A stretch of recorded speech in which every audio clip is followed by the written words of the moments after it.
Hey there, welcome back to the channel. In this video, I've put together a bunch of new stories. So whether you're here to relax, fall asleep, or just listen in the background, this should be a good one. I've added timestamps in the description for you to easily navigate to your liking. Feel free to let me know where you're listening from and what time it is for you. It's always interesting to see where everyone is tuning in from. Please consider liking and subscribing if you enjoy these videos. Alright, get comfortable, and let's start with the first story. It's titled, My fiancée ambushed me with a prenup at a $1.90 steak dinner. Her friends applauded. Her lawyer smiled. I closed the folder, stood up, and said, "Enjoy your legal buffet." Next day, her attorney called. "What did you do with your estate?" It was already gone. Have you ever noticed how wealthy people have this uncanny gift for turning a perfectly enjoyable dinner into some kind of hostage situation? I'm talking about the type of person who can't appreciate a beautifully cooked steak without attaching some kind of emotional price tag to it. That's exactly what went down on what was supposed to be a romantic evening overlooking San Francisco Bay. Except romance had apparently clocked out early, and no one had bothered to give me a heads up. We were at Swan, one of those rooftop spots where the waitstaff speaks in whispers and the wine menu requires both a translator and possibly a second mortgage. Rachel had insisted on the place, said it was perfect for a celebration, which in hindsight should have been my first warning sign, because in my experience, when someone tells you something is perfect, they're usually about to make it the exact opposite. The view was breathtaking, I'll give her that. The bay spread out like liquid silver beneath the setting sun. Sailboats drifting along without a care in the world, which made exactly one of us. The table was packed with her friends, and I use that term loosely, because half of them I'd never laid eyes on before that night, and the other half I'd crossed paths with once at some charity gala where everyone pretended to care about endangered wildlife while sipping champagne that cost more than actual conservation efforts. There was Bethany, who worked in private equity, which I'm pretty sure translates to I shuffle rich people's money around and act like it's complicated. There was James, whose entire identity lived inside his watch collection. And then there was the lawyer. Harold Dempsey, Esquire, attorney at law, guardian of assets, destroyer of good energy. The man waltzed in wearing a tuxedo that probably cost more than my first car, sporting one of those smiles that says I bill $800 an hour, and right now I'm billing you just for thinking about me. He settled into our table like he'd received a formal invitation to Thanksgiving dinner, which struck me as bizarre immediately, because who brings their attorney to a romantic dinner? Apparently, Rachel does. I was halfway through my steak, a glorious $90 cut of beef that had been raised on organic grass and probably daily motivational speeches, when Rachel tapped her champagne flute with one of those tiny dessert spoons. The whole table went quiet, and that is never a good sign.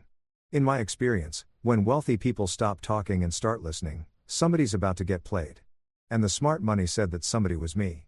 "Before we lock in the wedding plans," Rachel said, her voice carrying across the table with the confidence of someone who'd been rehearsing this in front of a mirror for days. "There's just one small thing we need to take care of." She smiled at me like she'd just announced we were adopting a puppy. Everyone else at the table was smiling too. Nodding along like this was some charming romantic tradition I'd somehow missed in all my years on Earth. That's when Harold the Destroyer reached into his briefcase, an actual leather briefcase that probably had its own liability coverage, and produced a folder. Not just any folder, but one of those high-end ones with an embossed cover and a little ribbon tie. He slid it across the table toward me like a Vegas dealer, except in Vegas, at least you know going in that you're losing money. "It's just a prenuptial agreement," Rachel said, still smiling, still acting like this was perfectly routine, completely normal protocol for people in our position. Our position. I love that. As if we were both titans of industry instead of me being a guy who'd busted his tail to build a solid life, and her being someone who'd inherited enough money to purchase a small nation and was now apparently anxious I might try to take a piece of it. Her friends actually applauded. I am not joking. They clapped like she'd just solved a global crisis instead of insulting me in front of a room full of strangers. James said something about being smart, and Bethany nodded knowingly like she'd watched this film before and already knew the ending. I opened the folder, because what else was I supposed to do? Page 1 seemed reasonable enough. Boilerplate stuff about keeping separate property, fine. Page 2 started getting a little murky with language about income disparity management and asset protection protocols. By page 10, I was reading things like waiver of spousal support and limitation of community property rights, and my personal highlight, acknowledgement of financial inequality and acceptance of same. Let me translate that for you in plain English. Everything she owned would stay hers forever, and everything I own would become a fun little footnote in legal history titled "Good luck proving that was ever yours." The document essentially said that if we ever divorced, I'd be entitled to whatever coins happened to fall out of her couch cushions, and honestly, I'd probably still have to fight her for those. I sat there reading clause after miserable clause, each one more offensive than the last, while Rachel watched me with this expectant expression, like she was waiting for me to say, "Oh honey, this is wonderful, where do I sign?" Harold the Destroyer sat with his hands folded, already mentally spending his consultation fee on a new boat or whatever lawyers buy when they're not busy dismantling people's dignity. Here's the thing about a moment like that. You've got two choices. You can explode, start yelling, flip the table, give everyone a scene they'll talk about for months.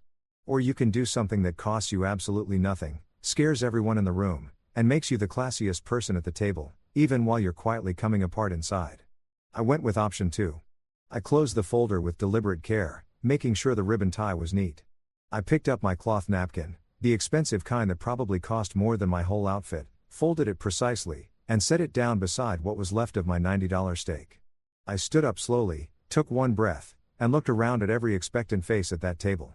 "Enjoy your legal buffet," I said, my voice steady and calm, like I was commenting on the weather or pointing out a decent bottle of wine. Then I pushed my chair in, because even in moments of complete emotional wreckage, I have standards, and headed for the exit. The silence behind me was absolutely delicious. Nobody said a single word. Nobody moved to stop me. I could feel every set of eyes on my back as I passed other tables, walked past the horrified hostess, past the bewildered valet who'd probably never seen anyone leave Swan before dessert. And speaking of dessert, they were supposed to serve this fancy Italian tiramisu at $40 a slice. I'd been looking forward to it all week. But you know what tastes better than $40 tiramisu? Dignity. Self-respect. The understanding that you just removed yourself from a situation that would have eaten you alive for however many years it lasted. I walked out of that restaurant in what felt, in my head, like cinematic slow motion, even though in reality I was probably just walking at a completely ordinary human pace. But mentally, there was dramatic music playing and the lighting was hitting me just right. I was the lead character in a film who just delivered the perfect one-liner before the building went up in flames. Because here's what I figured out standing in that parking lot, with the smell of expensive food and cheap betrayal in the air: silence is a weapon. Probably the most powerful one you can own, because it costs nothing, terrifies everyone who encounters it, and when you deploy it correctly, when you just rise from your seat, say one perfect sentence, and walk out, you carry yourself with so much composure that even your enemies have to respect it. I got in my car, turned the ignition, and drove away from that rooftop restaurant without a single glance in the rearview mirror. My phone was already buzzing in my pocket, but I didn't touch it. Not yet. That could wait until I was back home, where I could enjoy whatever desperate messages were surely stacking up. The bay glittered behind me, and somewhere at that table, a group of people was probably sitting in stunned silence wondering what the hell had just happened. And Rachel, poor, calculated Rachel, was probably beginning to realize she'd shown her hand way too soon and lost the only game that mattered. When I pulled into my driveway about 20 minutes later, I still hadn't looked at my phone. It was buzzing like a trapped wasp against my leg, relentless and persistent, the way only someone who desperately needs you to validate their terrible decisions can manage. But I wasn't ready for that just yet. First, I needed to sit in my car and actually process what had happened, which is really just a fancy way of saying I needed to laugh until my ribs ached. The kind of laughter that rises up from somewhere deep in your chest. The kind that bubbles up when life becomes so genuinely absurd that your only real options are to laugh or to cry, and crying felt like giving Rachel too much credit. So I sat in my driveway, both hands still on the steering wheel, and I laughed. Not the bitter, hollow kind that people do when they're quietly furious. This was pure, genuine amusement. The kind you feel when you suddenly realize you've been living inside a sitcom for the past 6 months and you're only just now catching the laugh track. Think about it. I had just been ambushed at a high-end restaurant with a prenuptial agreement that essentially said, "Thanks for showing up, here's your consolation prize of absolutely nothing." Surrounded by people who applauded like trained performers. Orchestrated by a woman I was supposed to marry in 3 months. Coordinated by a lawyer who probably went home that night and told his wife he'd had a productive evening. If that's not premium sitcom material, I honestly don't know what is. I half expected a studio audience to start cheering. After about 5 minutes of what probably looked like a full breakdown from any neighbor peeking out their window, I finally fished my phone out of my pocket. The screen was lit up like a Christmas tree. 12 missed calls. 23 text messages. And it wasn't even 10 o'clock yet. I scrolled through them with the detached curiosity of someone reading someone else's mail. Rachel had fired off 6 messages in rapid succession, each one a masterclass in damage control. "Marcus, where did you go? You're being dramatic. Can we please talk about this like adults? You didn't even let me explain. This is embarrassing. And finally, the one that made me actually snort out loud, "You're overreacting. Let's talk tomorrow." Overreacting. I love that. I'd been handed a legal document that basically said, "I don't trust you, I never will," and I wanted that documented in writing with a dozen coached witnesses present to applaud on cue. And I was overreacting because I didn't stick around to negotiate the terms of my own public humiliation. Sure, Rachel. That tracks. But there was more. Harold the Destroyer had also chimed in, and you could practically hear the billable hours accumulating with every word. "Mr. Whitman, I understand tonight's presentation may have come as a surprise. Please know that all terms in the agreement are negotiable. We can arrange a private meeting to address any concerns. These structures are standard practice for couples with significant asset disparities. I remain at your disposal." Asset disparities. Nice touch. Very measured. Very let me insult you with professional vocabulary. I could picture Harold parked in his home office, mahogany decor, definitely pretentious, typing this out over a glass of scotch, feeling very pleased with himself for being so reasonable. I didn't respond to either of them. Not a single character. Because here's something I understood a long time ago, back when I was just starting out and dealing with people who assumed they could push me around. The most powerful thing you can do when someone expects a reaction is to give them absolutely nothing. Silence makes people unravel. It makes them second-guess every decision. It makes them fill the emptiness with their own worst fears. And best of all, it costs you nothing. Instead of typing a response, I went inside my house, my beautiful, fully paid-off house that I'd purchased with money I'd earned over years of actual work, and walked straight to my home office. I had some files to reorganize, because apparently this evening had turned into the kind of night where you reevaluate everything while still wearing a dress shirt that smells like good cologne and quiet devastation. I unlocked the cabinet and pulled out my estate files. I kept them color-coded because I'm organized, not because I'm a control freak. There was the green folder labeled active, current investments, live projects, things that needed attention. There was the blue folder labeled archive, closed deals, historical records, the financial equivalent of a photo album. And then there was the red folder. The red folder was labeled apocalypse. And it held exactly what you'd expect. Contingency plans for when everything falls apart. Divorce protocols, asset protection strategies, trust restructuring procedures, emergency contacts for attorneys who specialize in making problems disappear cleanly. I'd put this folder together years before Rachel ever came into my life, because I'd watched too many people get wiped out by trusting people who hadn't earned it. I pulled out the red folder, flipped it open, and grabbed a pen. At the top of a blank page, I wrote Rachel Abernathy in capital letters. Then I drew one long, satisfying line through it and moved her entire file from active to apocalypse. It felt good. It felt right. It felt like the kind of organized, quiet vengeance that Martha Stewart would fully endorse. While I was reorganizing my life, my phone kept buzzing. I glanced at it without picking it up, a skill I'd sharpened over years of dealing with people who treat their emergencies like they're automatically yours. More messages from Rachel. One from Bethany, probably trying to smooth things over. Two from numbers I didn't recognize, which meant her friends were now inserting themselves, which was just fantastic. I ignored every single one of them and went to the kitchen. You know what's genuinely great about living alone? You can eat whatever you want, whenever you want, and nobody's there to critique your choices or suggest you order something more sophisticated. I found a container of leftover Chinese noodles in the fridge, 3-day-old lo mein from that place down on Market Street that stays open until 2 in the morning and has absolutely no judgment about your life choices. I dumped the noodles in a bowl, hit the microwave for exactly 2 minutes and 30 seconds, and grabbed a bottle of wine from the rack. Not the nice stuff I saved for company or special occasions. I went straight for the $8 Cabernet from Trader Joe's, the one with the kangaroo on the label that probably tastes like mild regret and questionable decisions, but costs less than the appetizers I never got to finish at dinner. I poured myself a generous glass. And by generous, I mean almost to the brim, like someone who never learned about proper wine portions and doesn't particularly care. I sat down at my kitchen table with my lukewarm noodles and my budget wine and my freshly reorganized life. Then I raised my glass to the empty room and said out loud, like a total lunatic, "Here's to peace, quiet, and keeping my damn money." I took a sip. It tasted like victory, the kind produced by a winery that believes in quantity over quality. The noodles were a little soft. The vegetables had definitely seen better days. And here I was eating dinner alone at 10 on a Friday night after walking out of what was supposed to become a marriage. And you know what? It was perfect. Completely, genuinely perfect. Because here's the thing nobody warns you about when you walk away from something toxic, the immediate aftermath feels strangely peaceful. No more pretending. No more performing. No more waiting for the other shoe to drop, because the shoe already dropped, and you sidestepped it like a champion. My phone buzzed again. I glanced at the screen, saw Rachel's name, and smiled, because I knew exactly what was happening on her end. She was panicking. Harold was probably panicking. Her friends were definitely dissecting my exit in some group chat, analyzing every move like it was a reality show plot twist. And all of them were waiting for me to engage, to argue, to give them something to negotiate with. But I wasn't going to. Not tonight. Not tomorrow. Maybe not ever. Because nothing, and I mean absolutely nothing, destabilizes a control freak more than being ignored by someone who was supposed to fall apart.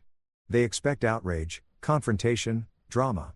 They prepare for arguments and countermoves and emotional explosions. What they never prepare for is silence. Steady, deliberate, maddening silence. I finished my noodles, washed the bowl, and put my wine glass in the dishwasher like a functioning adult. Then I switched my phone to Do Not Disturb, walked to my bedroom, and slept better than I had in months. Tomorrow, Rachel was going to wake up to a completely different kind of problem. But tonight I was just a guy who'd eaten cheap noodles, drunk cheaper wine, and felt like the wealthiest man alive. I woke up the next morning feeling like I'd just had the most restorative sleep of my entire life, which is strange considering I'd technically blown up my engagement less than 12 hours earlier. But there's something about removing toxic people from your orbit that works better than any sleep aid on the market. 0 side effects. Maximum clarity. And you wake up with this remarkable sense of calm that no amount of money can replicate. It was Saturday, which meant 0 obligations and unlimited possibilities.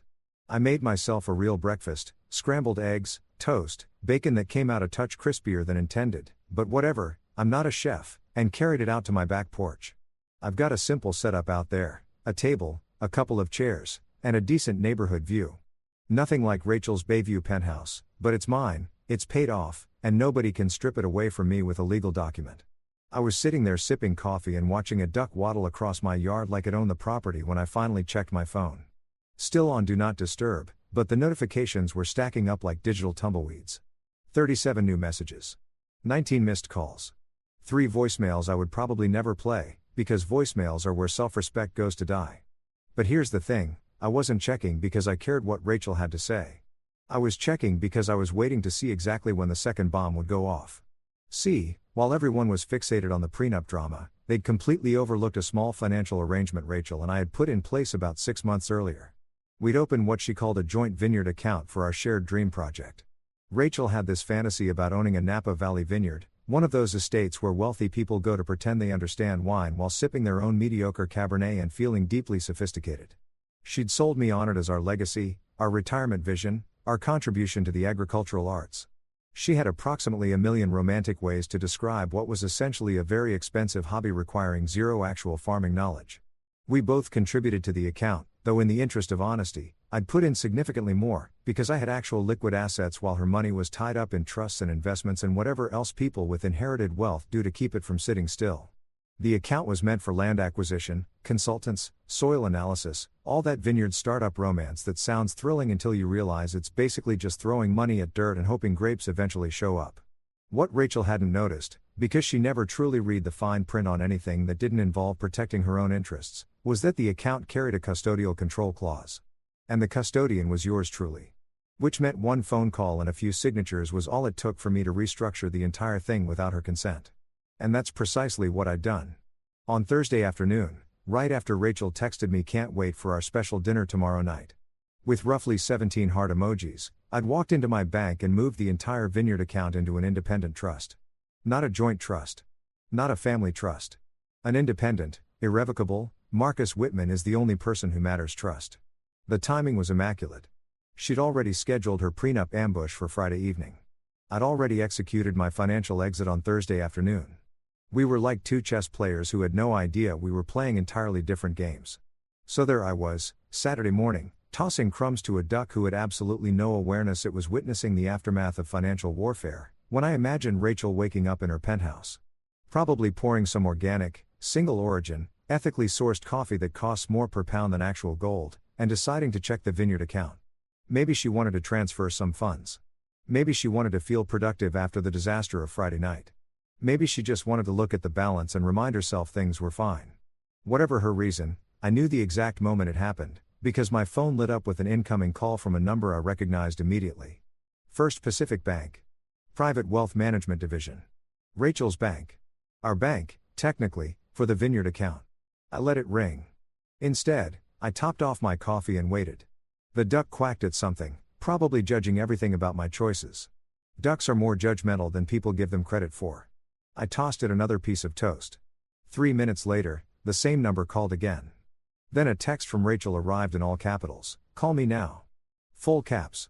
That's how you know someone's morning has completely unraveled, when they abandon punctuation and just start screaming through their keyboard. I pictured the scene perfectly. Rachel, probably still in designer pajamas that cost more than most people's monthly rent, sitting at her kitchen island, laptop open, staring at a banking portal delivering very unwelcome news. The account was still there. The money was still there. But the access was absolutely gone. I imagined her calling the bank, getting transferred approximately 47 times because that's what banks do when the problem is too awkward to handle quickly. Until finally she reached someone in custodial services.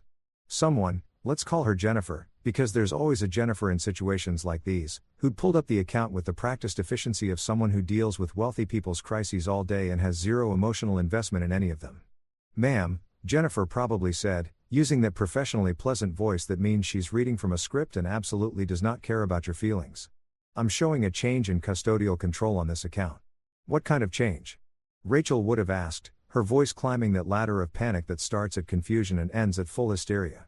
The account has been moved under an independent trust structure, Jennifer would have explained, probably also scrolling her own email, checking her own calendar, because this was just another Tuesday for her. Mr. Whitman executed the restructuring on Thursday at 3:47 p.m. Thursday at 3:47 p.m. I love that timestamp. It was proof positive that I'd done this before the prenup disaster, which meant it wasn't retaliation. It was just smart planning. Proactive asset management. Me being responsible about my financial future. But it was a joint account, Rachel probably sputtered, because wealthy people always assume joint means they hold the power. It was a joint access account with custodial designation, ma'am, Jennifer would have clarified, and I'd bet real money she put some emphasis on that ma'am with the quiet satisfaction of a bank employee delivering bad news to someone who's been rude to service workers their whole life. The custodian holds the right to restructure as needed. The funds are now held in the Whitman Independent Agricultural Trust, registered under Federal Sovereign Shelter Status. Federal Sovereign Shelter Status. Lord, I love my lawyer. That was Malcolm's idea, my old friend from policy work who also happened to be a trust attorney with both a sharp mind and an appreciation for creative legal architecture. Putting the trust under Federal Sovereign Shelter Status didn't just protect the assets. It placed them in an entirely different legal universe. It would take an act of Congress to get anywhere near that money. I need to speak to a manager, Rachel would have demanded, because when wealthy people don't get what they want from the first person, they escalate, like the world's most entitled customers. Of course, ma'am. Let me transfer you to our senior custodial oversight department. Please hold. And then, my absolute favorite part, she would have been placed on hold. Probably listening to some inoffensive jazz designed to be just irritating enough to make you question whether the money in your account is worth this level of psychological wear. Meanwhile, I was still on my porch, still feeding my duck companion, still savoring the best morning I'd had in recent memory. My phone buzzed again. Another missed call from Rachel, then a text, "What did you do to the Vineyard account?" I finished my coffee, stood up, stretched like a man who is nowhere urgent to be and absolutely nothing to prove, and typed out a reply, gave it a new home. It needed stability. Short. Simple. Devastating. I hit send and turned my phone back to do not disturb. The duck looked at me with what I can only describe as approval in its small dark eyes. Or maybe it was just angling for more toast.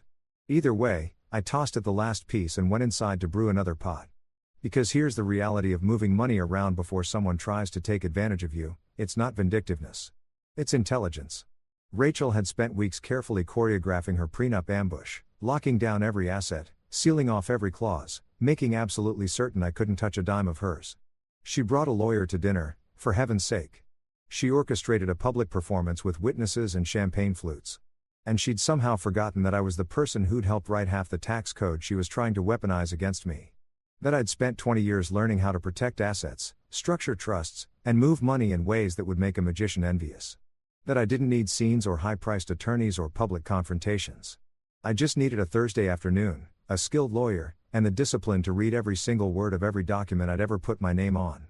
The sun was climbing higher. The duck had wandered off to bother someone else. And somewhere across the city, Rachel was probably still on hold, listening to smooth jazz, slowly understanding that she'd picked a fight with someone who was playing chess while she was still figuring out checkers. I smiled, poured another cup, and raised it to absolutely nothing. Because the best kind of victory doesn't require an audience. It doesn't need confrontation or raised voices or dramatic speeches. Sometimes it's just you, sitting on your porch, drinking average coffee, feeding a judgmental duck, and knowing that somewhere out there someone is having the worst Saturday of their entire life while you're having the best. By Saturday afternoon, Harold Dempsey, Esquire, attorney at law, champion of the wealthy, wearer of very expensive formal wear, had apparently concluded that silence wasn't working and decided it was time to bring out the heavy legal artillery. I know this because Malcolm rang me around 2 in the afternoon, laughing so hard he could barely form sentences. "Dude," he wheezed. "You have to hear this. Harold just filed an emergency injunction to freeze your estate." I was in my garage, sorting through tools I hadn't touched in 6 months, because apparently ending your engagement turns you into the kind of person who suddenly needs to alphabetize their socket wrench collection. An emergency injunction. What exactly is the emergency? That I have self-respect. "He's claiming you're concealing marital assets," Malcolm said, and I could hear papers shuffling. "Filed it with the county court about an hour ago. Wants everything frozen pending a complete financial disclosure and review. The man is really swinging here." "Let him swing," I said, setting down a hammer I'd been pretending to examine. "How long before reality punches him in the face?" "Oh, it already has," Malcolm said, and I could practically feel his grin radiating through the phone. "The county clerk is a woman named Kim Navarro. Young, sharp, doesn't take nonsense from anyone. She looked up your estate in the system and..." He paused for effect. "And?" I prompted, already knowing exactly what was coming. "She told Harold, and I'm quoting directly, 'Sir, this isn't under our jurisdiction. The estate has been moved under federal sovereign shelter status.'" Man, I wish I could have seen his face. I wasn't there, but I can picture it perfectly, and it is a beautiful image. I laughed, a full, unguarded laugh right there in my garage. Federal sovereign shelter status. Those 4 words were the most glorious combination in the English language at that particular moment. It meant my estate wasn't just shielded. It was in a completely separate legal dimension. Harold could file injunctions with the county court all day long, but it'd be like trying to serve a warrant in France using paperwork from the DMV. "What did he actually say?" I asked, settling onto my workbench like someone about to hear the greatest story ever told. "Well, according to Kim, who called me because she figured I'd enjoy the irony, he just stood there for a solid 30 seconds. Stone silent. Staring at the computer screen like it had personally betrayed him. Then he asked her to check again. She checked again. Same result. Then he asked if there might be a system error. She told him the system was working perfectly fine, but that his understanding of federal trust law might need some updating. She did not say that, I said, genuinely delighted. She 100% said that. Kim has a master's degree in legal administration and 3 years of dealing with pompous attorneys. She is completely immune to intimidation, Malcolm said, clearly savoring every detail. So Harold asks for her supervisor. The supervisor comes out, checks the same screen, tells him the exact same thing. Your estate is federally sheltered. Not their circus. Not their problem. I could picture every detail perfectly.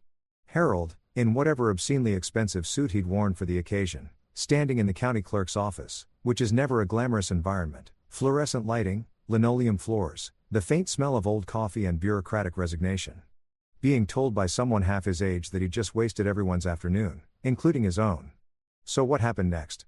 I asked, because this story was far too good to end there. He left. But before he left, he asked Kim if she could at least tell him where the estate was registered. She told him she legally couldn't share that information without proper federal clearance, which he didn't have. Then she asked if there was anything else she could help him with, like maybe a pamphlet on federal trust law or directions to the nearest law library. Absolutely savage, I said. I like this Kim. Everyone likes Kim. She's already a legend in that office. Last year she made a guy cry for trying to file a fraudulent lien, Malcolm said, shuffling more papers. Anyway, Harold walked out about 20 minutes ago. My guess is he's currently Googling what is federal sovereign shelter status and having a small existential crisis. Good, I said, and I meant it. Not because I'm a cruel person.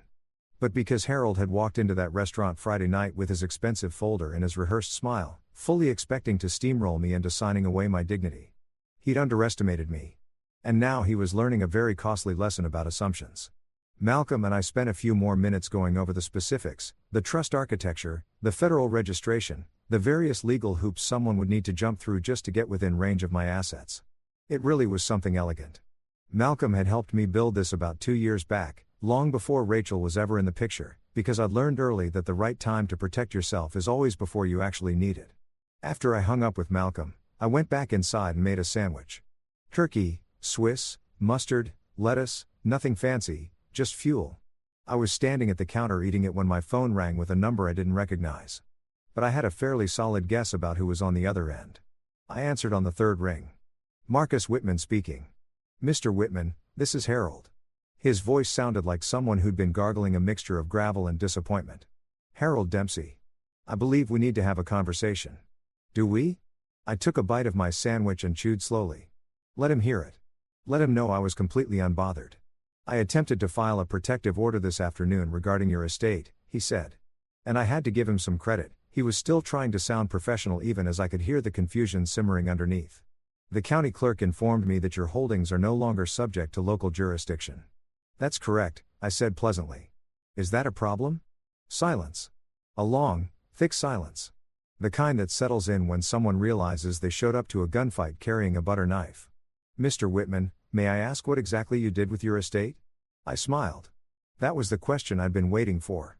I gave it a passport, Harold. It needed a break from toxic entanglements. Another pause, even longer this time.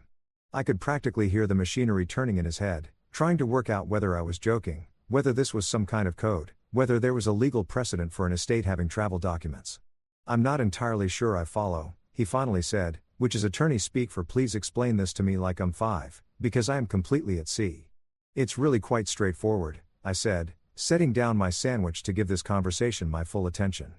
My estate is now held in a federally registered independent trust with sovereign shelter status, which places it outside county court jurisdiction, state court jurisdiction, really any jurisdiction you can access without federal clearance, which I'm fairly confident you don't have. Federal clearance, he repeated, and I swear I could hear a portion of his soul quietly exiting through the phone. Mr. Whitman, this is highly unusual. Is it? I asked innocently. I thought protecting one's assets was standard practice for people with, what was the phrase you used, significant holdings. I'm just following your lead, Harold. Being smart. Being careful. Making sure everything is properly locked up. This isn't, he stopped himself, probably realizing that anything he said next would make him sound either incompetent or hypocritical. Miss Abernathy is very concerned about the vineyard account.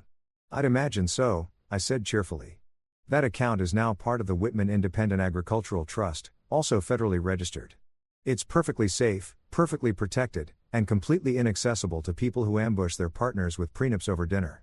Mr. Whitman, Harold said, and his voice had shifted, from professional to something that sounded uncomfortably close to pleading, a register I'd bet he rarely used. Surely there's some arrangement we can arrive at.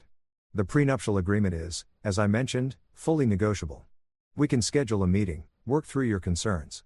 Here's the thing, Harold, I cut in, still pleasant but with an edge that could have scored glass. Last night, you sat at that table with your premium folder and your expensive tuxedo, and you smiled at me like I was someone who didn't understand what was happening. You helped orchestrate a public humiliation. You assisted Rachel in turning what should have been a private, adult conversation into a staged performance for her social circle. And now you're on the phone asking for a meeting, asking to negotiate, because you've finally realized that maybe, just maybe, you chose the wrong person to underestimate. Silence on his end. Deep, satisfying silence. So here's what I'm offering, I continued. You go back to Rachel and you explain that her financial advisor, which is me, by the way, in case she forgot, has restructured his holdings in a way that fully protects him from predatory legal arrangements. You tell her the vineyard account is secure and accounted for, just no longer within her reach. And you tell her that the next time she'd like to have a meaningful conversation about our relationship, she should try it without an audience and without legal counsel. Mr. Whitman, I really think. And Harold, I said, cutting him off one more time, because the momentum felt too good to slow down. You might want to revisit federal trust law. It's come a long way since your law school days.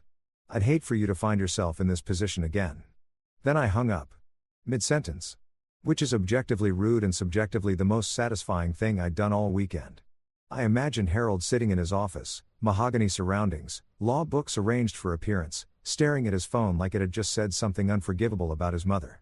I finished my sandwich, rinsed the plate, and went back to the garage. Found a level I'd been hunting for. A full set of drill bits I'd completely forgotten I owned. And a deep, settled peace that comes from knowing you just cornered a lawyer charging $800 an hour with nothing but the truth and a few well-timed words. My phone buzzed with a text from Malcolm. Harold just called me asking about federal trust law. I told him to Google it. I texted back, best Saturday ever. Found my missing level and dismantled a lawyer's confidence. Extremely productive day. Because that's exactly what happens when you play chess while everyone around you is still learning checkers. Eventually they look up from the board and realize they never had a shot. Harold had marched into the county clerk's office expecting to freeze my assets and force me back to the table.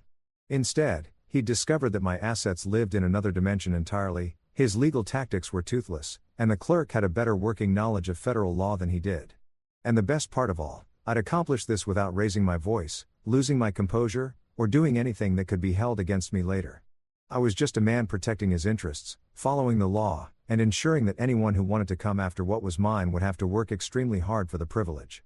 The sun was beginning to lower, washing my garage in warm golden light. I put the tools away, closed everything up, and went inside to pour myself a glass of that $8 wine that was honestly getting better with every small victory.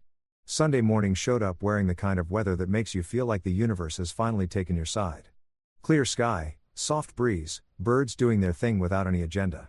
The kind of morning that belongs in a commercial for retirement accounts or artisan coffee. I was back on my porch, which had apparently become my command center for watching the controlled demolition of my former relationship from a comfortable distance, when a courier van pulled up to the house. Now, Sunday morning courier deliveries are never casual. This isn't an Amazon package or a birthday card from your aunt. This is the kind of delivery that means someone paid a premium to make sure something reached you at a time when you weren't expecting it. It's a power move wrapped in convenience.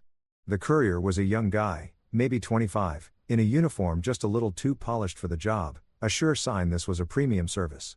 He cross-checked his tablet, verified my address, then checked the tablet again, like he was confirming he had the right target for a very important operation. Marcus Whitman? He called out, even though I was standing right there on my porch holding a mug that said "World's Most Adequate Human," a Christmas gift from Malcolm 3 years back. "That's me," I said, stepping down to meet him. He handed over a large manila envelope, the reinforced, heavy-duty kind, with a weight to it that told you this was more than a few pages. "Need a signature, sir." I signed his tablet, thanked him, watched the van pull away. Then I looked at the envelope. No return address, which was classy in a vaguely threatening way. Just my name and address on clean printed labels. Professional. Impersonal. But I knew exactly what this was and where it had come from. I went back inside, refilled my coffee, and sat at the kitchen table. I could have ripped it open immediately, but where's the satisfaction in that? Let it sit. Let it wonder if I was anxious, curious, worked up. Let it learn that I open important documents on my own timeline, not anyone else's. After finishing my coffee and scrolling through a completely unrelated email from my dentist about an upcoming cleaning, which felt hilariously mundane given everything happening in my life, I finally picked up the envelope and opened it. Inside was exactly what I expected, my estate declaration. The one I'd filed on Friday morning, roughly 6 hours before the prenup ambush, because I've always believed in getting ahead of problems rather than reacting to them. Every page was present, beautifully printed on heavy, high-quality paper stock. Every clause was legible. Every signature clear. Every notary seal perfectly pressed. But here's the detail that would have sent Rachel's blood pressure into dangerous territory. Her name didn't appear anywhere in the document. Not once. Not in the beneficiary section, not on the advisory committee, not in contingency planning, not even in the acknowledgments. It was as though she'd never existed in my financial world, which, as of Friday morning, was technically accurate. In her place, the primary trustees were listed as Grace Whitman, my sister, the woman who once told Rachel to her face that her shoes were trying too hard, and Malcolm Koss, my oldest friend and current favorite human being for helping me construct this legal fortress. The secondary beneficiaries included charities I actually cared about, a scholarship fund I'd been quietly supporting for years, and absolutely zero socially ambitious ex-fiancés with trust issues. I turned the pages slowly, savoring each one. There was the asset inventory, real estate, investments, the Vineyard Trust, even my small car collection, 2 vehicles, both fully paid off, and that counts for something. The distribution schedule. The tax strategy. The contingency protocols. Everything was there. Everything was solid. Everything was sealed. And then I arrived at the truly beautiful part, the exclusion clause. This was the section Malcolm had insisted on including, the one he called the nuclear option when we were drafting it. It read, in gorgeous legal language that probably cost him 3 hours and a bottle of very good scotch. Any individual who initiates, participates in, or facilitates adversarial legal action against the estate holder, including but not limited to prenuptial negotiations conducted in bad faith, public humiliation disguised as legal planning, or attempts to coerce estate restructuring through social pressure, shall be permanently barred from any and all benefits, considerations, or acknowledgments within this estate declaration, effective immediately upon such action and irrevocable in perpetuity. I read it 3 times. Each reading was better than the last. What this said in plain language, Rachel had excluded herself. Not me, her. By staging the prenup at dinner, by turning our relationship into a legal negotiation, by making a public spectacle out of protecting her money while trying to access mine, she had personally activated the one clause that locked her out permanently. She'd fired the gun herself. I hadn't had to do a thing except watch it happen. It was, as Malcolm would say, self-executing poetic justice. Or as I preferred to call it, consequences finally catching up to actions over a very nice meal. I pictured Rachel receiving her own copy of this document, because of course she would, that's how these things work. Probably sitting in her penthouse right now, pajamas still on, surrounded by half-empty coffee cups and the specific variety of panic that comes from understanding you've just maneuvered yourself into a permanent corner. She'd call Harold immediately, no question. What does this mean? She'd demand, voice climbing that desperate ladder from confusion toward meltdown. And Harold, poor Harold, billing her at his Sunday emergency rate for the privilege of delivering more bad news, would have to explain that she'd essentially nominated herself for permanent exclusion. But we're engaged, she'd insist, waving her ring around as though jewelry had legal standing. You were engaged, Harold would correct, because lawyers treat verb tenses like sacred objects. And according to this clause, your conduct at Friday's dinner constitutes adversarial legal action conducted in bad faith. Which means what? Rachel would demand. Which means you're out. Permanently. There is no appeal window, no negotiation mechanism, no workaround. The clause is self-executing and irrevocable. Harold would probably pause here, leafing through pages, hunting for anything useful. Miss Abernathy, I have to ask, were you aware he had this clause in his estate declaration? Of course not. How would I possibly know that? Because it was filed on Friday morning, prior to your dinner, which means he anticipated your plans and protected himself before you acted. Harold would sound genuinely impressed despite himself, because even attorneys have to tip their hat to superior legal strategy. This is actually quite sophisticated estate planning. I could picture Rachel working through several shades of red as the timeline fully landed. I'd filed this Friday morning. The prenup ambush happened Friday evening. Which meant I'd already read her move and made my countermove before she'd even played her hand. I'd watched her push her chips in, and I'd simply removed myself from the table entirely. My phone buzzed. Right on schedule. It was a text from Grace. Did you actually list me as primary trustee on your estate? I texted back, yes. You have excellent judgment and you told Rachel her shoes were trying too hard. Fair point. Does this mean I have actual responsibilities now? Only if I die. Please try not to let that happen. Deal. By the way, Malcolm called me laughing. What exactly did you do? Protected my assets from predatory relationship practices. Most Marcus answer in history. I'm proud of you. Also, Rachel has been calling me. Don't pick up. Wasn't planning to. Her shoes genuinely were trying too hard. I adore my sister. She has the kind of unfiltered honesty that makes family dinners memorable and major life decisions crystal clear. When I first introduced her to Rachel at some charity event last year, Grace took one look at her and whispered, "She's calculating your net worth right now." I can see it in the way her eyes move. I'd laughed it off at the time. But Grace had been right. Grace is always right, which is alternately irritating and deeply reassuring. My phone buzzed again. Malcolm, Rachel's lawyer just called me asking if the exclusion clause is negotiable. What did you tell him? I told him that irrevocable means irrevocable, and if he doesn't understand what irrevocable means, he might want to reconsider his career path. Then I hung up. Too much? Perfect. Good. Want to grab lunch? I feel like celebrating. Celebrating what specifically? The fact that you just drafted the most beautiful piece of preemptive legal architecture I've ever witnessed. And you built it before the offense even took place. That's not revenge, that's prophecy. I smiled, looking down at the estate declaration spread across my kitchen table. He wasn't wrong. This wasn't revenge. Revenge is reactive, messy, emotional. This was just preparation. This was me paying attention when someone showed me who they were, and responding accordingly. Rachel had revealed herself the moment she proposed a joint vineyard account where she contributed less than half but expected equal authority. She'd revealed herself again when she began talking about protecting our individual interests while only meaning her own. And she'd made it unmistakable when she planned a prenup ambush with spectators and legal counsel instead of sitting down for an honest conversation like two adults. I'd just been listening. And unlike Rachel, I'd actually read every word of everything I'd ever signed, including the fine print I'd written myself. The morning sun was streaming through my kitchen window, falling across the estate declaration like a spotlight on a stage. Every page was clean. Every clause was airtight. Every decision was entirely mine. My estate. My rules. My peace of mind. I gathered all the papers, slipped them back into the envelope, and locked them in my safe. Then I texted Malcolm back, "Lunch sounds great. Pick somewhere good.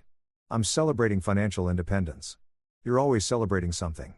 "That's because I keep winning." And the beautiful thing was, I wasn't bragging. I was simply reporting facts. Rachel had tried to play chess, but she'd forgotten to check whether I even wanted to be at the board. So I'd picked up my pieces, redesigned the game from scratch, and left her sitting there wondering how it had all slipped away. That's how you protect yourself from relationships that were never built on solid ground. Not with anger. Not with spectacle. With paperwork, clear thinking, and a really good lawyer who has excellent taste in scotch. Malcolm and I had lunch at this Italian place downtown that makes pasta so good it probably ought to be regulated. We sat outside on the patio in that perfect kind of afternoon that makes all your problems feel impossibly distant, except I no longer had any problems, because I'd methodically dismantled them one legal document at a time. We were somewhere into our second bottle of wine, a considerably better vintage than my $8 Trader Joe's special, when Malcolm's phone buzzed. He glanced at it, then started laughing hard enough to almost lose his grip on a forkful of fettuccine. "What?" I asked, twirling my own pasta like a civilized adult, despite strong internal pressure to just shovel it in. "Oh man," Malcolm wheezed, dabbing his eyes. "You remember how Rachel called me yesterday?" "Vaguely. I was busy reorganizing my garage and enjoying my life." "Well, she apparently didn't stop there. She forwarded the estate documents to her old law professor." He turned his phone toward me, showing an email chain. "Dr. Elias Monroe. The man's a genuine legend. 30 years at Yale. Wrote half the textbooks on estate law. Literally invented several of the trust structures we use today." I leaned in, now fully interested. "She sent my estate declaration to Elias Monroe." "She did. And he just responded." Malcolm was grinning like it was Christmas morning. "You want to read it, or should I perform it dramatically?" "Dramatically. Use your full lawyer voice." Malcolm cleared his throat, straightened up, and adopted the measured gravitas of someone delivering a verdict. "Dear Rachel," he began. "I have reviewed the estate declaration you forwarded to me, along with your account of the circumstances surrounding your recent engagement complications." "Engagement complications," I repeated. Elegant way to describe I laid a trap for my fiancée and it blew up in my face. "Quiet, I'm not done," Malcolm said, raising a hand. "After careful review of the documents and the timeline you provided, I find myself with one essential question. Why did you attempt to corner a man with a prenuptial agreement when he quite literally helped write portions of the tax code you're attempting to cite?" I nearly sprayed wine across the table. "He did not say that." "He absolutely did," Malcolm confirmed, scrolling on. "But it gets even better. Mr. Whitman's estate structure is not merely legally sound, it is frankly a masterclass in preemptive asset protection. The self-executing exclusion clause is particularly elegant. I've seen comparable mechanisms deployed in corporate law, but rarely applied to personal estates with this degree of precision. The federal sovereign shelter status is creative, thorough, and nearly impossible to challenge without expenditures that would far exceed any conceivable recovery." "I genuinely like this man," I said, feeling a warmth that had nothing to do with the wine. "Furthermore," Malcolm continued, visibly relishing every word, "the timing of the filing, executed prior to your prenuptial presentation, demonstrates that Mr. Whitman anticipated your approach and responded not with emotion, but with strategy. This is not the behavior of someone acting impulsively or out of spite. This is the behavior of someone who understands legal protection and exercises it with discipline." "Discipline," I echoed. "I should frame that." "He's still not done destroying her," Malcolm said, scrolling further. "Rachel, I speak to you now not as a legal consultant, but as someone who has known you since you enrolled in my estate planning 301 course. You have always been sharp, driven, and capable. However, you have also consistently underestimated people you perceived as less socially positioned than yourself. Mr. Whitman may not come from generational wealth, but he is demonstrably a sophisticated legal thinker with resources and knowledge that rival, if not surpass, many of the attorneys you have relied upon. I raised my glass in quiet tribute to not coming from old money and still outthinking everyone in the room. Malcolm clinked his glass against mine. To that. But here comes the closing argument. My professional recommendation is to cease all legal action immediately. The estate architecture is impenetrable. The exclusion clause was triggered by your own conduct, and any attempt to contest it will generate substantial legal costs with virtually no realistic chance of success. My personal counsel is to ask yourself why you felt the need to shield yourself from someone you claim to love, and why you chose to do so through public spectacle rather than honest conversation. Regards, Dr. Elias Monroe. We sat with that for a moment. The weight of that final paragraph landing on the table between us like something perfectly cooked, precise and quietly devastating. He just academically leveled her, I said eventually. That wasn't legal advice at the end. That was a professor telling his former student she'd failed both the assignment and the course. The man is a legend for a reason, Malcolm said, setting down his phone and returning to his pasta. Met him once at a conference. Sharp as a scalpel, no patience whatsoever for nonsense, and apparently zero tolerance for weaponized prenups. Did she write back? I asked, curiosity winning. Malcolm checked his phone. Oh, absolutely. She sent 3 paragraphs defending herself, justifying the prenup, explaining she was just being prudent, all the usual. He scrolled. He replied with 4 words. You were being cruel. I needed a moment with those 4 words. Not a legal argument, not a dissertation, not a paragraph of nuanced context, just 4 words that cut straight through everything to the truth of it. You were being cruel. Because that's what it was. Not careful, not strategic, not self-protective, cruel. Taking someone you claim to love and humiliating them in front of an audience because you valued your assets more than their dignity. I need to send this man something, I said. He doesn't accept gifts from parties involved in active legal situations, Malcolm said. Already looked it up. But I forwarded him a thank you on your behalf, and he replied that watching competent estate planning executed in real time was thanks enough. Professional solidarity, I said approvingly. Respect. We finished lunch in the comfortable silence of 2 people who'd known each other long enough that not every moment needs filling. Malcolm had been my friend since college, back when we were both broke and arguing about policy reform over instant noodles like it actually mattered. Now we were grown men eating good pasta and celebrating the fact that legal knowledge outlasts inherited privilege every single time. After lunch, Malcolm headed back to deal with a client situation, something about a trust fund that needed urgent attention, and only he could fix it. I went home feeling lighter than I had in months. Dr. Monroe's words hadn't been necessary, but they'd landed like a gift. Having a legendary law professor reduce the whole thing to 4 syllables, you were being cruel, was the universe handing you a gold star you hadn't asked for. I got home around 4, changed into comfortable clothes, and made a deliberate decision to accomplish absolutely nothing for the rest of the evening. I'd earned it. I'd spent an entire weekend fending off legal attacks, restructuring my financial life, and apparently impressing law school professors I'd never met. If that didn't justify a lazy Sunday evening, nothing on earth did. I was settling onto my couch with a thriller I'd been meaning to start for months, corporate espionage story that now felt almost quaint next to my actual life, when my phone rang from an unknown number. Something told me to pick it up. Marcus Whitman. Mr. Whitman, this is Bethany Chun. We met at Rachel's dinner Friday evening. Her voice was careful, strained, the way someone sounds when they're picking their footing through a conversation they're not sure how to have. Bethany, private equity Bethany, one of Rachel's friends who'd applauded the prenup like it was a graduation ceremony. I remember, I said, neutral. I want to apologize, she said, quickly, like she'd been rehearsing it. For Friday night, for clapping, for being part of that whole setup. Rachel told us it was going to be a celebration, and when the prenup came out, I just went along with it. That was wrong. That was genuinely wrong. Go on, I said, sitting up a little straighter. I've been in finance for 10 years, Bethany continued. I understand asset protection. And what Rachel did Friday wasn't asset protection, it was a power play. She positioned you to fail in front of witnesses. And I was part of that audience. I'm sorry. Apology accepted, I said, because it was. She'd been a pawn in Rachel's game, not the one dealing the cards. Thank you, she said, and the relief in her voice was audible. And for what it's worth, the way you handled it, just standing up and leaving like that was the most composed thing I've watched anyone do in years. Half the people at that table are still talking about it. Rachel is losing friends over this. That's a shame, I said, and I actually meant it. I didn't want Rachel's whole social world to crumble. I just wanted her to understand that choices carry weight. It's earned, Bethany said bluntly. She's been calling people, trying to rally support, asking everyone to validate her side of it. But Marcus, I've seen the estate documents. My firm deals in trust law. What you built isn't retaliation. It's protection. And honestly, it's impressive as hell. We talked a few more minutes, Bethany asking some professional questions about the federal shelter structure. Apparently her firm was looking at similar setups for certain clients, and me sharing general information without getting into specifics. By the time we hung up, I had a feeling Bethany was going to be just fine. She'd learned something valuable about choosing your audience carefully and not applauding someone else's cruelty. As the evening wound down, I made dinner, nothing complicated, just chicken and roasted vegetables, because adulthood occasionally requires eating something that isn't noodles, and turned over the strange arc of the weekend in my mind.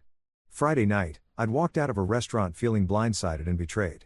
By Sunday evening, I had a law professor complimenting my estate planning, my ex-fiancé's friends calling to apologize, and a sense of inner calm that truly cannot be purchased at any price.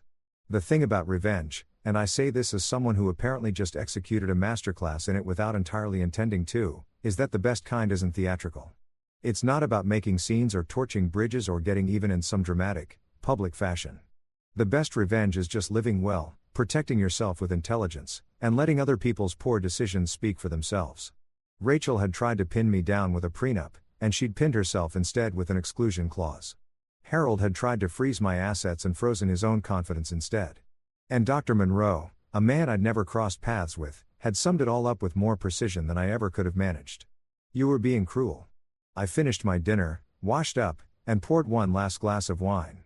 Not the $8 stuff and not the restaurant splurge, something right in the middle. Good enough to genuinely enjoy, affordable enough not to wince if I spilled it. Then I went out to my porch and watched the last of the daylight fade, feeling grateful for legal knowledge, loyal people, and the kind of clarity that only arrives after you walk away from someone who was never really on your side. Monday was coming. The rest of the world would return to work. Rachel would probably try a new angle. Harold would continue his quiet reckoning with federal trust law. But tonight, I was just a man with good food in his stomach, decent wine in his glass, and the best legal protection money could buy. Monday morning arrived and I woke up dangerously energized, which is never entirely a good sign. It usually means I'm about to do something that seems reasonable in the moment and haunts me just a little later. I made coffee, checked my emails, and found myself staring at an invitation I'd received 2 weeks prior and completely forgotten about. It was from Wealth and Estate Quarterly, one of those professional publications that financial advisors and estate attorneys read to feel current and occasionally to actually learn something. They'd asked me to submit a short piece for their Expert Perspectives column, a thought, an insight, something about estate planning. Nothing heavy. Maximum 100 words.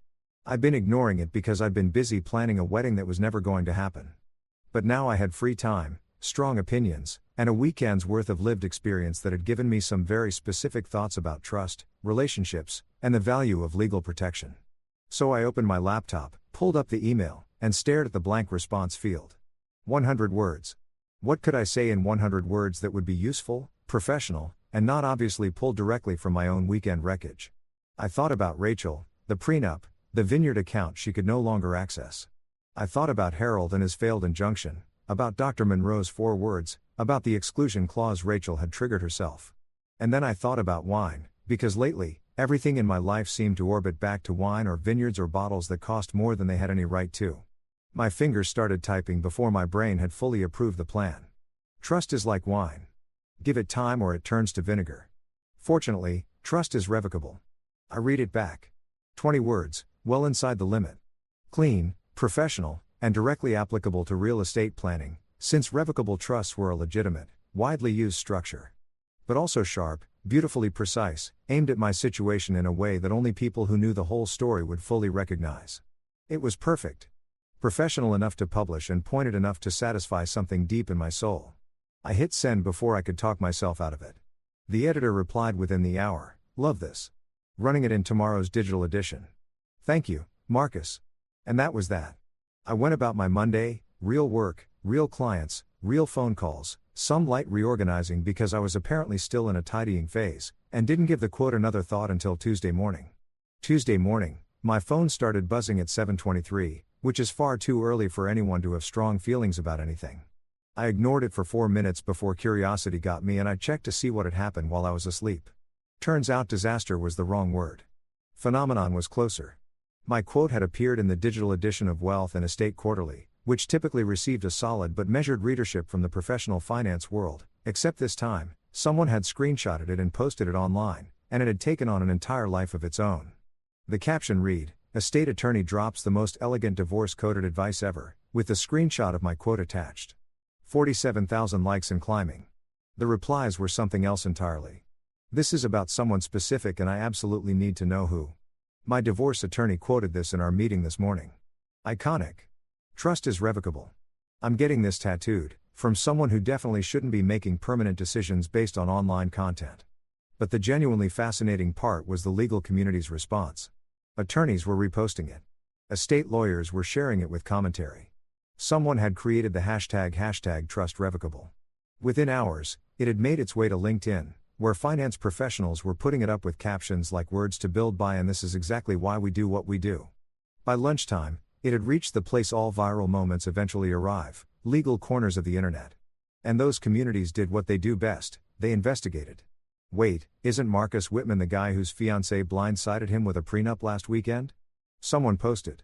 Oh my god, it is. A contact at the county clerk's office told me about this whole thing. Apparently the guy restructured his entire estate before the prenup dinner even went down. The federal sovereign shelter guy, that was actually him. No wonder she can't access his money. He wrote this line after locking her out of everything. This isn't professional advice.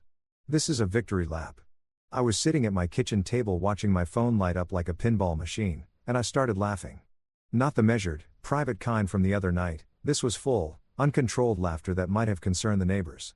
I hadn't planned for this. I genuinely hadn't. I just wanted to contribute one useful line to a professional journal while landing a quiet dig at my ex-fiancée. Instead, I'd accidentally become the internet's favorite bitter estate attorney, and legal Twitter had elevated me to some kind of folk hero status. My phone rang. Malcolm, already laughing before I'd finished saying hello. "Dude," he said. "You just broke legal Twitter." "I wasn't trying to," I protested, watching the notifications stack up in real time. "One sentence," Malcolm said. "You wrote one sentence about wine and trust and now every attorney in 3 states is talking about Rachel without anyone saying her name. This is art. People are apparently planning tattoos." "Marcus, I know. I saw. Someone tagged me asking if I was your lawyer, and I said yes. I now have 200 new followers. You've made me internet famous by association." I kept scrolling through responses. Someone had paired my quote with a side-by-side breakdown of different revocable trust structures. A law firm in Boston had put it up in their break room. A family law attorney had printed it out and taped it to her filing cabinet. And then I found the ones about Rachel. Rachel Abernathy was circulating. Not officially trending, but enough that people were drawing connections. A charity event she'd been organizing for months had been quietly cancelled. 2 speaking invitations had been removed from event websites. Friends were distancing themselves on social media in numbers significant enough that people were noticing and writing about it. I felt something that might have been a flicker of guilt. But it passed pretty quickly. I hadn't named anyone. I hadn't told the story publicly. I'd written one sentence about wine, and the internet had done the rest. If Rachel was facing social consequences, it was because people who knew her had connected the dots themselves. Grace texted, "You're trending online. Mom wants to know if this is good or bad." I replied, "Good. I think I wrote something about wine and now I'm apparently famous for being quietly petty. That's completely on brand. Mom says congratulations. Dad wants to know if you're still coming for dinner Sunday. Wouldn't miss it." My phone buzzed with an incoming call from a New York area code I didn't recognize. I answered carefully. "Mr. Whitman, this is Jennifer Park from the Wall Street Journal. I'm working on a piece about social media and professional advice, and I'd love your perspective on your viral quote." The Wall Street Journal. The actual Wall Street Journal wanted to discuss a piece of quiet revenge I dashed off in 30 seconds over morning coffee. "I appreciate the call," I said, years of professional instinct kicking in despite the surreal nature of the situation. "But I think the quote holds up on its own. Trust is central to estate planning, and like wine, it demands care and patience." "What inspired it?" she pressed. "Personal experience and professional observation," I said, which was completely true and entirely unhelpful. The best guidance usually comes from living through something. We went back and forth a few more minutes, me giving carefully diplomatic non-answers, her gently probing for confirmation it was about Rachel. I neither confirmed nor denied, which probably made the whole story more compelling than if I'd just told her everything outright.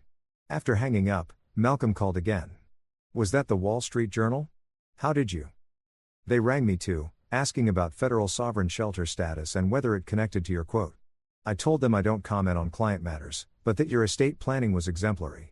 They're probably writing this story regardless of whether we cooperate.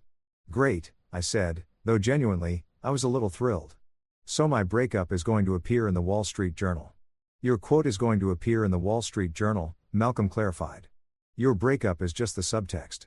There's a meaningful difference. By that evening, the quote had appeared in 3 financial newsletters, 2 legal blogs, and an Instagram account dedicated to corporate wisdom that had 800,000 followers. Someone had turned it into a motivational poster with sunset imagery and wine glasses. A law school professor had used it to open a lecture on revocable trusts. And through all of it, Rachel had gone completely dark on social media. No posts, no comments, no activity, just silence, which in the modern era is basically a white flag. I made dinner, leftover pasta from the weekend, because I believe in using what I have, and scrolled through the conversation I'd accidentally ignited. Think pieces about trust in relationships. Debates about how to do a prenup right. 17,000 people who had apparently never considered that trust was revocable and now felt very strongly about it. My favorite response came from a divorce attorney in Chicago who'd written, 20 years in family law. This quote is going on my business cards. Thank you, Marcus Whitman, for compressing my entire career into one line. I raised my glass of leftover wine, because of course I was drinking wine while reading about my wine quote going viral, and toasted to nothing in particular. The real satisfaction wasn't the attention or the notifications or even the quiet implosion of Rachel's social calendar. The real satisfaction was that I'd said something honest and useful and people had recognized it as both. Yes, it was pointed. Yes, it came directly from my situation. But it was also genuinely sound thinking about estate planning and the role of trust in protecting yourself. Trust is like wine. Give it time or it turns to vinegar. Fortunately, trust is revocable. 20 words written in 30 seconds had become the most widely shared thing I'd ever put out into the world. And I hadn't even been aiming for that. I'd just been honest about what a very strange weekend had taught me. My phone buzzed one more time. Unknown number. A text, "This is Dr. Elias Monroe. Your quote was elegant. Well done." I stared at it for a long moment, then saved the number and replied, "Thank you, sir. Your 4 words were pretty elegant too." He sent back a single thumbs up emoji, which from a legendary law professor was basically a standing ovation. I finished my wine, switched off notifications, they'd reached a genuinely unmanageable volume, and went to bed feeling like I'd stumbled into winning something I hadn't even known was a competition. Tomorrow, the internet would move on to something else. Rachel would probably start rebuilding. Harold would continue his slow reckoning with federal trust law. But tonight, I was the person who'd turned a broken engagement into a viral moment with one line about wine. And honestly, that felt pretty extraordinary. A week later, I sent Rachel the final document by certified mail, signature required, because certain things deserve a little ceremony. Inside was the formal announcement that all my significant holdings, real estate, investments, the antique collection I'd spent years building, had been moved into a charitable foundation. The Whitman Foundation for Educational Advancement, specifically. Scholarships for students who genuinely needed them, not trust fund recipients playing at generosity. But here's the elegant part. Buried in Section 4, Paragraph 3, Subsection B was a single clause that Malcolm had called the pièce de résistance. Any individual who initiates adversarial claims, including prenuptial negotiations conducted in bad faith or public coercion, shall be permanently barred from foundation benefits, advisory positions, or acknowledgement. Rachel had triggered it herself the moment she staged that dinner. She'd automatically closed every door. My foundation attorney, a brilliant woman named Diane who specialized in nonprofit law, called it self-executing poetic justice. I called it a Tuesday. Now, if Rachel ever wanted to be anywhere near my money, she'd have to make a charitable donation first. And even then, the only thing she'd be funding was scholarships for kids who weren't her. I slept incredibly well that night. Rachel made one last attempt. She called Harold, who by that point sounded like a man whose spirit had quietly packed its things and taken an extended holiday somewhere far from estate law. "Harold," she probably said, voice tight with desperation. "There has to be a way through this." Poor Harold. I almost felt something for him. Almost. "Ma'am," he said, And Malcolm told me later that Harold had started calling her ma'am instead of Miss Abernathy, which is attorney speak for I have emotionally checked out of this situation. She can't even get your name into a court document anymore. The foundation structure, the federal shelter, the exclusion clauses, it's all sealed. There has to be a loophole. There isn't. Mr. Whitman's holdings are now structured inside a living trust so layered it could survive an alien invasion. Even with the most aggressive legal team imaginable, they'd need clearance from his accountant just to get started. I do love that Malcolm had been copied on that exchange. Harold had sent it as a professional courtesy, which really translated to, "Please confirm I haven't lost my mind entirely." The funny thing was, I wasn't even angry anymore. I was entertained. Most love stories end in heartbreak. Mine ended in an IRS-approved fortress. A week later, Rachel showed up at my gate in the rain. No makeup. No entourage. No lawyer in a tuxedo. Just her, soaked through, looking like regret given human form. She stood there shivering and asked the one question I'd been expecting. "You knew I was going to ask for the prenup, didn't you?" I looked at her through the gate. This woman I'd nearly married. Someone who'd chosen control over connection at every possible turn. "I hoped you wouldn't." I slid an envelope through the bars. Inside was a letter I'd written a full year before we'd even met, back when I was just a man trying to protect himself from mistakes he could see coming from a distance. "If love ever becomes leverage, lock the vault.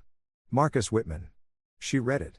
The tears came, not the pretty kind from films, but the honest, ugly kind that surfaces when you realize you've dismantled something irreplaceable through your own choices. I didn't gloat. Didn't lecture. Didn't offer the satisfaction of "I told you so." I just turned around and walked back inside to make a cup of coffee. Because real consequences don't need noise or drama or flames. They just need time. And calm, my friend, is what undoes them completely. And that concludes the first story. Let me know your thoughts in the comments down below. Now, let's get right into the next story. It's titled, My wife said where she went wasn't my business. Then at 2 a.m. her calls started flooding in. Emergency. Please answer. I'm scared. I read every text. Watched every call ring. Did nothing. She came home at 6 a.m., mascara streaked, heel broken. Found me eating breakfast. Why weren't you there? I took a sip of coffee. Your problems aren't my concern either. She told me her plans were none of my concern, said it right to my face before slipping out for yet another secret getaway with her wealthy boss. Then at 2:17 in the morning, my phone started lighting up with her calls, 18 of them back to back. I watched every single one go to voicemail. I read every frantic text she sent, every desperate plea for help, and I didn't lift a finger. That was the moment I made my decision. Mercy, forgiveness, being the stand-up guy, none of that was my concern anymore either. My name is Alex Carter, and what follows is the story of how I took apart two people's lives with the same cold precision I used to put up steel frames for skyscrapers.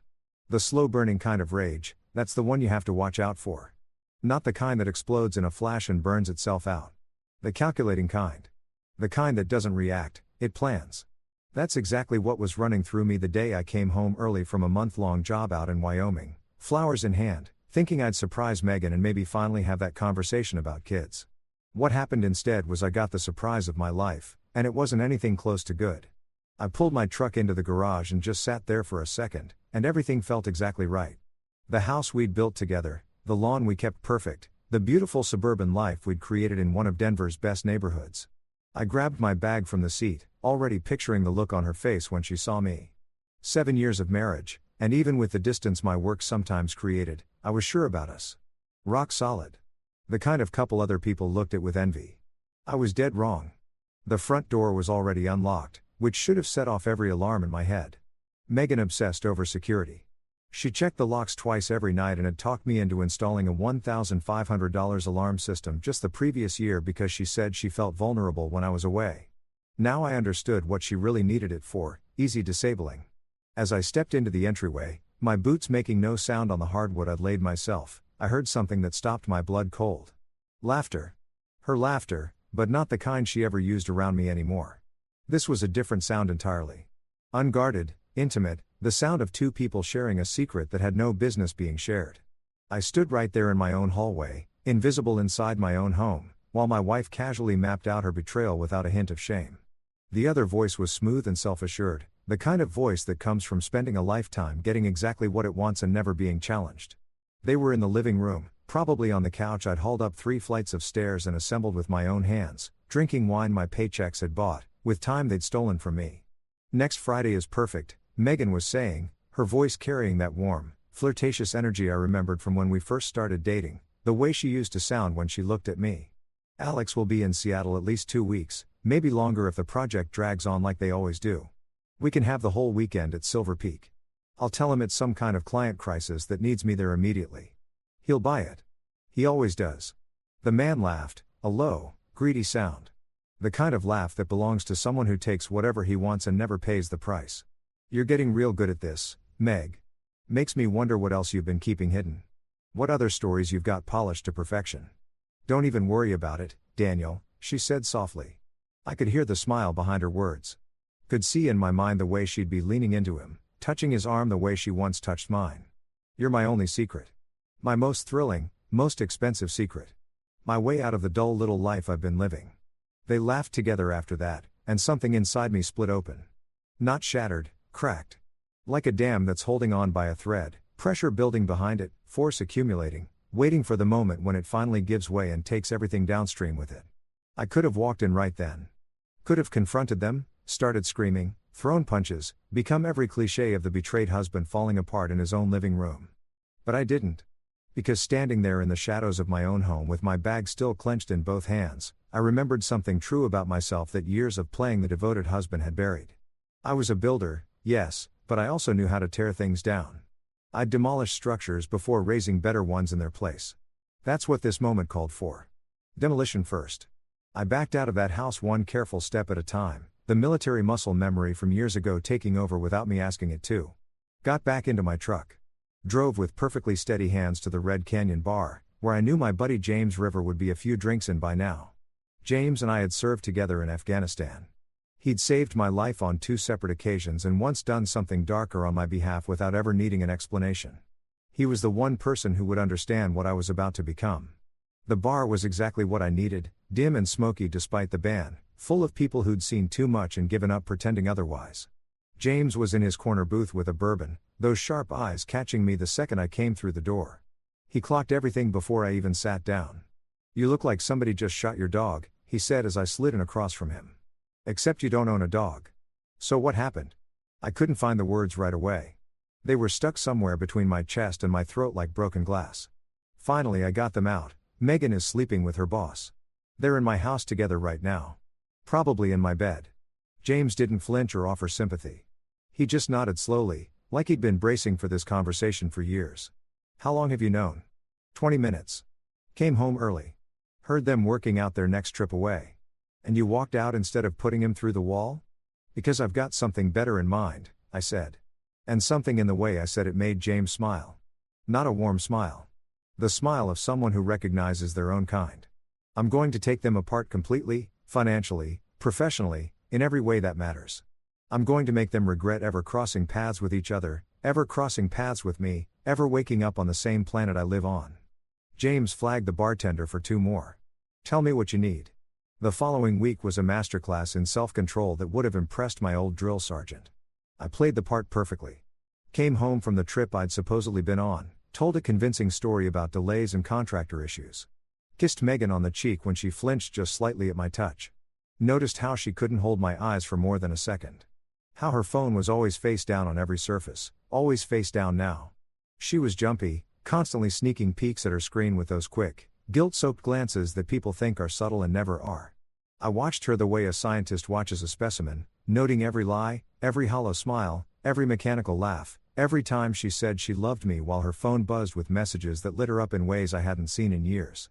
I never pushed. Never gave her the tears and accusations and big dramatic confrontation she'd probably imagined in her head. I was cold and methodical, quietly building a case she didn't even know was being built. James, using his military network and zero regard for legal niceties, ran professional surveillance. What came back made my stomach twist: photographs, timestamps exposing every lie she'd told, credit card receipts from hotel stays we'd never taken together. Daniel Hudson. 44 years old. CEO of Hudson Marketing Group. Married, 2 kids in private school, a net worth hovering around $40 million from what public records showed. My wife's boss. Pathetically, insultingly predictable. But here's what Megan had no clue about.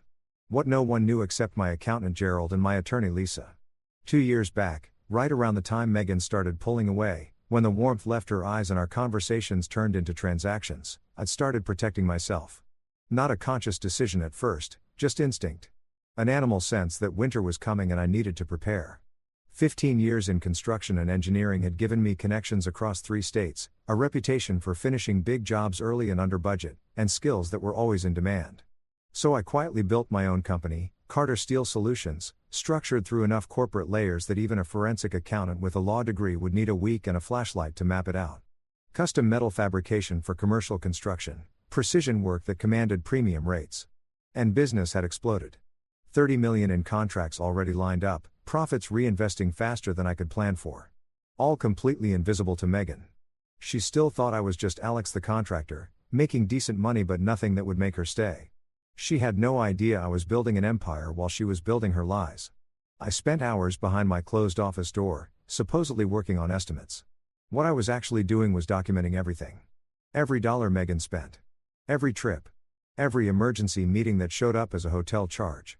James kept feeding me photos and recordings that made my hands shake, but I filed them away without blinking. Evidence. Ammunition. The bricks I'd used to knock down the life she thought was safe. I started catching details I'd chosen not to see before. The designer wardrobe that had appeared out of nowhere. The hours she spent getting ready for work versus the 30 seconds she gave me when she got home. The way she dropped Daniel's name into conversations constantly, like he was something special instead of a married man sneaking around on his own family. The obsessive mirror checking before she left each day, like she was performing for an audience that wasn't me. The tipping point came on a Tuesday night, 3 weeks after I'd first heard them together. I sat in the living room pretending to look at my laptop while she got ready to go out. She'd become bold lately, almost daring me to say something. The outfit she had on was stunning, all designer labels, a dress I'd never seen before that probably cost someone's rent payment. Paid for with money from our joint account I'd been quietly routing into my hidden company accounts. The irony was not lost on me. "I'm going out," she announced, taking one last look in the hallway mirror and turning slowly to make sure every angle looked right. For him. Her tone was sharp, testing me, hoping I'd push back so she could start a fight and use it to justify whatever she was doing in her head. I looked up from my screen, face completely blank, giving her nothing. "Where to?" She wheeled around and there was something in her eyes, guilt mixed with defiance mixed with contempt. "Where I'm going is none of your business, none of your concern, not your problem. Honestly, you've been impossible lately. So cold and checked out and buried in your work. Maybe if you actually paid attention to your own wife instead of running off to every project that comes along, I wouldn't need to find my own entertainment." The nerve of it. The absolute, breathtaking audacity of someone who's been cheating on you then turning it around to make you the reason, making you feel responsible for pushing them away. It almost made me laugh. Almost. Instead I nodded once, keeping my face flat and unreadable.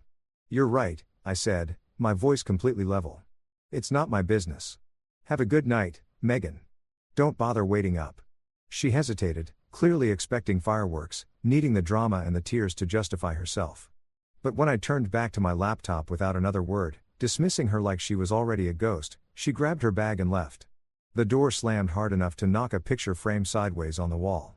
I sat alone in our beautiful home, counting to 100, letting the fury roll through me and then past me, until it settled into something colder and far more useful. Rage was hot and sloppy. What I had now was ice. Clarity. Intent. Then I picked up my phone and texted James, "It's time. Get everything ready. We move tomorrow." His reply came back instantly, "Been waiting for this. Both targets. No mercy." At 2:30 in the morning my phone started buzzing on the nightstand, that vibration unbearably loud in the dead quiet of the house. Megan's name flashed on the screen once, twice, 3 times, 4. I watched it ring from where I lay on top of the covers, propped on my pillow, wide awake, staring at the ceiling. Counting each missed call like keeping score. I'd been expecting this. Daniel Hudson was a predator, but underneath that he was a coward, the type who takes what he wants right up until there's actual risk involved, and then vanishes. Something had gone sideways on their little getaway, and now she needed me. Now she wanted the man she'd been betraying to ride in and fix whatever mess she'd made, to play the dependable rescue plan she'd always kept in her back pocket. I let it ring. Let her panic. Let her feel what it was like to desperately need someone who simply wasn't there. After the 4th call, the text started. "Alex, please. I need you. Emergency. Please answer." Then, "I'm scared." "Where are you?" Then, with typos that gave away how shaken she was. Please don't do this. I'm sorry. Please. I read every single one as they came in. Felt nothing but a cold, quiet satisfaction settling deep in my chest. Whatever was happening to her out there, she'd earned every second of it. She'd made her choices. Now she was living inside them. I powered off my phone and went to sleep, the deepest, most peaceful sleep I'd had in months. She stumbled back in around 6 the next morning, just as daylight was starting to color the sky. Mascara tracked down her face in dark streaks, one of her expensive Louboutin heels snapped clean off and hanging at a broken angle, the red sole catching the light like something wounded. Her dress was torn at the shoulder. She looked like the night had chewed her up and spit her back out. And when she walked into the kitchen and found me calmly eating breakfast, something between relief and terror moved across her face. "Alex," she said, and her voice was raw from crying or screaming or both. "I called you over and over. Why didn't you pick up? Why weren't you there?" I looked at her over my coffee mug, took my time, let the silence do its work, took a slow sip before answering.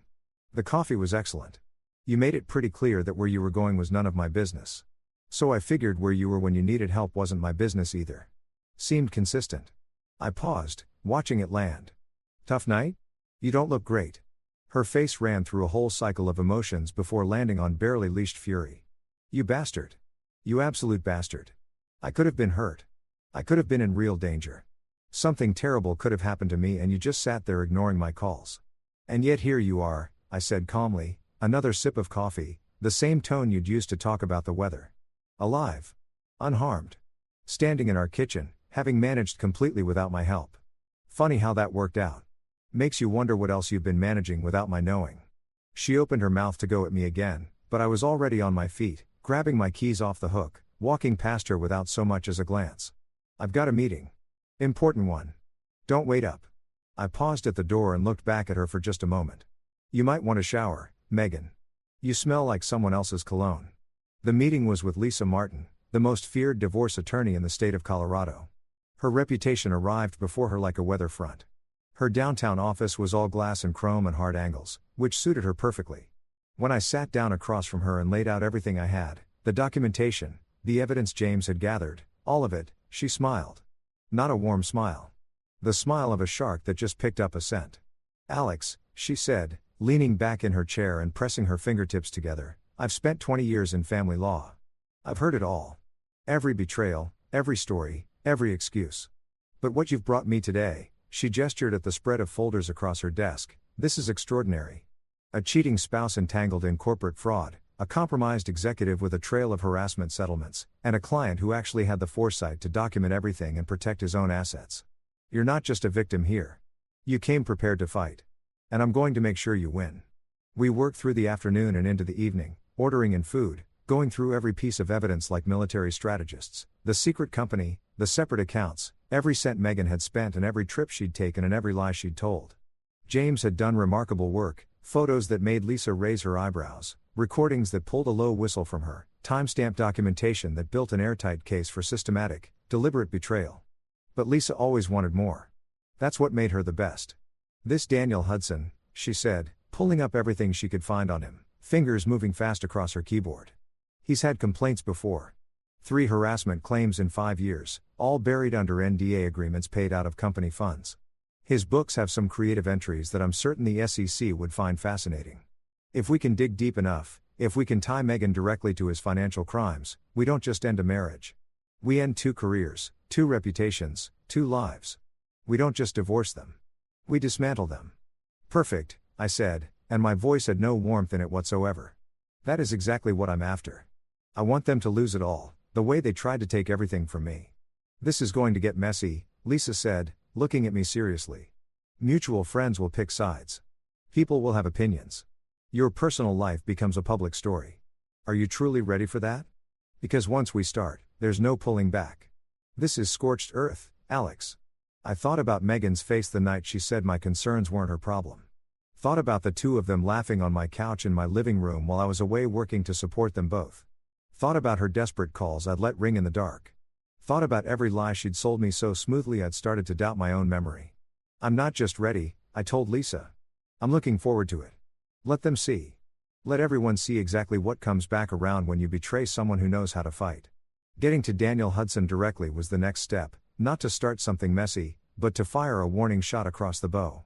To let him understand that the game had shifted, that he wasn't dealing with some oblivious husband anymore. He was dealing with someone who'd been trained for combat and didn't believe in doing things halfway. Using James's contacts and my knowledge of building systems and security layouts, I walked straight into Hudson Marketing Group dressed as a maintenance worker, worn toolbox, official-looking clipboard, a uniform that made me invisible to anyone who passed. Nobody looks twice at the repairman. I learned that years ago on job sites, confidence and purpose are the best disguise you can wear. Daniel's office was exactly what you'd expect from a man who mistakes expense for substance. $50,000 desk. Italian leather on every surface. Art on the walls that looked like it cost a fortune and meant absolutely nothing. Floor-to-ceiling windows overlooking downtown Denver, the kind of view that signals power to people who need that kind of signal. Daniel himself was on a call when I walked in, leaned back with his feet on the desk like he was the only important person on earth. The confusion on his face when he registered me would have been funny if I were in any mood to find it funny. He wrapped up his call fast, switching from confusion to irritation. "Who are you? You can't be in here. I'm calling security." I closed his door behind me slowly, then crossed to his desk at my own pace and set a flash drive down next to his keyboard with a soft, deliberate click. "My name is Alex Carter," I said, quiet and perfectly steady. "I believe you're well acquainted with my wife, Megan." Quite intimately, in fact. Every drop of color left his face at once. He tried to recover, pasting on a calm he clearly didn't feel. "I have no idea what you're referring to. I think you have me confused with someone else." I held up one hand to stop him. "Don't. We're both too intelligent for that." On that drive, photographs of you and Megan across 4 different hotels over 3 months. Recordings of your phone conversations laying out your plans in detail. Time-stamped videos of you coming and going from those hotels on the exact days she told me she was working. Credit card records showing who paid for the rooms. Transcripts of over 3,000 text messages between your personal phone and hers. Emails where you two discussed not just your affair, but also confidential material she forwarded from my own private files.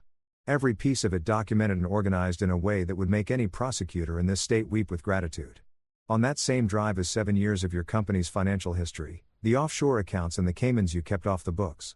The shell company contracts you've been awarding yourself. The harassment settlements you paid out using company funds. The insider trading patterns. All of it. Meticulously documented.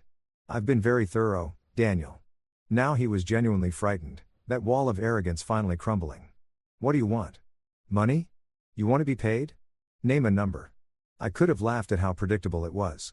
"This has nothing to do with money. I'm not here to cut a deal. I'm here to give you a choice, one time, so pay attention. You can walk away quietly. End things with Megan immediately. Take the professional fallout heading your way without trying to drag her down harder than necessary. Cooperate when the time comes. And maybe, I keep the worst of what I know to myself. Maybe you just lose the corner office and the reputation instead of your freedom. And if that's not what I do?" he asked, reaching for bravado and coming up short. I leaned forward over his desk, close enough that he had nowhere to look but at me. "Then I reduce your entire world to rubble. The company, the reputation, the marriage, the freedom, everything. I make sure every partner, every client, every reporter in this city knows your full story. I make sure your wife learns about your other women, because Megan isn't the first, is she? I make sure your children find out who their father actually is. I show up and testify against you in person. I spend every cent I have ensuring you never work in this industry again.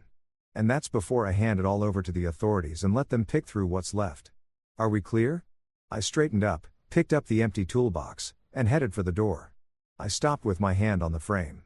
"One more thing, if you warn Megan, if you try to get ahead of this or coordinate with her in any way, I'll know immediately. I have people watching you. Serious people. And I'll treat it as a declaration of war. Trust me when I say you do not want that.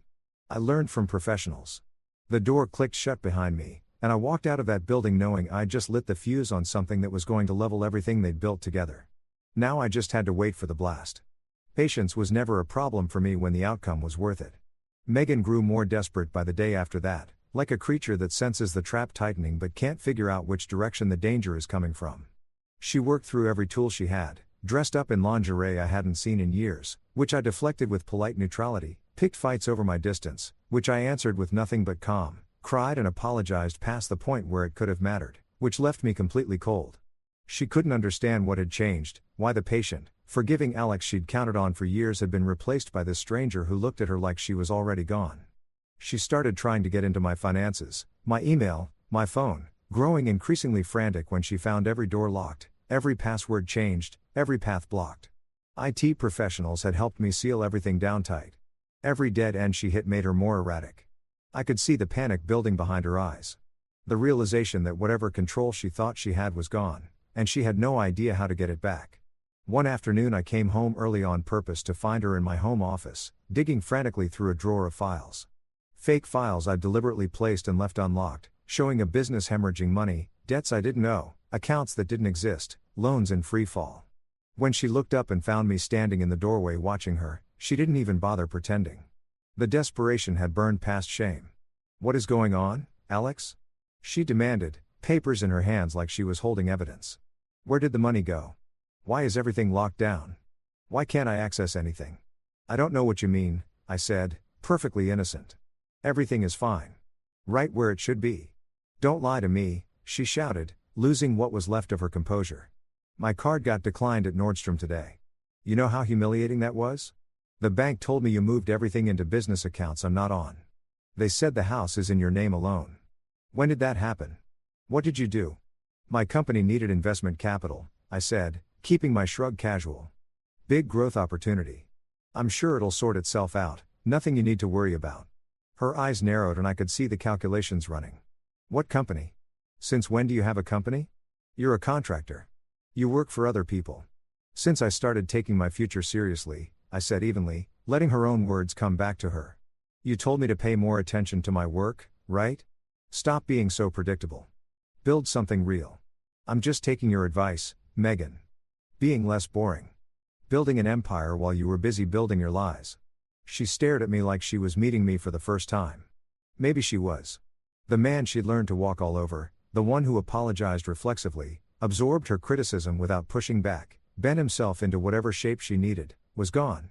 Standing in his place was someone she couldn't read, couldn't manage, couldn't even begin to understand. And that terrified her more than anything else could have. "You're punishing me," she said, and her voice had gone quiet. "You know something." "What do you know?" "No," I said, keeping my voice even and cold. "I'm not punishing you. I'm protecting myself." Those are two completely different things. The final confrontation, the one I'd been orchestrating for weeks the way a conductor shapes every note before the performance, happened at Silver Peak Resort. James had intercepted an email Daniel carelessly sent from a work account giving me the exact dates. I booked my own room under a different name, paid cash, and left no footprint behind. I wasn't going up there to catch them in the act, that moment had passed. I went because I needed to finish this face to face, in the place where they felt safest. I drove up into the mountains alone on a Friday afternoon, winding roads cutting through thick pine, glimpses of snow-capped peaks between the trees. The resort was exactly the kind of place Megan loved, polished and exclusive and priced so high that regular people only ever read about it. 5-star dining, a spa with treatments that cost more than car payments, suites with views that belonged on magazine covers. All of it probably running through Daniel's company account, since Megan's personal credit had been quietly cratered by my very deliberate management of our shared finances. Getting into their suite was almost insulting in how simple it was. $50 to a housekeeper with no curiosity, and I had a key card and a room number. I waited until evening, until the last light was dying behind the mountains, until I knew they'd have settled in with their drinks and their guard fully down, feeling untouchable inside their bubble. Then I walked through their door like I'd paid the bill. They were out on the balcony, backlit by the last of the sunset, champagne catching the final light, looking like a scene from a luxury travel ad. Megan in a stunning black dress I'd never seen, bought for exactly this occasion with money she assumed was still partly hers. Daniel had his arm around her waist with the casual ownership of someone who thinks he's already won. They looked like people who'd never faced a consequence in their lives. "Hell of a view," I said from the doorway, and my voice cut right through whatever moment they were sharing. Megan's glass slipped from her fingers and shattered across the balcony tiles, champagne spreading like something spilled at a crime scene. Daniel spun around fast, face moving through shock, then anger, then something that looked a lot like fear. "Alex," Megan breathed, her voice barely forming the word. "What are you doing here? How did you find us?" I walked into the suite at my own pace, taking stock of everything around me with unhurried appreciation. Egyptian cotton sheets on a king-sized bed. A hot tub on the balcony. Vintage champagne in an ice bucket. Just wanted to see where my money was going. Where my wife's time was disappearing to. Nice choice. Very tasteful. Is that the Dom Perignon 08? Excellent selection. I hear it pairs well with broken vows and borrowed time. Daniel stepped forward, positioning himself between us, trying to summon the executive authority he used in conference rooms. Get out. Now. This is private property. I will call security. I smiled at him, and there was nothing friendly anywhere in it. What you need to do, Daniel, is stop talking and start listening. Because right now, as we're having this conversation, emails are being delivered to every member of your board detailing 7 years of financial crimes. By the time the sun comes up, you'll be terminated, under federal investigation, and looking at criminal charges that carry real prison time. The blood left his face like a light being switched off. You're lying. You don't have anything. Already sent, I said, glancing at my watch. About 43 minutes ago. Lisa Martin doesn't do anything halfway. I'd check your phone. Something tells me it's having a very eventful evening. He grabbed his phone with shaking hands, and what he found there wrecked him. Notification after notification from board members, lawyers, partners, everyone scrambling at once. He kept scrolling, hoping it would stop, and it didn't. I watched the arrogance drain out of him in real time. Megan found her voice, and it came out desperate and high-pitched. Alex, can we just talk? The two of us, alone? We can work through this. Talk? I turned to face her, and whatever she saw when she looked at my eyes made her step back. The way we talked when you told me where you were going wasn't my concern?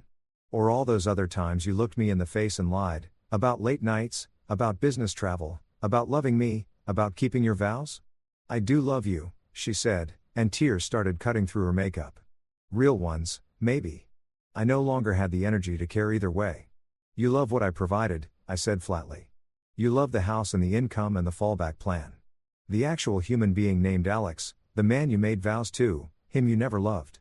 Because love doesn't coexist with what you've done. Love doesn't look like this. Love requires basic respect. And you never had that for me. Not once in 7 years. Daniel had recovered enough of himself to try one more lunge. You think you're righteous? The hero? You're just a bitter man who couldn't hold his wife's attention, inadequate in every way that counted.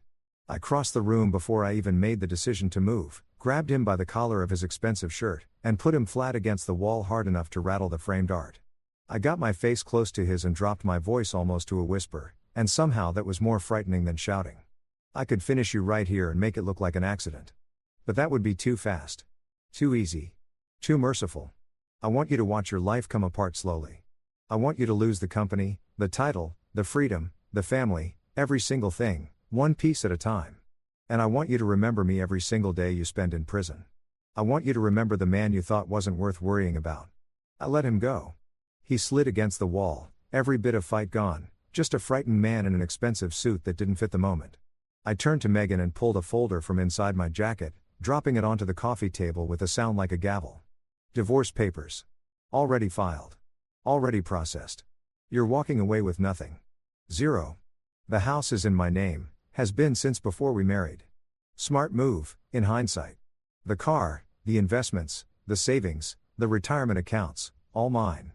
You'll leave with whatever's in your personal checking, which was sitting at about $3,000 last I checked. That's not legal, she said, but her voice had no strength behind it. Community property. I have rights. Already done, I said pleasantly. Lisa Martin is handling it. You should find your own attorney, though I'll warn you, most reputable ones won't touch this case once they look at the details. You're being investigated for conspiracy to commit fraud, industrial espionage, and money laundering. Forwarding confidential documents from my files to your boss's competitors, that's a federal crime. Helping structure illegal offshore accounts, also a federal crime. Opening accounts in my name without my authorization, identity theft. You've been busy, Megan. Busier than I ever knew. Her legs gave out and she sat down hard on the couch, her perfect dress wrinkling, her mascara running in dark rivers down her face. I never meant for any of this to happen? I finished for her. But it did happen. And now both of you get to live inside what you built. I headed for the door. One more pause, one more turn. You remember that night you called me at 2 a.m? All those calls in a row? All those texts begging me to respond? I was in bed. Phone right beside me. I read every message as you sent them. And I made the deliberate choice to do nothing. To let you panic. To let you feel abandoned and ignored, because you had told me, in no uncertain terms, that where you went and what you needed and who you turned to were none of my business. I simply took your advice. I applied your philosophy. Turned out it worked just fine. The look on her face in that moment, the full weight of it landing all at once, was worth every sleepless hour I'd spent getting to this point. I walked out of that suite and drove back to Denver with the windows down and the music up, feeling lighter than I had in years. Like I could finally fill my lungs all the way. What followed was a spectacularly satisfying collapse. Daniel's company imploded within days. The board voted unanimously to remove him without severance. Criminal charges came fast after that, SEC investigations, IRS warrants, the whole machinery of consequence rolling over him at once. His wife filed for divorce immediately and took what she could before the legal battle stripped everything bare. Smart woman. Megan tried to contest the divorce. Borrowed money from her parents to hire an attorney, but going up against Lisa Martin with borrowed money was like bringing a kitchen knife to a gunfight. Her attempt to rally friends around her ran straight into the wall of social media. News about the affair and the federal investigation had already spread. The dinner party crowd suddenly stopped returning her calls. What I hadn't anticipated, what genuinely caught me off guard even though it probably shouldn't have, was how fast Daniel turned on her. When prosecutors showed up with plea offers tied to cooperation, he opened up completely. Gave them everything. Threw Megan so far under the bus she left a shadow. It was her, he told investigators, told lawyers, told anyone with ears. She manipulated me. She seduced me. She was the source, forwarding her husband's confidential information, suggesting the offshore structures, helping design the illegal transactions. She was the architect. I was just going along with what she'd set in motion. Megan hadn't seen that coming at all. The man she'd burned her life down for turned on her without blinking. Her attorney called my attorney begging for contradicting testimony. I laughed and hung up. She was on her own. The investigators found hundreds of emails she'd sent Daniel, forwarding documents I'd deliberately left accessible in my home office once I knew what she was doing. Financial projections, contract details, competitive intelligence. Months of it, all time-stamped, all provable. What she'd done had long since crossed the line from an affair into something considerably more serious. The day her criminal charges were filed, I was in Lisa's office signing the final divorce papers. Lisa's phone rang mid-signature, and the smile that spread across her face when she hung up told me everything before she said a word. My contact at the DA's office, she said, barely containing herself. Conspiracy to commit fraud, industrial espionage, money laundering, identity theft. If she's convicted on all counts, 10 to 15 years federal, possibly more if they add RICO. I signed the last page and nodded. Daniel is facing 20 to 30, Lisa added. Fraud, embezzlement, money laundering, tax evasion, obstruction. His plea deal collapsed when they caught him lying too many times. His lawyers are in full panic mode. It's genuinely beautiful. The house felt different once I changed the locks. Like it had been holding its breath for years and could finally let go. I brought in contractors to gut Megan's walk-in closet and turn it into a home gym, convert her bathroom into a sauna, strip her office down to the walls and build a library in its place. Every last trace of her was removed, donated, given away, or in some cases simply destroyed because the satisfaction was worth more than whatever it would have sold for. 3 weeks later it was as if she'd never set foot in the place. James came by one evening with a bottle of Macallan 25, the good stuff, reserved for moments that actually meant something. We sat out on the back deck watching the sun go down over the mountains in brilliant shades of orange and deep purple. Neither of us said much. We didn't need to. He knew what it had cost me to get here. You did what needed doing, he said finally, pouring us both a generous measure. I know, I said. Not a single regret. 2 months after the divorce closed, Carter Steel Industries won its biggest contract yet, $65 million to supply custom metalwork for a new NFL stadium in Phoenix. Success, it turned out, was the most satisfying form of revenge available. While Daniel and Megan's worlds dissolved, mine was climbing to heights I hadn't planned for. 80 new employees. Offices in 5 states. Fortune 500 companies calling because they wanted to work with someone they could trust. 6 months out from the divorce, on a cold November evening that smelled like the first snow was coming, someone knocked on my door. I opened it to find Megan standing there, barely recognizable as the woman I'd spent 7 years married to. The designer clothes were gone. Worn jeans, a cheap jacket, hair limp around a face that had aged a decade in less than a year. Dark circles carved deep under her eyes. She looked like she'd been broken down to the frame. Alex, she said, and her voice cracked on the single syllable. Please. Just 5 minutes. I stood in the doorway without moving back. 2 minutes. Starting now. She looked past me into the house, into what used to be hers, and I could see the tears forming. I've lost everything. My job, my apartment, they repossessed my car. My friends won't talk to me. The trial starts next month and my attorney says I'm probably going to prison for 8 to 12 years. Daniel's legal team is painting me as the mastermind who engineered the whole thing and used him. Everything is gone, Alex. All of it. And you want what from me exactly? My voice was somewhere below freezing. Sympathy? Money for a better lawyer? A character witness? I want you to tell them the truth, she said, reaching toward me but not quite making contact. Tell them I didn't understand what Daniel was doing. Tell them I was just having an affair and had no idea about the fraud. Tell them I was a victim too. I let out a short, harsh laugh. That would be a lie, wouldn't it? You knew exactly what you were doing when you forwarded my documents. You knew what those offshore structures were. You helped open accounts in my name without my knowledge. You weren't an innocent bystander, you were a willing participant. An active one. I was in love, she shouted, desperation cracking into anger. I wasn't thinking straight. He told me we had a future together. Told me I was special. Told me he'd leave his wife and we'd build a life. I was stupid. I was wrong. But I don't deserve prison for falling for someone. You were in love, I repeated, tasting each word. So that's your defense. You destroyed our marriage, helped commit federal crimes, hurt everyone around you, but you were in love, so it shouldn't count. That's what you're going with. She dropped to her knees right there on my front step, grabbing both my hands with both of hers. Please, Alex. Please. I will do anything. Pay you back however long it takes. Work for you. Sign whatever you need. I cannot go to prison. I won't survive it. Please. I looked down at her, this woman I'd once stood before and made promises to that I'd meant with everything I had. I remembered her laughing with Daniel in my own living room. Remembered her telling me my concerns weren't her problem. Remembered her calls ringing in the dark while I lay there and let them. Remembered every lie, every humiliation, every quiet moment she'd made me question my own sanity. I pulled my hands back and stepped away from her grip. You made your choices, Megan. Now you live with them. Same as I'm living with mine. You're really going to stand there and let me go to prison? She whispered. I'm not letting you do anything, I said, flat and final. You did this to yourself. Both of you. I only made sure you actually faced the consequences instead of buying your way out of them the way people like you usually do. I made sure accountability happened. That's all I did. I loved you, she said, her final card, played face up on the table. I know I didn't show it the way I should have. I know I hurt you badly. But I did love you once. And I think somewhere underneath all of this, part of you still loves me too. Otherwise, why would any of this hurt? I looked at her for a long moment, really looked, and felt absolutely nothing stir in the place where something used to live. You're wrong. I don't love you anymore. I don't hate you either. I don't feel anything for you at all. You're just a lesson now, a reminder of what happens when you mistake someone patient and principled for someone who'll never push back.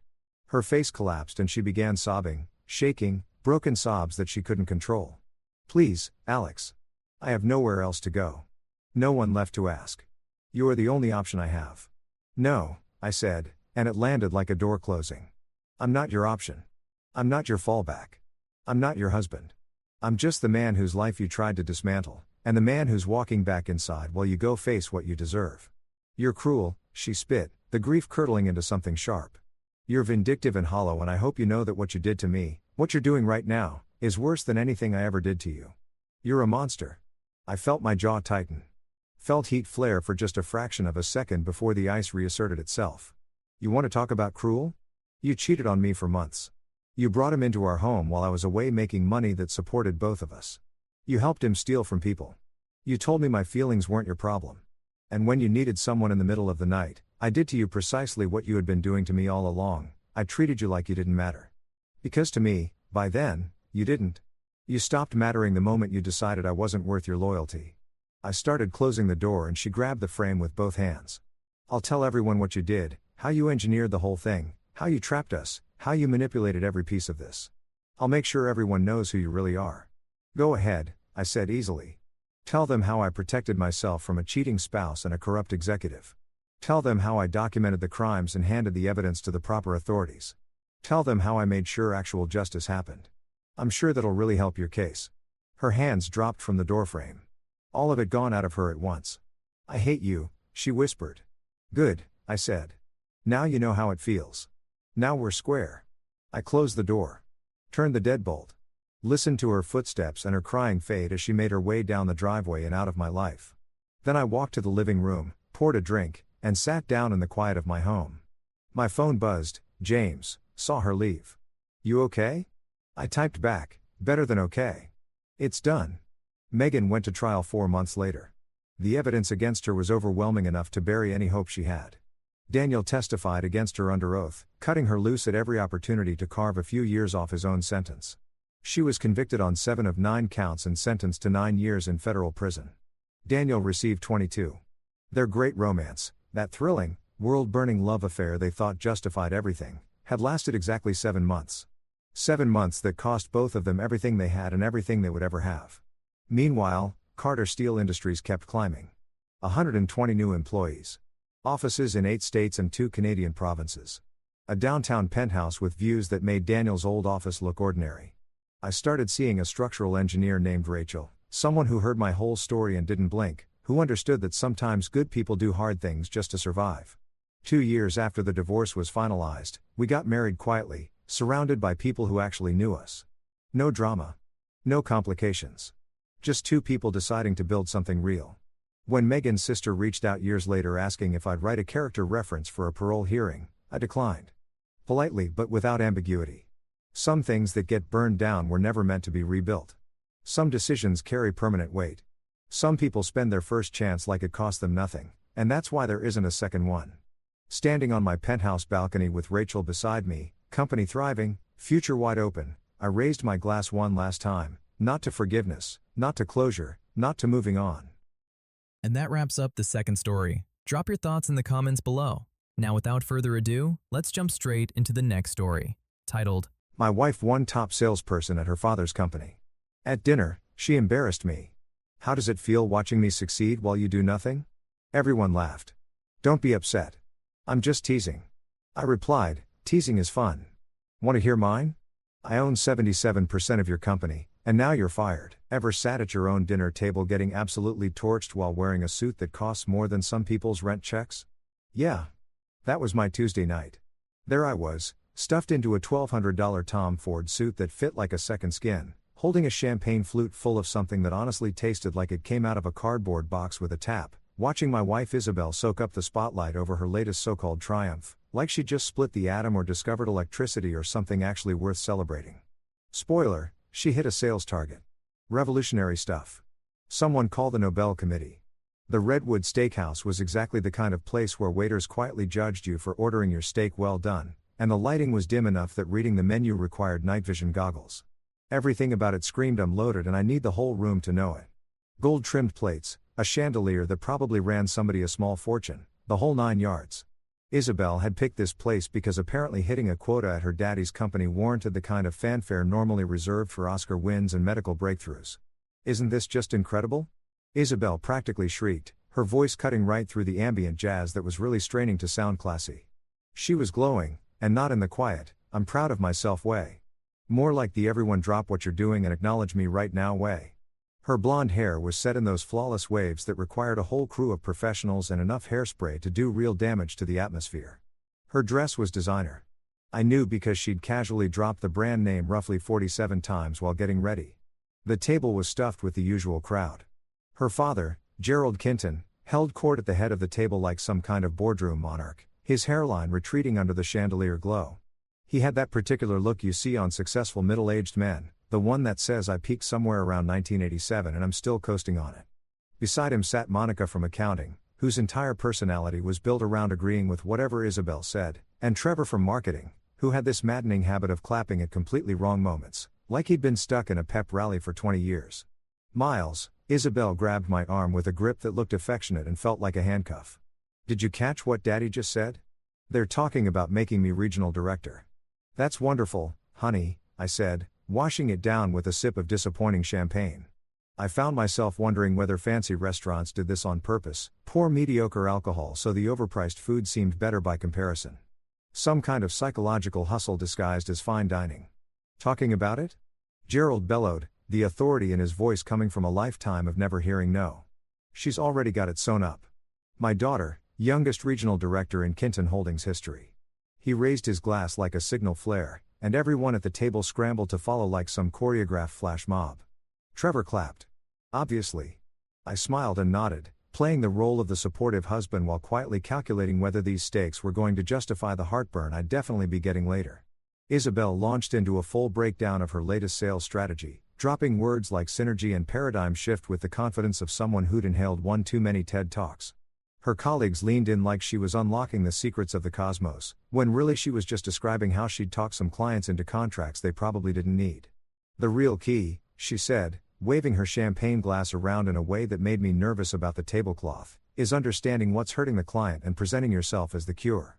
It's not brain surgery, but not everyone has the natural instinct for it. She looked at me when she said that last part. That look.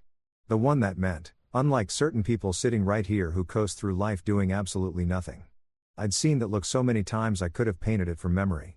Miles, you must be so proud, Monica chimed in, her voice dripping with the kind of artificial sweetness that makes your molars ache. Having such an accomplished wife. Oh, I'm drowning in it, I replied flatly. Seriously considering constructing a shrine. Isabel laughed, but there was an edge underneath it. He's kidding. But really, Miles has been incredibly supportive while I've been climbing. Haven't you, babe? The thing about loaded questions is they're landmines gift-wrapped in ribbon. No right answer exists. Agree too hard and you look pathetic. Push back and you're suddenly the villain. So I did what 3 years of marriage to Isabel Kinton had trained me to do. I smiled and said something that meant nothing in particular. I do what I can. Which is what, exactly?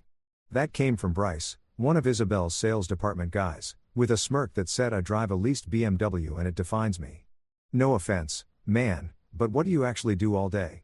The table went quiet. Not the good kind of quiet, the awful kind where everyone suddenly becomes very focused on their water glasses and the thread count of their napkins. Isabel jumped in before I could say anything. Miles does freelance work. Tech stuff, mostly. Very flexible schedule. Flexible. That was her go-to word for unemployed. Never mind that I'd sold a software company for enough money to buy myself a small island. Never mind that my investment portfolio dwarfed what most people in that room would accumulate over their entire lives. In Isabel and Gerald's world, if you weren't grinding through some corporate machine with a title and a corner office, you weren't really working. Tech stuff, Gerald repeated, the way you'd repeat I collect dryer lint, a combination of pity and mild disgust. Well, that's nice. Trevor clapped again. I was beginning to think it was involuntary. The food arrived, obscenely expensive cuts of meat arranged on plates like modern art, the kind of pretentious cuisine where you need a magnifying glass to locate your actual meal. Isabel kept holding court, treating everyone to her greatest professional hits while I worked on my steak and wondered if this was what purgatory felt like. Expensive, uncomfortable, and full of people who use disruption as a personality trait. Then came dessert, and with it the moment that blew everything up. Isabel stood up, champagne glass raised, face flushed from wine and self-admiration. I want to make a toast, she announced, and the entire table immediately snapped to attention like she was about to read from a sacred text. To strong women who lift men up by showing them exactly how it's done. The table lost it. Gerald nearly choked on his scotch. Monica applauded right along with Trevor, producing a symphony of pure enabling behavior. Then Isabel turned to me, eyes gleaming with that particular flavor of cruelty people like to dress up as playfulness. So, Miles, go ahead and tell everyone, what's it actually feel like, watching me succeed while you sit home doing nothing all day? The whole table leaned forward, waiting to watch me squirm. A few faces showed some discomfort, but most were barely keeping a straight face. This was entertainment. The Successful Wife and Her Deadweight Husband, a comedy for our times. Let me back up and paint you the full picture of my life before that dinner where I metaphorically set fire to my wife's entire sense of reality. Around Kinton Holdings, I was essentially invisible. Not in the cool, superhero way. More like the why did someone bring him? Way that makes you question every decision that led you here. People knew me as Isabel's +1, the husband who showed up to company functions in nice clothes, smiled politely, and nodded along while people talked about quarterly numbers and market share like it was the most riveting conversation since the invention of language. Oh, you're Isabel's husband, they'd say, as if that was the whole of me. As if I had no existence before she appeared, as if I'd been assembled specifically to hang off her arm at networking events. But here's the thing about doing nothing, it turns out it's actually very hard work when you're secretly running the entire show from behind a curtain, like some kind of financial Wizard of Oz. But I'm getting ahead of myself. See, While everyone at Kinton Holdings was busy treating me like some kind of stay-at-home trophy husband who spent his days gaming in his underwear and living off his wife's success, I was actually the majority shareholder of the whole company. Yeah. 77%. I own more of Kinton Holdings than Gerald Kinton himself, which was particularly funny given his name was literally on the building. How did that happen? Grab something to snack on, because this story runs circles around anything on Netflix right now. It started when Gerald made some genuinely catastrophic investment decisions that would make a compulsive gambler look financially responsible. The man had been throwing company money at every trendy startup that showed up with a pitch deck, convinced he was going to become the next great venture capitalist. Blockchain dog walking apps. Subscription boxes for artisanal air. I wish I was making that up. He literally put money into a company selling premium air from exotic locations in fancy little bottles, like Goop, but somehow even more unhinged. Naturally, every single one of these visionary investments tanked harder than the Titanic hitting a second iceberg. Suddenly Kinton Holdings was hemorrhaging cash at a rate that gives accountants actual nightmares. The company was circling the drain and making gurgling noises about it. Banks were calling. Creditors were sharpening their knives. Gerald was sweating through his tailored suits and probably nursing an ulcer the size of a small state. This was back in 2017, when I still held out some hope that my marriage to Isabel might actually be built on mutual respect rather than her treating me like a pet rock she kept around for tax purposes. I'd recently cashed out of a software company I'd built from the ground up, a lean cybersecurity firm that had caught the eye of some serious players in Silicon Valley.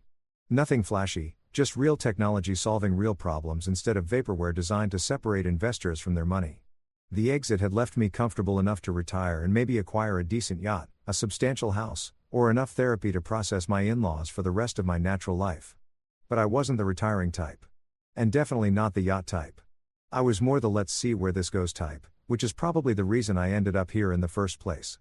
Gerald came to me one night, sweating and desperate, like a man who just realized the house was burning and his pants were still inside. He pulled me aside at some family dinner, probably one where Isabel had spent 3 hours walking everyone through her latest career victory, and asked if we could speak privately. We ended up in his home office, which was styled like a movie set designed by someone whose entire vision of wealth came from 1980s thrillers: dark wood, leather chairs, those crystal decanters that nobody actually pours from but everyone owns. "Miles," he said, pouring himself a serious measure of scotch that probably cost more than my first car. "I need your help." Now, Gerald had never needed anything from me before. He'd made it abundantly clear over the years that he viewed me roughly the way you view a piece of furniture, technically there, occasionally functional, but not really worth a meaningful conversation. So hearing him admit he needed me was like watching a cat ask a mouse for directions. "What kind of help?" I asked, genuinely intrigued by what could make a man like Gerald Kinton humble himself enough to come to his underachieving son-in-law. That's when it all came out. The bad bets, the mounting debt, the creditors circling like sharks who'd caught a whiff of blood.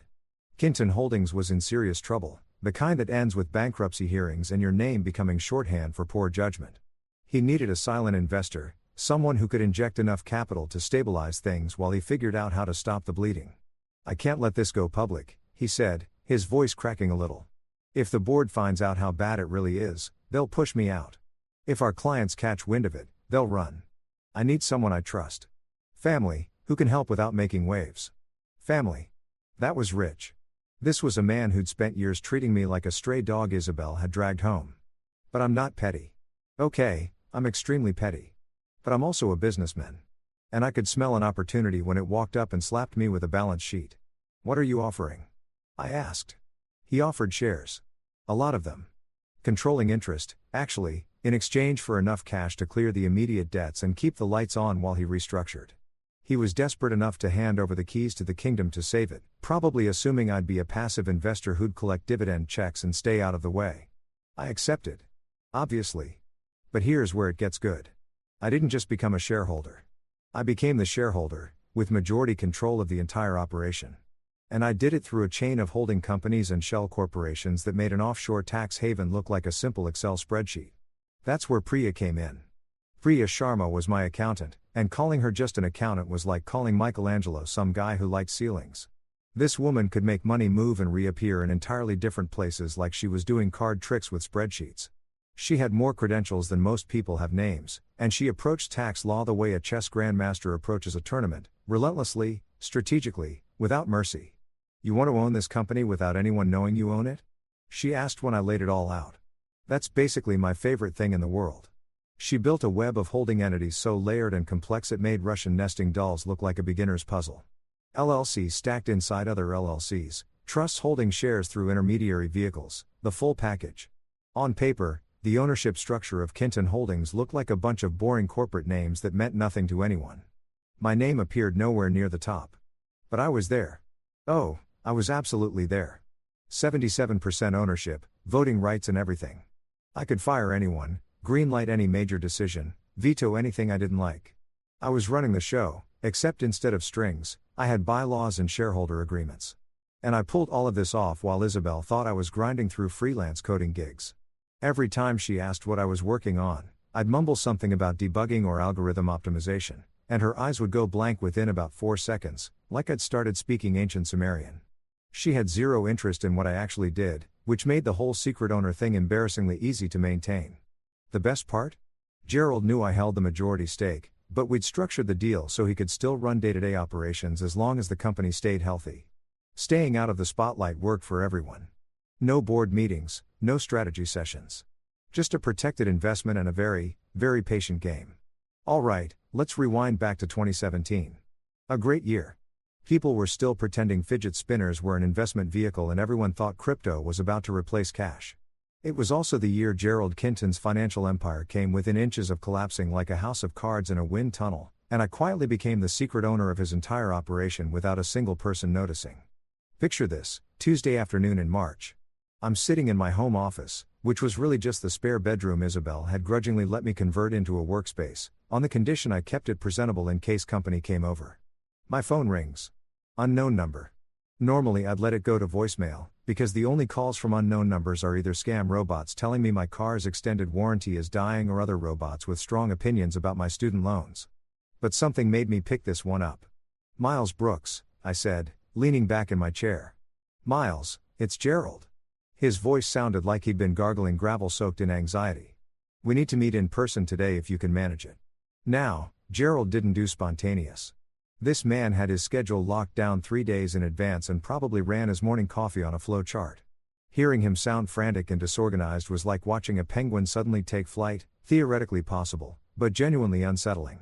Sure, I said, glancing at my calendar, which was, let's be real, completely empty. Come to my office. 6 o'clock. And Miles, he paused. Don't mention this to Isabel. Oh. Now that was interesting. Gerald never kept anything from his daughter.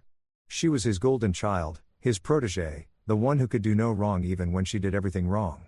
If he was cutting her out, something had truly broken. I showed up at Kinton Holdings headquarters at exactly 6, wearing jeans and a button-down, because I'd long since figured out that dressing too formally made people nervous while dressing too casually made them dismissive. The building was one of those modern glass stacks that looked like someone had piled transparent boxes on top of each other and called it innovation. Very look how forward-thinking we are while being completely generic. The receptionist, a young guy named Marcus who permanently looked like he'd rather be anywhere else on earth, barely glanced up as I walked through. Mr. Kinton's expecting you. Top floor. The elevator ride gave me time to wonder what fresh disaster I was walking into. Maybe Gerald wanted to float another one of his brilliant investment ideas. Maybe he was finally going to treat me like a person instead of his daughter's questionable life decision. Maybe aliens had made contact and he needed a tech guy to translate. Probably not that last one. Gerald's office was larger than my first apartment and furnished like a museum exhibit on the history of conspicuous wealth. The mahogany desk alone probably cost more than a luxury car, and the view stretched over the whole city like he was some corporate deity surveying his domain. Except his domain was currently on fire, financially speaking. He wasn't alone. Sitting across from his desk was a woman I'd never seen before. Mid-50s, steel gray hair and a sharp bob, a pantsuit that communicated I will dismantle you in court and enjoy every second of it. She had a leather briefcase open across her lap and the expression of someone who'd heard every excuse ever invented and wasn't impressed by any of them. Miles, this is Patricia Thornton, Gerald said, gesturing to her like he was introducing me to something genuinely ominous. She's our corporate attorney and she's going to walk you through the situation. Patricia looked me over with the kind of assessment normally reserved for livestock at auction. Mr. Brooks, Gerald tells me you recently sold a software company for a significant sum. Define significant, I said, dropping into one of the unnecessarily grand chairs. 7 figures, possibly 8. Her tone made it clear she already had the exact number memorized to the penny. Let's say I came out ahead, I replied, not interested in giving away information for nothing. She opened the briefcase and pulled out a folder thick enough to cause actual harm if thrown with enough force. Kinton Holdings is in financial distress. Severe distress. Mr. Kinton pursued several high-risk investments over the past 18 months that not only failed to generate returns but produced significant losses. How significant are we talking? I asked, though the shape of things was already coming into focus. 23 million, Gerald said it the way you'd confess something at a confessional. Give or take. I fought the urge to choke on my own surprise. 23 million. That wasn't a bad investment. That was a catastrophic collapse of judgment, the kind that usually comes with legal consequences. Good Lord, Gerald, I said. What exactly did you invest in? ICE futures for penguins? Various ventures, Patricia cut in smoothly. Blockchain applications, emerging market funds, several tech startups promising to revolutionize everything. The way she said revolutionize everything was exactly how most people say horse manure. Let me guess, I said. They didn't actually revolutionize anything except your cash reserves. Gerald had the basic decency to look embarrassed. His face was cycling through a reddish-purple progression that his cardiologist would definitely not have approved of. I thought I was diversifying. Positioning the company for future growth. Every analyst said tech was where you needed to be. Every analyst also said pets.com was going to reshape commerce, I pointed out. We both know how that ended. Patricia seemed to appreciate that I wasn't sugarcoating anything. A brief flicker of a smile crossed her face before she snapped back to professional level terrifying. The point, Mr. Brooks, is that the company is now carrying substantial debt. We've managed to keep it quiet so far, but creditors are escalating. If word gets out, clients will panic, staff will bolt, and the whole operation implodes. And you're looking for me to do what exactly? I asked, though I was pretty sure I already knew. Save it, Gerald said flatly. I need someone I trust to inject capital and absorb the debt. Someone who won't go running to the board or the press and turn this into a circus. Someone like family, Patricia added. Her tone suggested she found the entire plan somewhere between questionable and genuinely reckless. I leaned back and acted like I was thinking it over, while my brain was already doing backflips and mapping out scenarios. This was an opportunity delivered to my doorstep with a bow on it. Gerald was desperate enough to offer me whatever I wanted, which meant I could negotiate from a position of strength for what might be the first time in our entire relationship. What's in it for me? I asked. Shares, Gerald said quickly. Substantial equity in the company. We can hammer out the specifics, but we're talking a meaningful ownership stake. How meaningful? He exchanged a glance with Patricia, who looked like she had objections but knew better than to voice them right now. Controlling interest. Majority stake. Enough to make this genuinely worth your time. I let that sit in the air for a moment, watching Gerald squirm in his $1,000 chair. This man, who'd spent years treating me like I was barely qualified to carry his daughter's purse, was now offering me control of his life's work. The irony was thick enough to slice and serve. I want 77%, I said. Patricia actually let out an audible gasp. Gerald turned a purple that was probably medically inadvisable. 77? Miles, that's not just controlling interest. That's total ownership. You're right, I agreed, perfectly cheerful about it. It is. But here's the reality, Gerald, you need me significantly more than I need you. I could walk out that door right now and go buy a house in Malibu. You, on the other hand, are about 3 months away from bankruptcy hearings and your name becoming synonymous with everything not to do in business. So yes, 77%. Take it or leave it. The silence that followed was exquisite. Patricia was looking at me with something approaching genuine respect. Gerald was running calculations that probably involved creative accounting and prayer. One more condition, I added. This stays completely quiet. My name doesn't appear anywhere near the public records. We structure this through holding companies, trusts, whatever it takes. As far as anyone's concerned, especially Isabel, I'm still just the guy who does freelance coding. Why? Gerald asked, genuinely baffled. I smiled. Let's just say I prefer operating off the radar. It's a lot more fun that way. Living with Isabel Kinton was like being permanently cast as the before photo in an infomercial where she was the miraculous product that fixed everything, except in this version, the product never stopped reminding you how broken you were and how fortunate you should feel that it even shared a room with you. Picture a typical Tuesday evening in the Brooks Kinton household. Yes, she used the hyphenated name, but only for herself.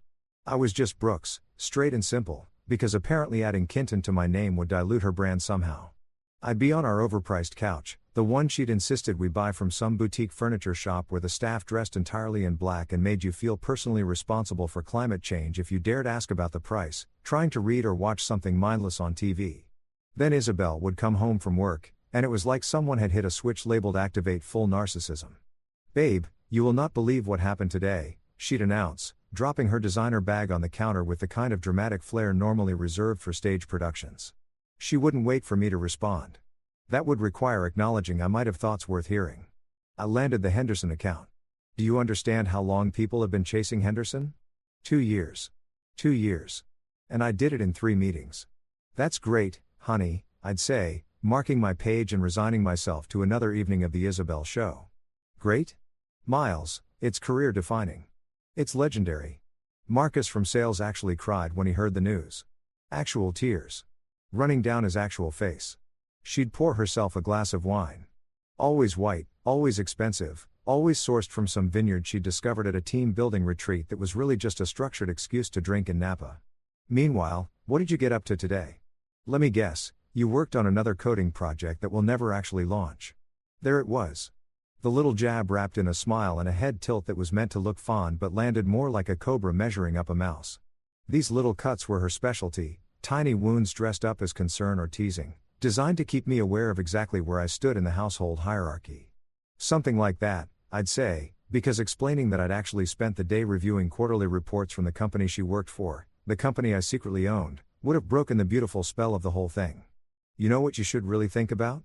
She'd continue, settling onto the couch beside me but somehow still managing to seem like she was standing on an elevated platform. "You should talk to Daddy about getting something at Kinton Holdings.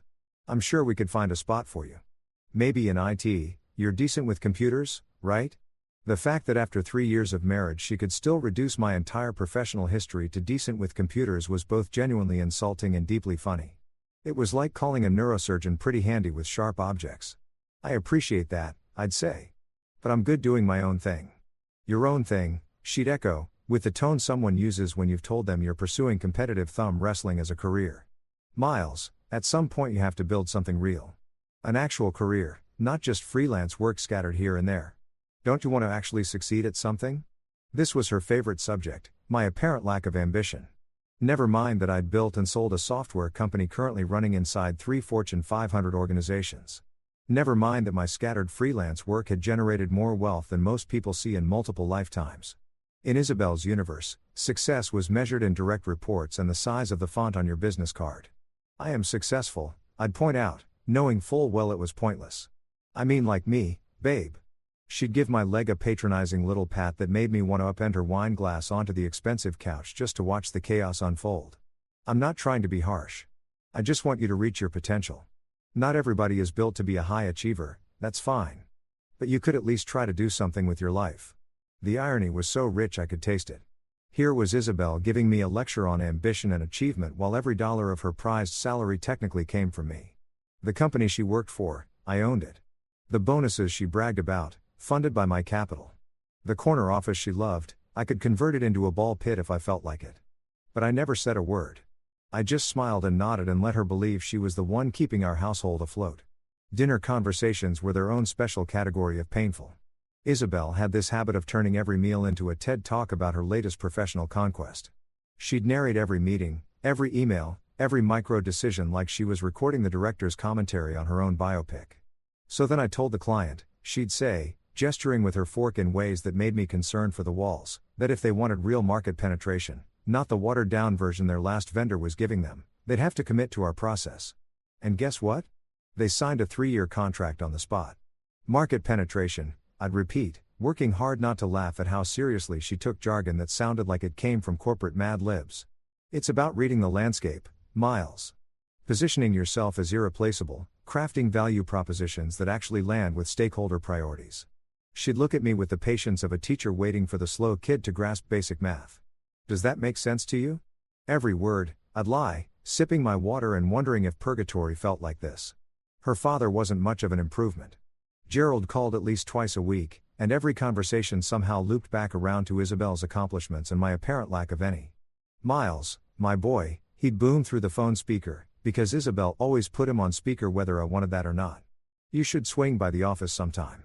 See how an actual company runs. Might spark some ideas for your little projects. My little projects. Sure. The projects that were currently the only reason his company still had lights to keep on. The worst stretch was watching Isabel with her colleagues at company functions. I'd get dragged along to happy hours and networking events, hovering awkwardly near the bar while Isabel held court like she was a visiting dignitary.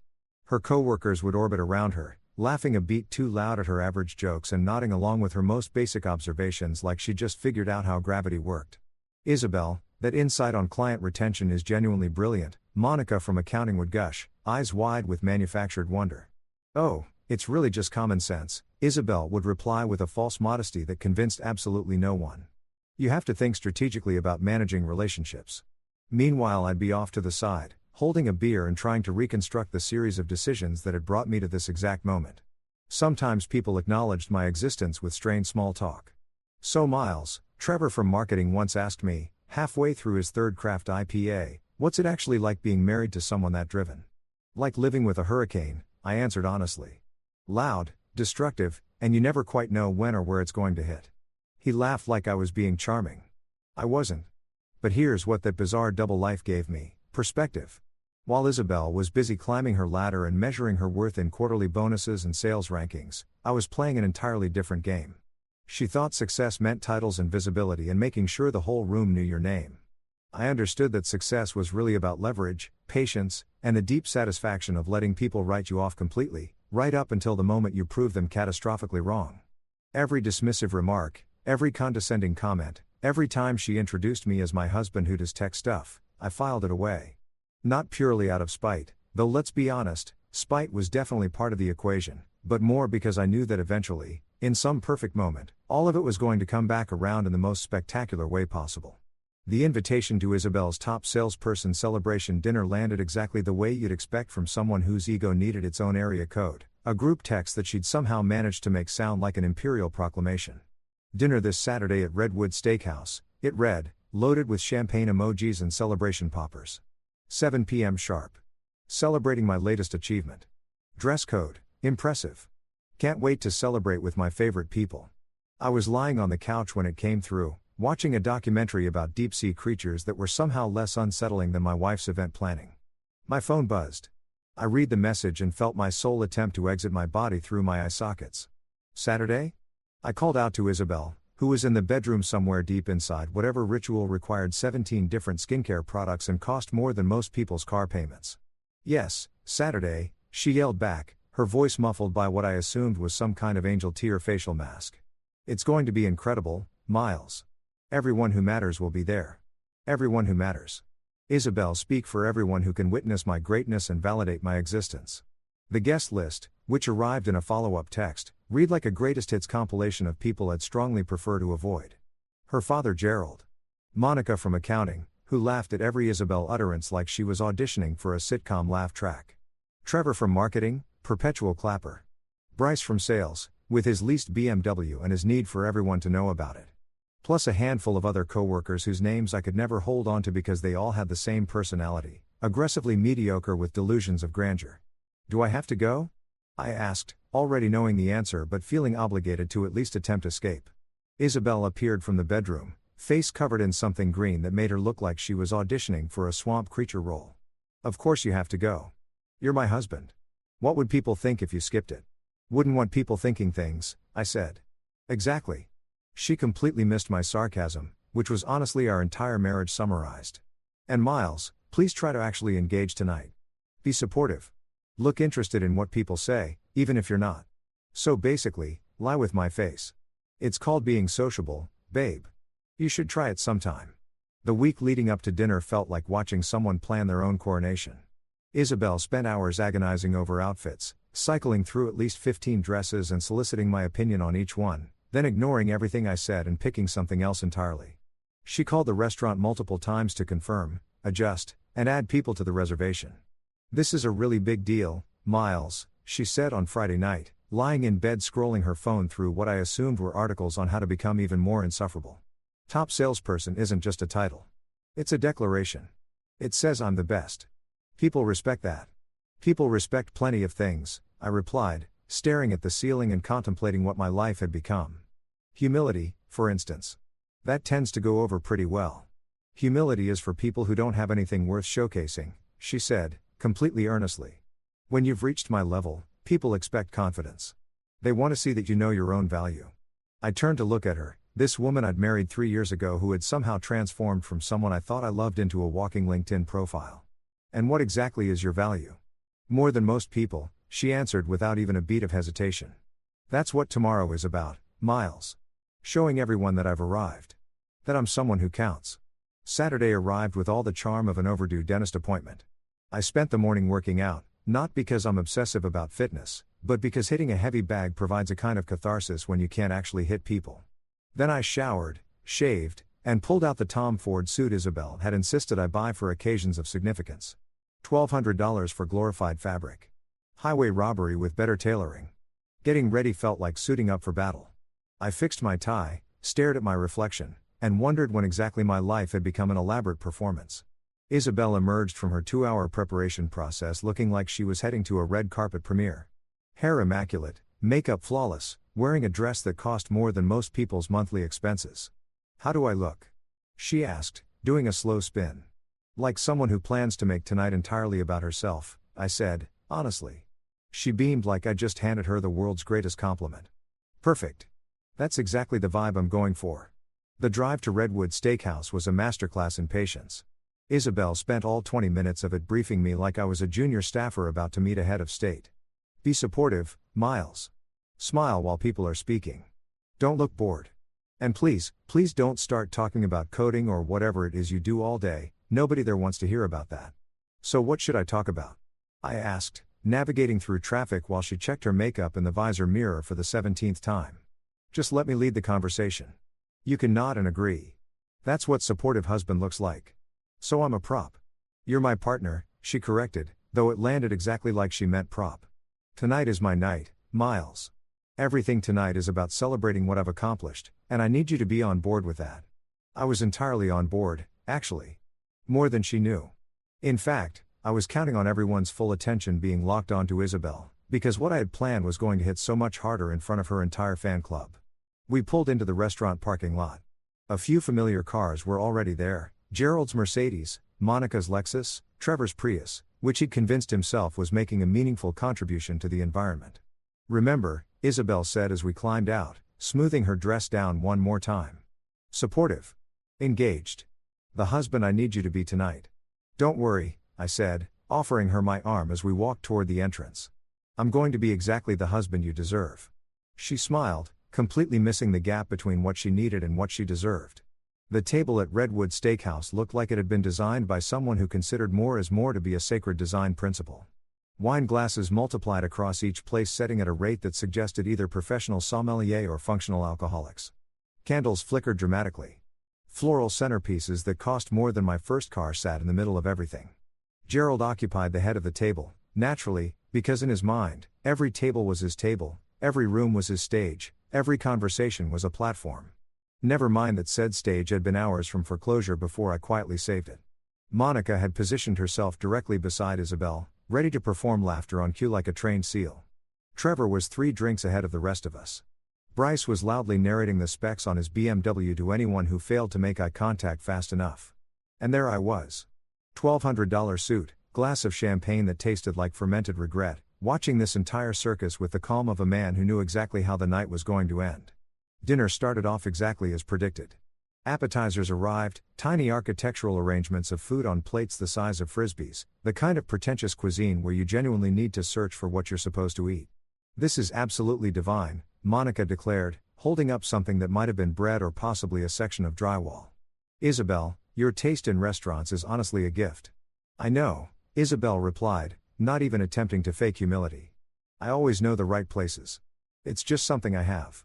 Gerald launched into a story about the first time he'd eaten at Redwood Steakhouse, framed naturally around some deal he'd closed and the cigars that cost more than most people's grocery bills. The whole table listened with their best impression of genuine interest. I focused on my food and quietly ran a mental countdown. The thing about patience is that it's simultaneously a virtue and its own particular kind of suffering. I'd been patient for years. Patient through the belittling. Patient through Gerald treating me like sentient furniture. Patient through an entire company assuming I was some kind of unemployed hanger-on riding his wife's coattails. Tonight, That patience was finally going to pay out some dividends. Literally. The main course arrived with the ceremony of a royal birth. Waiters materialized like synchronized swimmers, placing enormous stakes before each of us with the gravity of priests distributing communion. Mine was perfect, medium rare, seasoned exactly right, from what was clearly a very pampered cow. I would never say this out loud, but it was genuinely excellent. Now this, Gerald announced, carving into his steak with the confidence of a man who'd never been denied anything, this is what success tastes like. Speaking of success, Isabel said, visibly coiling up for an extended monologue about herself. I wanted to thank everyone for showing up tonight. This award genuinely means everything to me. Top salesperson isn't just a label, it's validation. It's proof that hard work and raw talent actually pay off. Trevor started clapping. Monica joined in. Within seconds the entire table was applauding like Isabel had announced a cure for a major disease rather than hitting a sales quota. I couldn't have done this without my incredible team, she continued, sweeping her gaze around the table like a politician working a fundraiser. And of course my family. She looked at Gerald with actual warmth, then pivoted to me with something closer to obligation. And my husband Miles, who's been so supportive in his own way. In his own way. Translation, he lives in the same house and I occasionally remember he exists. Bryce, who'd been suspiciously quiet for the past 10 minutes, decided this was his moment. Isabel, honestly, you're an inspiration. The way you closed the Henderson account, that was masterclass level. Some of us have been in sales for years and never pulled off anything that clean. It's all about reading the room, Isabel explained, warming immediately to her favorite subject, herself. Understanding what someone needs before they've even named it. It's practically instinct for me now. The conversation devolved into what was essentially a corporate worship service, with Isabel as the deity and everyone else as devoted congregation. They analyzed her techniques, her instincts, her supernatural gift for closing, like she'd emerged from the womb preloaded with sales skills.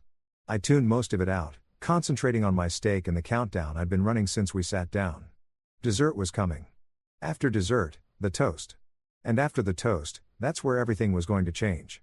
Right on cue, dessert landed, some elaborate chocolate creation that probably violated several laws of physics with how rich it was. Isabel barely touched hers, too busy holding court and receiving tributes. Then came the champagne, real champagne this time. Bottles of Dom Perignon that the restaurant had probably marked up 300%. Gerald insisted on opening the first bottle himself, making a whole production of it like he was christening an ocean liner. Glasses were filled. Isabel stood up, face flushed and radiant with wine and self-satisfaction, looking like someone who'd just conquered a small nation and had prepared a speech about it. I want to make a toast, she announced, and the table fell silent immediately. To strong women who lift men up by showing them exactly how it's done. The table erupted. Gerald nearly snorted champagne through his nose. Monica was laughing hard enough to produce actual tears. Trevor clapped and laughed simultaneously, which is physically impressive and deeply irritating. Then Isabel turned to me, and I could see it in her eyes, that little flicker of gleeful cruelty that people get right before they publicly humiliate someone and convince themselves it's harmless fun. So, Miles, she said, her voice carrying across not just our table but probably to the kitchen. Tell us all, what's it actually feel like, watching me succeed while you sit home doing absolutely nothing? The laughter doubled. Bryce was practically gasping. Monica looked like she was at risk of a medical event. Gerald shook his head with a grin that said, "Isn't my daughter wonderfully bold?" "Don't be upset, I'm just teasing," Isabel added, reaching over to touch my arm. As if a quick disclaimer erased the thing she'd just done. As if just kidding is some kind of magic undo button for public humiliation. The table leaned in. They were expecting me to laugh it off, maybe make some self-deprecating quip about being a kept man, play my assigned role in the narrative where Isabel was the star and I was just lucky to be in the same orbit. Instead, I smiled. Not a forced smile, not a polite one, a real one, the kind that should have been a warning to everyone watching that something was very, very wrong. Teasing is fun, I said, completely calm, my voice steady while my chest was basically doing cartwheels. Want to hear mine?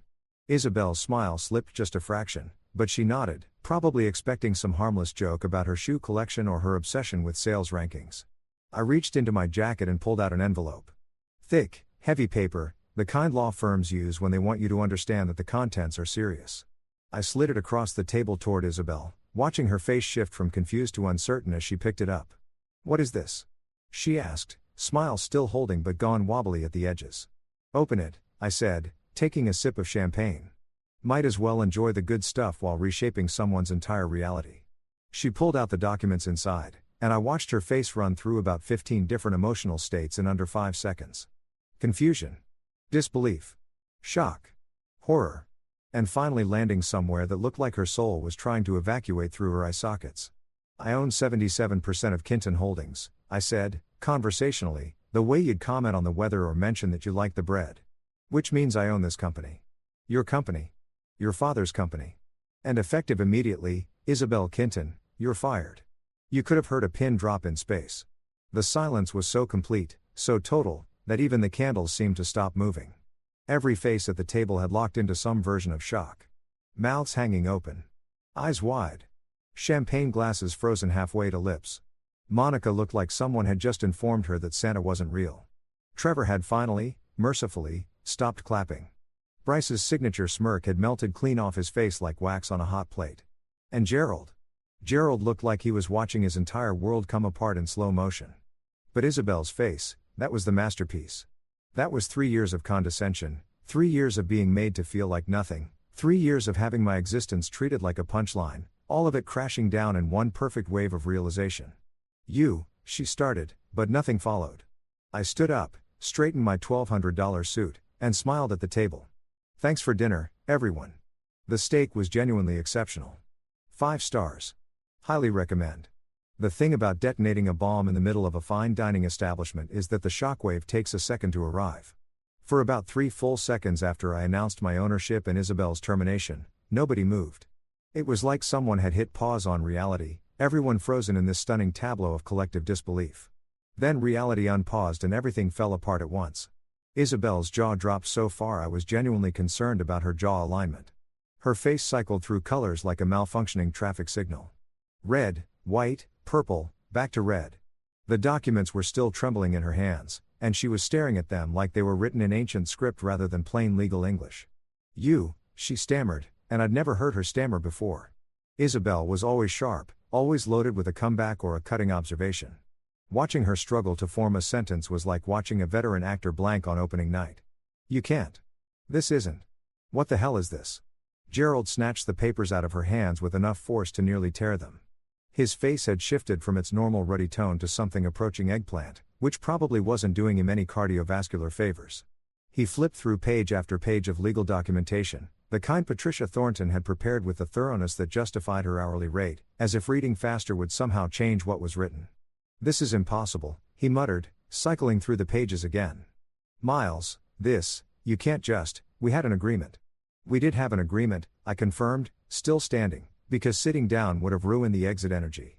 An agreement where I purchased 77% of your company in exchange for pulling it back from the edge of bankruptcy. Remember that Tuesday in 2017 in your office? You were sweating through a suit worth more than most people make in a month. Monica had both hands over her mouth, as if physically holding in a scream. Trevor had stopped clapping, probably a personal record, and was staring at me like I'd just revealed I was an extraterrestrial observing human behavior.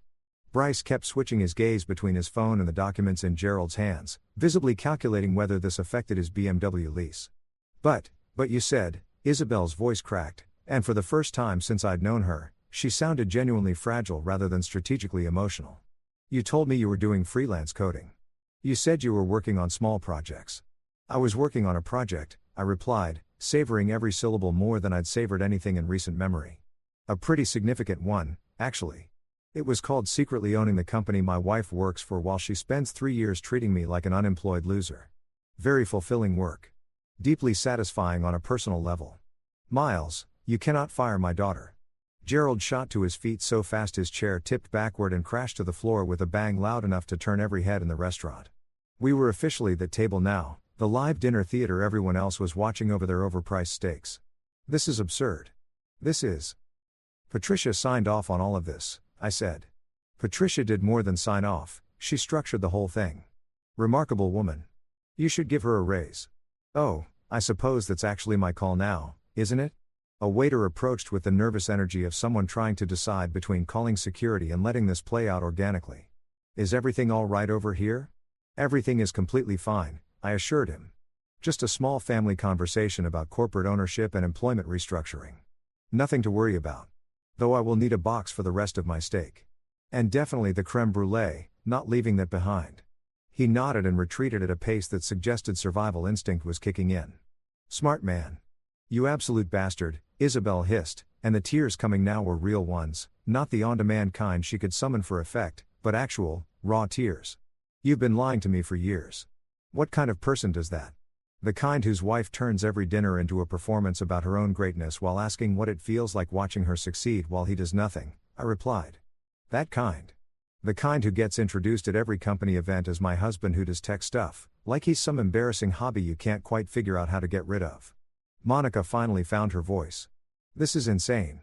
Miles, nobody is going to believe you've been running this company all along. I haven't been running it, I clarified. Gerald's been running it, doing a mediocre job, by the way.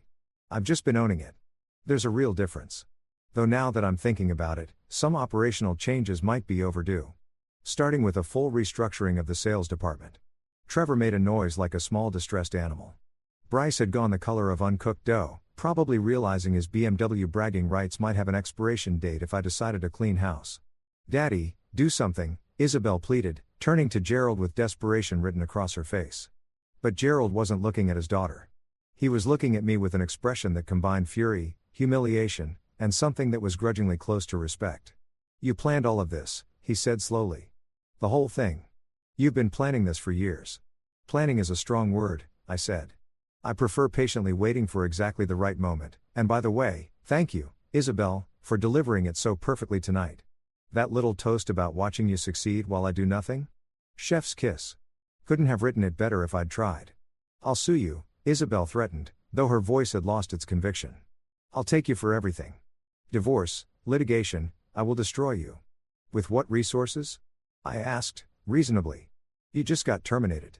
And our prenup, the one you insisted on, by the way, because you were so concerned I'd try to claim your family's wealth, does a very thorough job of protecting my assets. Patricia reviewed it. Airtight. Great work, truly. The color drained from Isabel's face as the memory of that prenup settled in, the one she'd presented with such smugness before the wedding, protecting her family fortune from her underachieving husband. The irony was so stunning it deserved to be framed and hung on a wall. This is corporate aggression, Gerald blustered, though he deflated considerably. I'll call an emergency board meeting. We'll challenge this. You can't just walk in and. The board answers to the majority shareholder, I interrupted. That's me. I basically am the board at this point. Or at minimum, I control enough votes that your emergency meeting would be very short and very disappointing. I picked up my champagne glass, drained it, and set it down with a satisfying ring against the table. Now, if everyone will excuse me, I have a lovely evening ahead. The city's beautiful this time of night. Maybe I'll walk a bit, enjoy the fresh air and my newly activated corporate authority, think about which other employees have spent the last few years being insufferable. Miles, wait. Isabel stood up and reached for my arm. For just a second, one brief second, I almost felt something. Almost. Then I remembered every cutting remark, every dismissive introduction, every time she'd made herself bigger by making me smaller. Don't touch me, I said quietly, stepping back. You wanted to know what it feels like watching someone succeed. Now you get to find out what it feels like watching your world unravel. Sit with that. I hear it builds character. I turned and walked toward the exit, leaving behind a table of people whose entire map of reality had just been redrawn. The waiter appeared near the door with a bag containing my leftover steak and creme brulee. Bless him entirely. I took it, pressed $100 bill into his hand, because none of this was his fault and he'd just witnessed the most uncomfortably eventful shift of his serving career, and walked out into the night. The cool air hit me like grace. Behind me, through the restaurant windows, I could see our table in full meltdown. Isabel crying, Gerald yelling, Monica looking like she might actually faint, Trevor probably reconsidering whether clapping would help. My phone started buzzing before I reached the car. Isabel calling, declined. Gerald calling, declined. Unknown number, declined. By the time I got home, there were 20 missed calls and a voicemail from Isabel that was split evenly between sobbing and fury. I listened to it while eating my leftover steak, which somehow tasted even better cold with the sound of consequences finally catching up to 3 years of being treated like garbage. You're a monster, her voice came through the phone, thick and broken. How could you do this to me? To us? Everything I built, everything I worked for. I deleted it before she finished. Everything she'd built had been constructed on a foundation I'd paid for with money she didn't know I had, while she spent every day reminding me how little I'd accomplished. The creme brulee was outstanding, by the way. 5 stars. Would absolutely recommend. Waking up the morning after you've publicly humiliated your wife and strategically demolished her entire professional identity probably should have felt worse than it did. Maybe I was supposed to be lying awake in a spiral of guilt and regret. Instead, I woke up feeling like I'd just slept for 12 straight hours in the best hotel bed of my life, which probably says something unflattering about my character. But I was at peace with that. The first signal that my life had fundamentally shifted came when I opened my front door to get the newspaper. Yes, I still get an actual physical newspaper, because apparently I am emotionally 80 years old, and found a man with a camera standing on my lawn like that was a perfectly reasonable place to be at 7 in the morning. "Mr. Brooks," he called out, raising his camera like he was documenting a celebrity sighting rather than photographing a guy in pajama pants and a college t-shirt that had survived better eras. "Can you comment on your hostile takeover of Kinton Holdings?" "Hostile takeover?" I called back, squinting into the morning sun. It wasn't hostile at all. I smiled throughout the entire thing. That's actually the opposite of hostile. He kept shooting. Through the window I could see there were now 3 photographers, plus a woman with a microphone who'd materialized from somewhere. They were camped out like paparazzi outside a celebrity scandal, which, technically, this was. My phone had detonated overnight. Text messages from numbers I'd never seen. Emails from business journalists. LinkedIn requests from people who presumably wanted to write pieces about the silent shareholder, which was, apparently, what the business media had started calling me.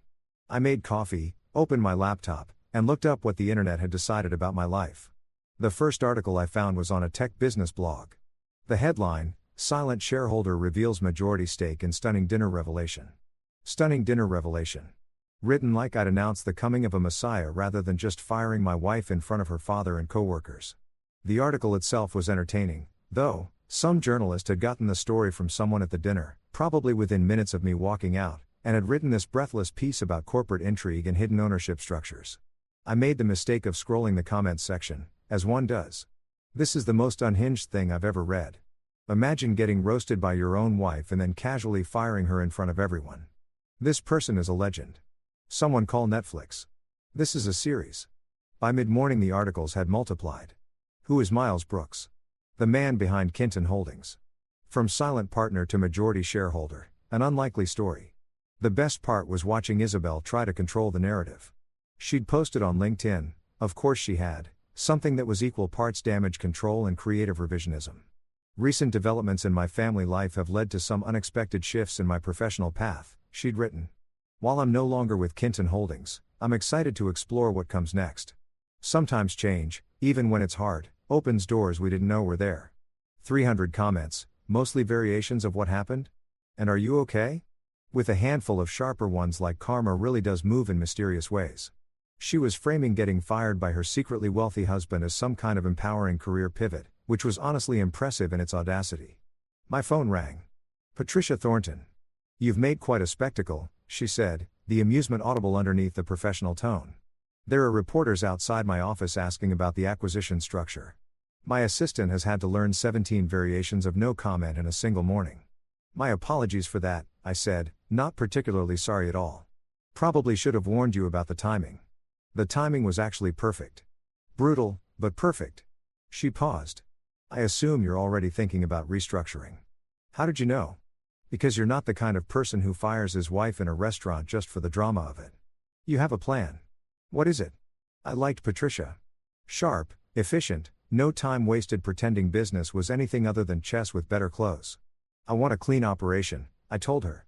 "Starting with a new CEO, someone who actually knows how to run a company instead of playing golf and betting on artisanal air startups." "Do you have someone specific in mind?" "Tara Lane." A pause. "Tara Lane from Meridian Solutions? The one who restructured an entire department before her first lunch break?" "That's exactly the one. Relentless, efficient, and genuinely allergic to incompetence. Exactly what this company needs." "She'll cost you," Patricia warned. "Her terms are going to be significant." "I own 77% of a multi-million-dollar company," I said. "I think I can cover significant." By noon, the photographers outside had grown to 6, plus 2 news vans. I ordered Thai food delivery just to watch them get excited when the car pulled up, then visibly deflate when it turned out to be pad Thai. The restructuring moved fast. Tara Lane agreed to a video call that afternoon. She appeared on my screen looking exactly like her reputation suggested, sharp blazer, sharper expression, hair pulled back in a way that communicated pure business. "Mr. Brooks," she said, with zero preamble. "I've been reading about you all morning. Interesting story." "Yeah, it's been a strange 24 hours, I admitted." "I don't do strange," she said flatly. "I do outcomes. Your company is a disaster. Bloated departments, redundant roles, a culture that hasn't evolved since the late 80s. If I take this job, I'm tearing out everything that doesn't work and starting over. Are you ready for that?" "That's precisely what I'm asking for." She smiled for the first time. It was a little bit terrifying. "Then we have a deal. Send the contracts. I'll be there Monday." Gerald tried to call an emergency board meeting, exactly as I'd predicted. It lasted about 15 minutes before the board, most of whom were smart enough to understand which way things were moving, voted in favor of every change I proposed.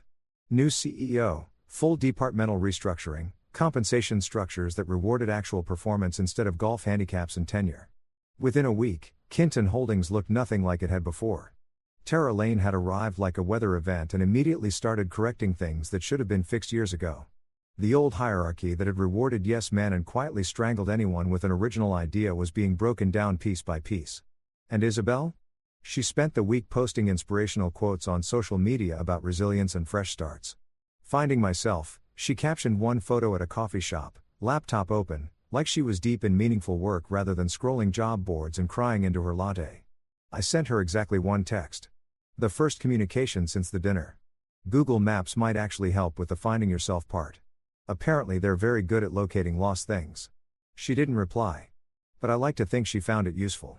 A week after the media circus began its slow fade into the background, replaced by some celebrity drama and a viral video of a cat doing something irresistible, I was finally starting to enjoy the quiet of my new normal. It was a Tuesday evening. I was on my couch in sweatpants eating leftover Chinese food straight from the container like a functioning adult, when someone started hammering on my front door. Not knocking, hammering. The kind of relentless pounding that meant either a genuine emergency or someone who had forgotten doorbells existed. The hammering continued, and curiosity outlasted my desire to finish my kung pao chicken in peace. I opened the door, and there stood Isabel. Except this wasn't the polished, camera-ready Isabel who'd spent 3 years of our marriage looking like she'd walked out of a business lifestyle magazine. This was Isabel at her most unguarded. Mascara streaked down both cheeks. Hair shoved into a forgotten ponytail. Wearing yoga pants and an oversized sweatshirt that I was fairly certain used to be mine. "Miles," she said, and her voice fractured immediately. Not the strategic crack she deployed when she wanted something, but a genuine break, the kind that comes from crying for roughly 17 hours straight. "Isabel," I replied, still holding my Chinese food. "You look terrible. Can I come in?" She dragged her sleeve across her face, making the mascara situation considerably worse. Every rational instinct I had said close the door, go back to the kung pao chicken, and watch the submarine documentary you paused. But there was something different about her. Something that made her seem less like the woman who'd spent years diminishing me and more like an actual human being moving through something genuinely painful. "Fine," I said, stepping aside. "But if you touch my Chinese food, we're done talking." She walked in slowly, taking in the apartment like she was seeing it properly for the first time. "I made a mistake," she said, standing in the middle of my living room like she wasn't sure she had permission to sit. "Which one?" I asked, settling back onto the couch with my food. "There have been several recently." "Be specific." "Mocking you at the dinner. In front of everyone." She crossed her arms around herself. "I didn't know, Miles. I genuinely had no idea you own the company. If I had known." "You would have what?" I set the food down, suddenly not hungry. "Been nicer? Shown me some respect?" "That's the problem, Isabel. You would only have treated me differently if you'd known I had power. That's not respect.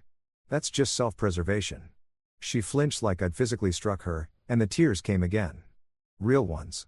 "You're right," she whispered. "You're completely right. I was cruel to you. For years, I made you feel like you were nothing. Less than nothing," I said. "You treated me like a burden you were stuck carrying while you went off and achieved greatness. Like I was dead weight you kept around out of some vague sense of obligation." "I know." She finally sat down, collapsing into the chair across from me like her legs had given out. "My father called you furniture once. At that 4th of July barbecue. Said you were like a nice ottoman, present but not particularly useful." And I laughed. I remembered. I'd been standing right there with a plate of potato salad, pretending I hadn't heard it, while Gerald and Isabel had their little bonding moment at my expense. That's what pride does, I said, leaning back into the cushions. It makes you loud and blind. Like karaoke at a funeral. You were so consumed with performing your own success, proving to every room how remarkable you were, that you never stopped to notice who you were stepping on to get there. I'm sorry, she said. And for once in our entire shared history, it rang true. I know that doesn't fix it. I know I destroyed what we had. But I needed you to know that I see it now. I see what I did. What I turned into. We sat in silence for a moment. The submarine documentary was still murmuring in the background, something about torpedo engineering that felt wildly out of place for this particular conversation. Are you asking for forgiveness? I said finally. She looked up at me, mascara streaked and unguarded in a way I'd genuinely never seen. I don't know if I've earned it. You probably haven't, I agreed. But that's not really the question. The question is whether I'm in a place to give it. Are you? I smiled, not the triumphant one from the restaurant, not the satisfied one I'd worn all week. Just a tired one. Maybe someday, Isabel. But right now I'm busy doing nothing. She laughed through her tears, soft and weak, but real. And for the first time in our entire relationship, it sounded like it actually came from somewhere genuine. 6 months later, I was standing in a ballroom that probably ran more per night than most people earned in a year, wearing a tuxedo that actually fit this time, no thanks to Isabel's fashion input, watching Kinton Holdings' transformation play out in real time, like some kind of corporate glow-up story. The charity gala was Tara Lane's idea. Community engagement, she'd called it, corporate shorthand for let's throw an expensive party, invite wealthy people, and talk them into donating money to good causes while they eat overpriced food. And honestly, it was working. The event had raised over $2 million for local education programs, and nobody had needed to be threatened to make it happen. The company itself had undergone a transformation that would make a butterfly look underambitious. Tara had gutted every toxic corner, replaced the old guard with people who actually knew their jobs, and installed a merit-based system that rewarded results instead of political maneuvering. Profits were up 23%. Employee morale had gone through the roof. Gerald still held his 23% and still showed up to board meetings to grumble about newfangled approaches like he was some kind of fossilized executive. But his objections carried about as much weight as a protest sign made of wet tissue paper.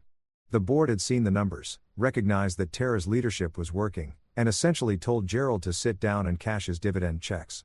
Isabel had landed somewhere. She'd taken a position at a competing firm and was doing reasonably well by all accounts. Through the grapevine, and by grapevine I mean LinkedIn, which is entirely normal and not even slightly strange, word had gotten around that she'd become noticeably less insufferable. Apparently public humiliation and professional catastrophe had a way of teaching humility that nothing else quite managed. Character development through disaster. Beautiful thing. We'd signed divorce papers 3 months prior. It had been surprisingly civil, largely because the prenup she'd insisted on made the whole thing clean and uncomplicated. She kept her dignity, whatever remained of it. I kept essentially everything else. Patricia had described it as the smoothest divorce settlement I've ever processed, which felt like the kind of achievement worth noting. I was nursing a glass of scotch, the good kind, not the kind that tastes like a regret inferno, when a young woman approached. Couldn't have been older than 25, wearing a black dress and an intern badge that identified her as Jessica Chun, marketing. Mr. Brooks, she said, carrying the nervous energy of someone who'd psyched themselves up for this conversation and was now fully committed to seeing it through. I'm so sorry to bother you, but I just needed to say thank you. Thank me? I raised an eyebrow. For what? I haven't actually done anything. She laughed like I'd made a joke. That's not what everyone here says. Since the transition and since Miss Lane came in, the whole culture has shifted. People actually want to come to work. There are mentorship programs, real training, genuine development paths, and nobody's getting promoted just because they have the right golf buddy. That's all Tara, I said, honestly. She's the one doing the hard work. I just write checks and show up to events in uncomfortable shoes. But everyone talks about how you turn the whole thing around, Jessica pressed, eyes bright with the kind of earnest admiration that corporate life hasn't quite beaten out of her yet. About how you saw what needed to change and actually made it happen. What's your secret? I took a slow sip of scotch and thought about it. Around us, the gala hummed along, people laughing, networking, performing their roles in this elaborate theater of wealth and generosity. A string quartet floated something classical from the corner. You want the real secret? I said, leaning in just slightly like I was about to reveal something cosmic. Stay quiet long enough that everyone underestimates you. She looked confused, like she'd been hoping for some distilled wisdom about disruption and synergy. Not literally nothing, I clarified. But people mix up noise with productivity. They think if you're not constantly broadcasting your achievements and making sure everyone knows how buried you are in important work, then you must not be doing anything. Meanwhile, the people actually getting things done are working quietly, building their position, waiting for exactly the right moment. Jessica nodded slowly, turning it over. So it's really about patience. Patience, and letting people reveal who they actually are, I said. When you're underestimated, people stop performing for you. The mask comes down. You see exactly who they are, who deserves your trust, and who deserves to be fired in front of their entire social circle at an overpriced steakhouse. She laughed again, probably assuming I was being metaphorical. I was not. She drifted off to network, leaving me alone with my scotch and the view through the floor-to-ceiling windows, the city lights spread out like a constellation of possibilities. Somewhere out there, Isabel was at her own company event, performing her rebuilt role as the reformed professional who'd learned something hard about humility. Gerald was probably home, privately seething about how his son-in-law had outplayed him at every turn. Monica and Trevor were somewhere, still clapping and laughing on cue for whoever came next. And I was here. Not the invisible husband anymore. Not the underestimated +1. Not the guy who supposedly did nothing while his wife conquered the corporate world. I was the majority shareholder. The one who'd played the longest game and walked away with everything. When I stepped out of that gala into the cool night air, the city felt different. Lighter, somehow, like I'd finally stepped out from behind someone else's shadow and into my own. They'd laughed at me for doing nothing. Dismissed me. Treated me like furniture that needed feeding. Now they work for the guy who does it best. And honestly, that felt pretty damn good. And that's the end of the third story. Tell me what you think in the comments below. Now, let's get into the next one, titled, My wife left our gallery opening with her hand on another man's back. When she told me to know my place in front of 50 strangers, I set down my champagne, walked out, and never looked back. A year later she showed up at my door begging for help. There's a specific kind of quiet that takes over a room the second your wife tears you apart in front of 50 people you've never met. And I can tell you exactly what it sounds like, because I've lived it. It sounds like that frozen moment right after a grenade pin gets yanked. That one heartbeat where everything stops. Where the whole world seems to suck in a breath and just wait for the blast that's already on its way, the one that nobody can do a thing to stop. I was standing right in the middle of the Hartwell Gallery in downtown Atlanta, surrounded by people who probably dropped more on a single pair of shoes than I cleared in an entire month. I was holding a glass of champagne that cost more than my first car. And I was watching my wife, Miranda, laughing at something another man had just breathed into her ear, his hand sitting on the small of her back like he'd already signed the deed on every part of her. The gallery reeked of expensive perfume, pretension, and the specific brand of desperation that only truly insecure people produce when they're working overtime to convince everyone around them that they've earned their spot in the room. My name is Daniel Wright. 38 years old. By that point in my life, I had already made it through 3 combat deployments to Afghanistan, a helicopter crash that had no business leaving me breathing, 17 separate shrapnel wounds that had mapped themselves across my torso like a battle record, and the particular kind of loneliness that burrows into your bones when you finally accept that the woman you married sees you as nothing more than a convenient stand-in she's been holding on to until something worth keeping comes along. I'd earned a Bronze Star for dragging 3 wounded Marines out of a vehicle that was actively on fire while enemy rounds were still coming in. I'd been promoted twice for leading under conditions that would have snapped most men. Every soldier I'd ever served alongside had respected me, not because I demanded it, but because I showed up, did the work, and never asked anyone to take on something I wasn't willing to handle myself. That evening I had on my best suit, a navy blue one Miranda had approved with a half-hearted nod about 3 years before.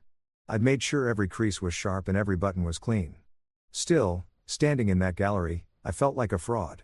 The art on the walls was abstract nonsense, the kind of thing that looks like a toddler got loose with a full paint set, and yet everyone around me was nodding at it with this deep, serious expression, like they were receiving some kind of divine transmission from a gray canvas with a single red dot in the corner. I kept wondering how many of them actually saw something in it, and how many were just too scared to be the first one to admit they had no clue what they were looking at. Miranda was holding court near that ugly piece, Emergence of the Corporate Soul, the plaque said, surrounded by her colleagues from the investment firm. Every one of them looked like they'd been assembled directly from a catalog for people with more money than sense. The man with his hand on her back was Vince Caldwell, 40 years old, wearing Italian wool, moving through rooms like a predator who'd already decided what he wanted. He'd been orbiting Miranda for months. Always at the right events. Always with the right thing to say. Always looking at her like she was a position he was positioning himself to acquire. I'd watched their routine play out for weeks, convincing myself Miranda was just being polite. Networking. Doing what she had to do to survive in a cutthroat industry. But something about the way she leaned into his touch that night landed in my gut with a certainty I'd been working hard not to face. The people circling them were familiar from other events Miranda had pulled me to. Harrison Blake, hedge fund guy, just lost his trophy wife to her personal trainer. Patricia Wentworth, corporate attorney with a reputation for ruthlessness that bled straight from her work life into her personal one. And Tyler Morrison, a venture capitalist who'd built his fortune by funding companies that made people's lives marginally worse in exchange for marginal convenience. These were Miranda's people now. The tribe she'd chosen. And watching them cluster together made it unmistakably clear just how far apart she and I had drifted across 7 years of marriage. I walked over because that's what a husband does. Because I'd sat in 45 minutes of traffic to get to an event Miranda had told me was critical for her career. Because somewhere, buried deep, I still believed that the woman I had actually married, 7 years ago, was still somewhere inside the polished, cold stranger who looked at me lately like I was an inconvenience she hadn't quite figured out how to eliminate. My hands were rough from years of heavy machinery work at the port. I noticed, as I moved through the crowd, how soft and manicured everyone else's were, and I felt their eyes pass over me with that particular cocktail of mild curiosity and dismissal that wealthy people save for those they've already ranked below themselves. The floor was polished marble, throwing the chandelier light right back at you. My dress shoes, worn, not new, squeaked with every step. Like an announcement nobody had asked for. "Miranda," I said, keeping my voice level even as my chest tightened. "I was thinking we could head out soon. Maybe grab some food on the way, that Thai place over on Peachtree you used to love." The conversation around her died instantly, like someone had cut the power. I watched Miranda's expression shift from bright and animated to something cold and precise, the look of someone who's just decided to make a point. Vince's hand didn't budge from her back. He looked at me with a smile that had absolutely no warmth in it, all teeth, like a wolf that had already sized up the rabbit and was just taking its time. The people around them suddenly found their champagne glasses fascinating, eyes darting back and forth between us like they could feel the impact coming. "Daniel," she said, and the way she said my name made it sound like a diagnosis she was relaying to a specialist. "I'm in the middle of something. Can you just go wait somewhere until I'm ready?" "We've been here 3 hours," I said, trying to sound reasonable even as the heat behind my eyes started building. "You haven't said a word to me since we walked in. I'm just saying maybe we could spend a little time together. That's all." What came next is the part that's burned into me, the kind of memory that replays with the brutal clarity that only real trauma seems to produce. Miranda turned to face me completely. And I watched her mouth pull into a smile that had nothing to do with being happy and everything to do with intent. The kind of smile a cat has right before the pounce. The string quartet in the corner seemed to go silent, or maybe they didn't. I couldn't hear anything anymore except the blood moving through my ears and the slow, steady thud of my own heartbeat. "You want to know what the problem is, Daniel?" she said, her voice pitched just loud enough that everyone nearby could catch every single word. "The problem is that you trail around after me like a dog that's been lost too long, begging for crumbs of my time like you're some kind of charity case I'm obligated to maintain. Do you have any idea what it feels like to have you following me through these rooms? Standing there in your cheap suit with your rough hands, making it look like I settled for less than I was worth?" Someone behind me actually gasped. I heard a muffled "oh my god" from somewhere in the crowd. The string quartet may or may not have kept playing, I honestly couldn't tell anymore. All I could register was the sound of blood in my ears and the beat of my own heart, which was, surprisingly, steady. I noticed Vince had his phone out, angled in a way that suggested documentation, probably thinking about the story he'd tell later. The time his girlfriend's husband imploded at a gallery opening. The words hit me like direct hits, each one landing precisely in the places she knew were unguarded, the insecurities I'd handed her during quiet nights when I actually believed we were building something real together. She knew about the nightmares that still yank me awake at 3 a.m. She knew about the survivor's guilt, the question of why I came home when so many of my brothers didn't. She knew about the imposter syndrome that followed me into every cocktail party and corporate event she dragged me to. She had held all of that. And now she was using it as ammunition, deploying it in front of an audience of strangers who would be dining out on this story for years.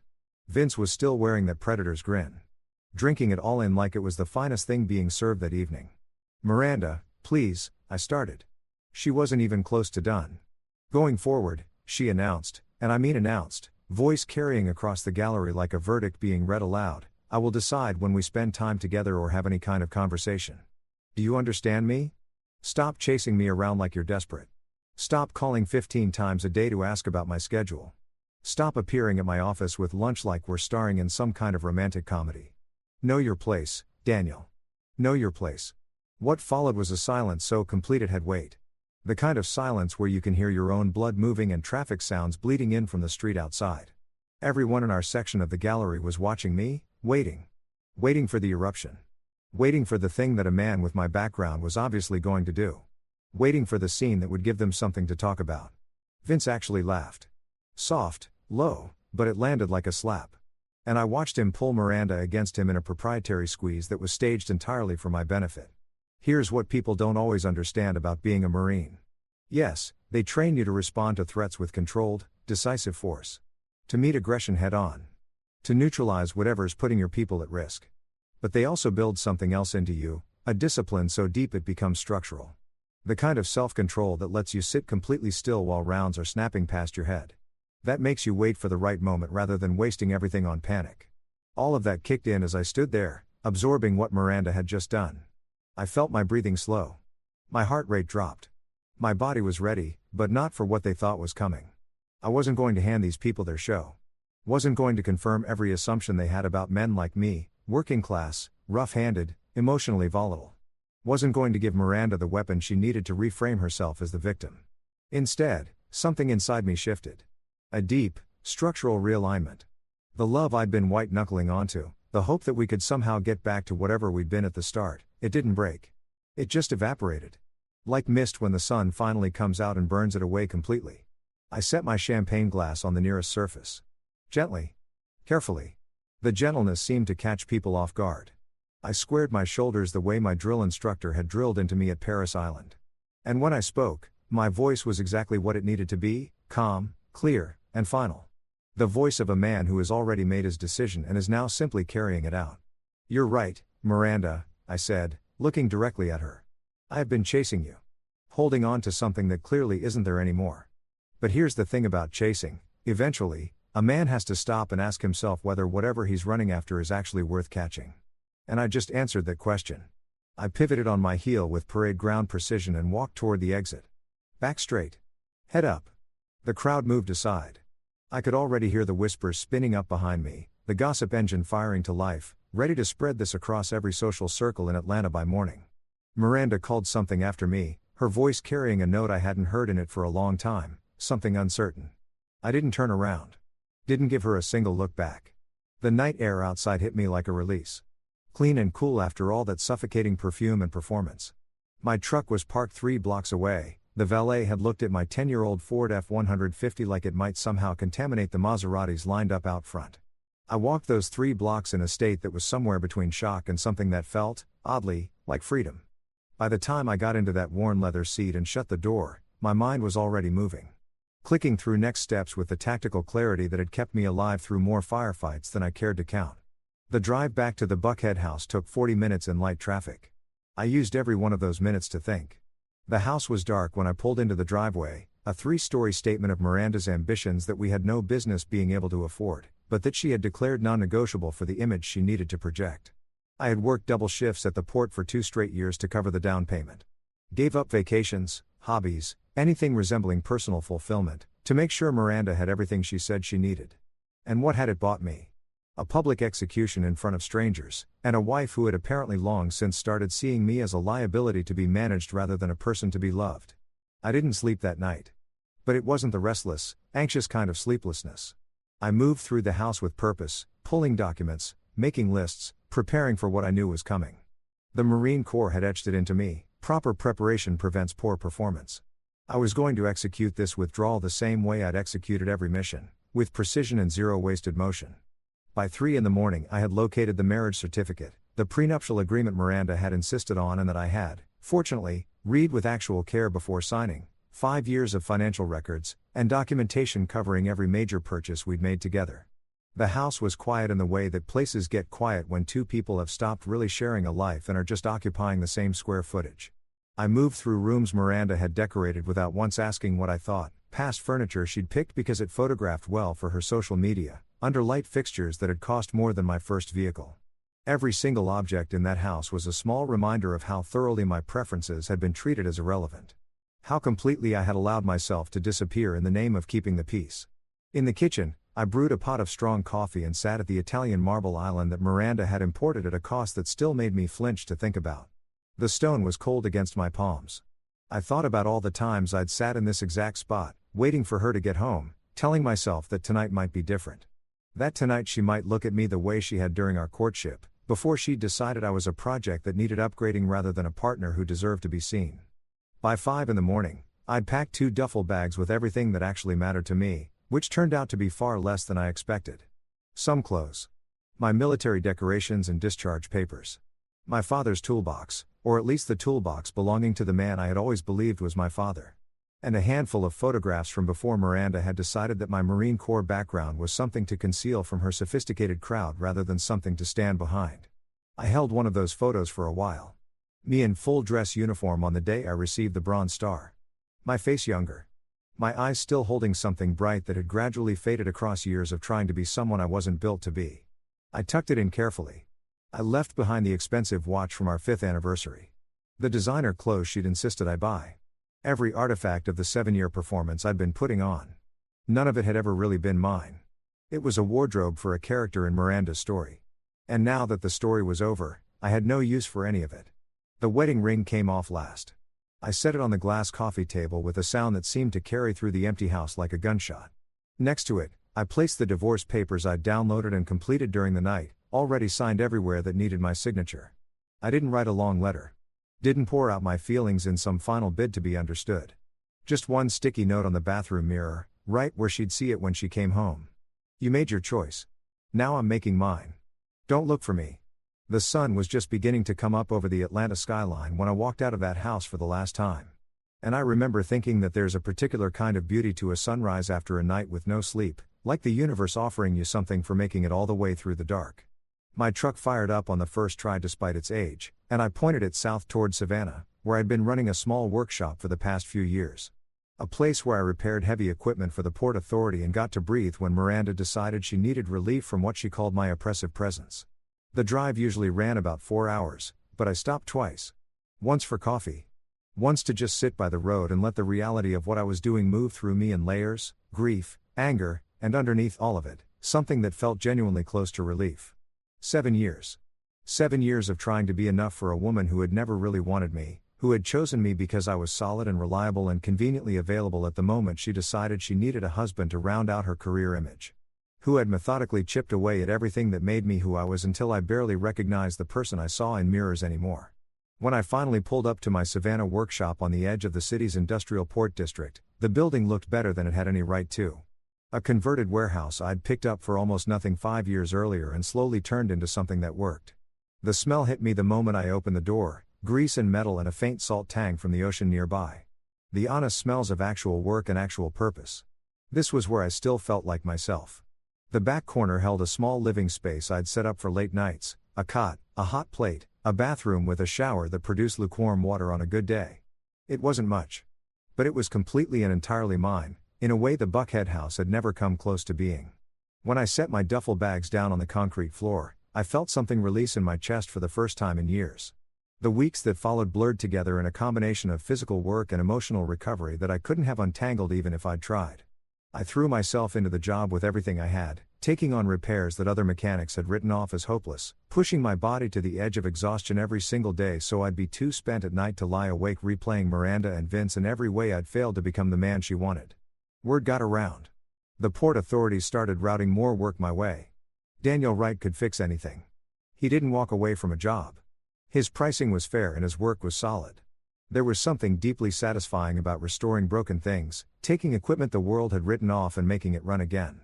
Every engine I brought back, every hydraulic system I put right, every machine I returned to service felt like a small, quiet victory against decay. I understood machines in a way I'd never quite managed to understand people. Could diagnose problems by sound alone. Could feel when something was failing before it actually failed. If only people came with fault codes and repair manuals. Maybe I would have seen what was happening with Miranda long before I did. The other mechanics started calling me the miracle worker, half a joke, but with real respect underneath it. Old Jack Patterson, who'd spent 40 years working ships and cranes, told me one afternoon that he hadn't come across talent like mine since his own mentor had retired back in the 80s. A young guy named Marcus, who reminded me of an earlier version of myself, started hanging around my bay after hours asking questions they didn't cover in any trade school curriculum. Without really planning to, I became a teacher, passing along knowledge that had taken me years of trial and error and dirty hands to accumulate. In whatever free time I had, I studied engineering manuals, technical documents on hydraulics and automated systems. I filled the hours I'd once spent trying to meet Miranda's standards with knowledge that would actually hold up. The local community college offered night classes in mechanical engineering, and I enrolled in as many as my schedule allowed, sitting in rooms full of students half my age, absorbing everything. My professors figured out quickly that I wasn't there to check a box. I wanted to understand the principles underneath the procedures. Some of them started staying late to go deeper with me, covering material that never made it into the standard syllabus. My hands were permanently stained with grease. My back ached every morning from the demands of the work. But for the first time in years, I felt like I was actually constructing something, not maintaining an illusion. The cot in the back of the workshop became my home. A spare, stripped-down existence that would have horrified Miranda, and that suited me perfectly. Simple meals. Clean, organized space. And slowly, day by day, I started remembering who I'd been before I'd tried to reshape myself into someone else's idea of acceptable. Miranda called 3 times that first week. I let every call roll to voicemail without listening to the messages. Her texts swung from fury to remorse to legal threats, a whiplash of emotional pressure that would have worked on me a month earlier and now just seemed exhausting. She showed up at the workshop once, hammering on the door, demanding to be let in. I'd already changed the locks and had a security system installed with help from some military contacts. Eventually she got back in her leased Mercedes and drove away. The divorce papers came back signed 10 days after I'd left them on the coffee table. When I saw her signature next to mine, all I felt was relief. The thing about hitting bottom is that once you're there, the only available direction is up. And I started climbing with a focus that surprised even me. I invested my modest savings into upgrading the workshop, better equipment, better tools. I hired a helper, a kid named Tommy from a rough part of Savannah who'd grown up in his father's garage and had that same hungry look in his eyes I remembered from my own reflection at that age. Together we started landing bigger contracts. More complicated work. The kind that required creativity and problem solving, not just brute force mechanical skill. 3 months after I left Miranda, I was driving back from a parts run near Charleston when the hurricane arrived with almost no warning. The forecast had it curving northeast, missing the coast entirely. But hurricanes make their own decisions about where they want to go. And this one had apparently decided it wanted to introduce itself personally to anyone foolish enough to still be on the road. The rain came down so hard my wipers couldn't keep pace even maxed out. The wind was pushing my truck around on the highway like it weighed nothing. I should have pulled over. Should have found an overpass or a parking structure and waited it out. But stubbornness had been thoroughly installed by the Marine Corps, and it doesn't uninstall easily. The road was almost empty, the sensible people having taken the warning seriously in a way I apparently hadn't. My headlights could barely cut through the wall of water in front of me. My hands were white-knuckled on the wheel. The radio had gone silent about 10 miles back, cutting off right in the middle of a weather update that was almost certainly advising people to stay home. Lightning split the sky in patterns that seemed to hang in the air for seconds before the thunder followed, so loud it went straight through your ribs. The sedan came out of nowhere. A silver flash spinning across the flooded highway like something frictionless, like a puck crossing ice. I watched it happen in that stretched out slow motion that trauma always seems to produce. The car losing the argument with physics. Sliding through the guardrail at the edge of a steep drop-off as if the barrier were made of cardboard rather than reinforced steel. It went over the edge, tumbling, at least twice that I could track, before the darkness swallowed it. Even over the noise of the storm, I caught the sound, crumpling metal, shattering glass, and then the heavy silence of something that had come to rest somewhere it was never meant to be. I pulled over without even consciously deciding to. My body was already moving, every piece of training I'd ever received firing at once, the same surge of locked-in calm that had carried me through ambushes and firefights and every other situation where falling apart would have gotten people killed. The rain soaked me through in seconds. The wind nearly knocked me sideways as I made my way to the broken guardrail. None of it registered. There was a person, or people, in that vehicle, and there was a window of time, and everything else was just noise. The embankment was steep and slick with mud. I half climbed and half slid my way down to where the car had come to rest against a cluster of pine trees. The front end had crumpled like an accordion. The headlights were somehow still on, throwing strange beams through the rain and mist. The smell of gasoline was sharp enough to sting the eyes. There was a woman inside. Visible through the shattered driver's side window, unconscious, slumped into her seatbelt, blood running from a cut across her forehead. She looked to be in her 60s. Silver hair now matted dark with blood. Expensive jewelry catching what little light there was. The door was jammed solid. The impact had folded the frame.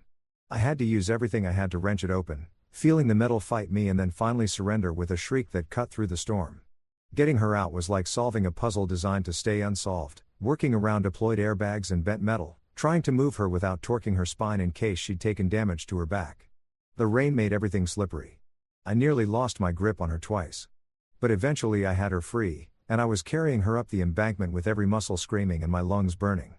By the time the ambulance arrived, I'd been doing CPR for what felt like a long time, probably closer to 15 minutes.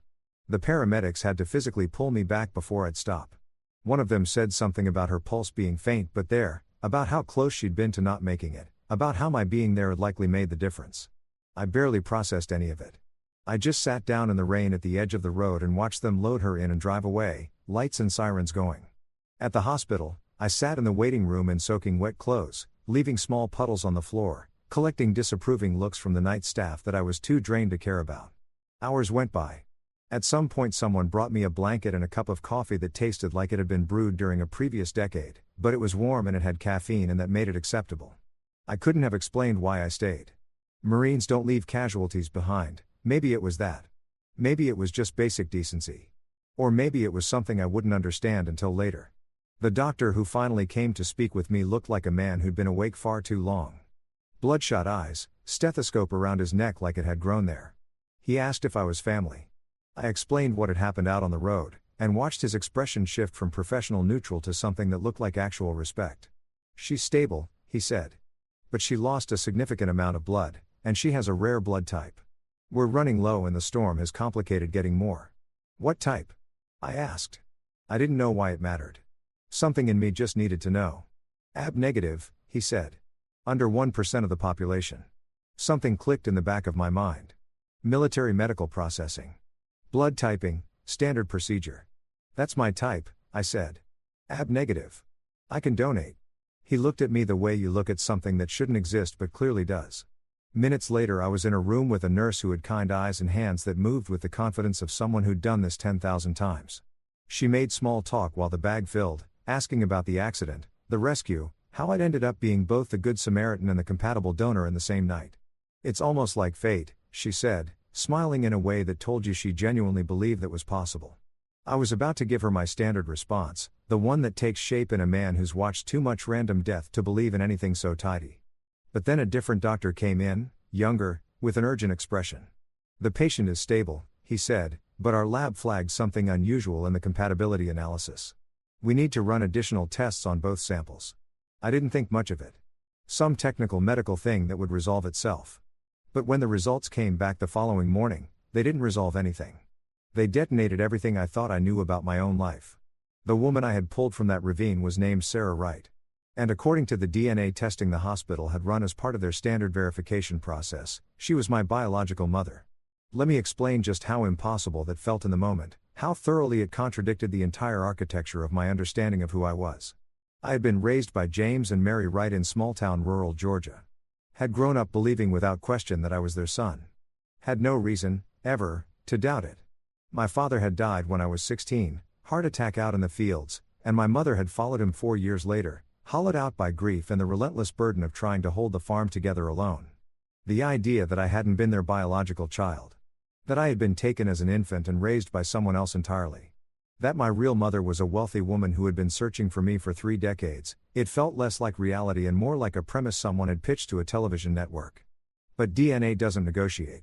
And as Sarah recovered over the following days, the actual story of where I came from began to surface. I had been taken from a shopping cart outside an Atlanta supermarket at 8 months old. Snatched by a woman named Mary Wright, whose own infant had died of SIDS just weeks before, and whose grief had cracked something fundamental in her perception of what was real and what she was allowed to do. The police investigation had stalled. The woman who took me had vanished into the rural quiet of Georgia farm country, and Sarah Wright had spent the 30 years since refusing to stop looking.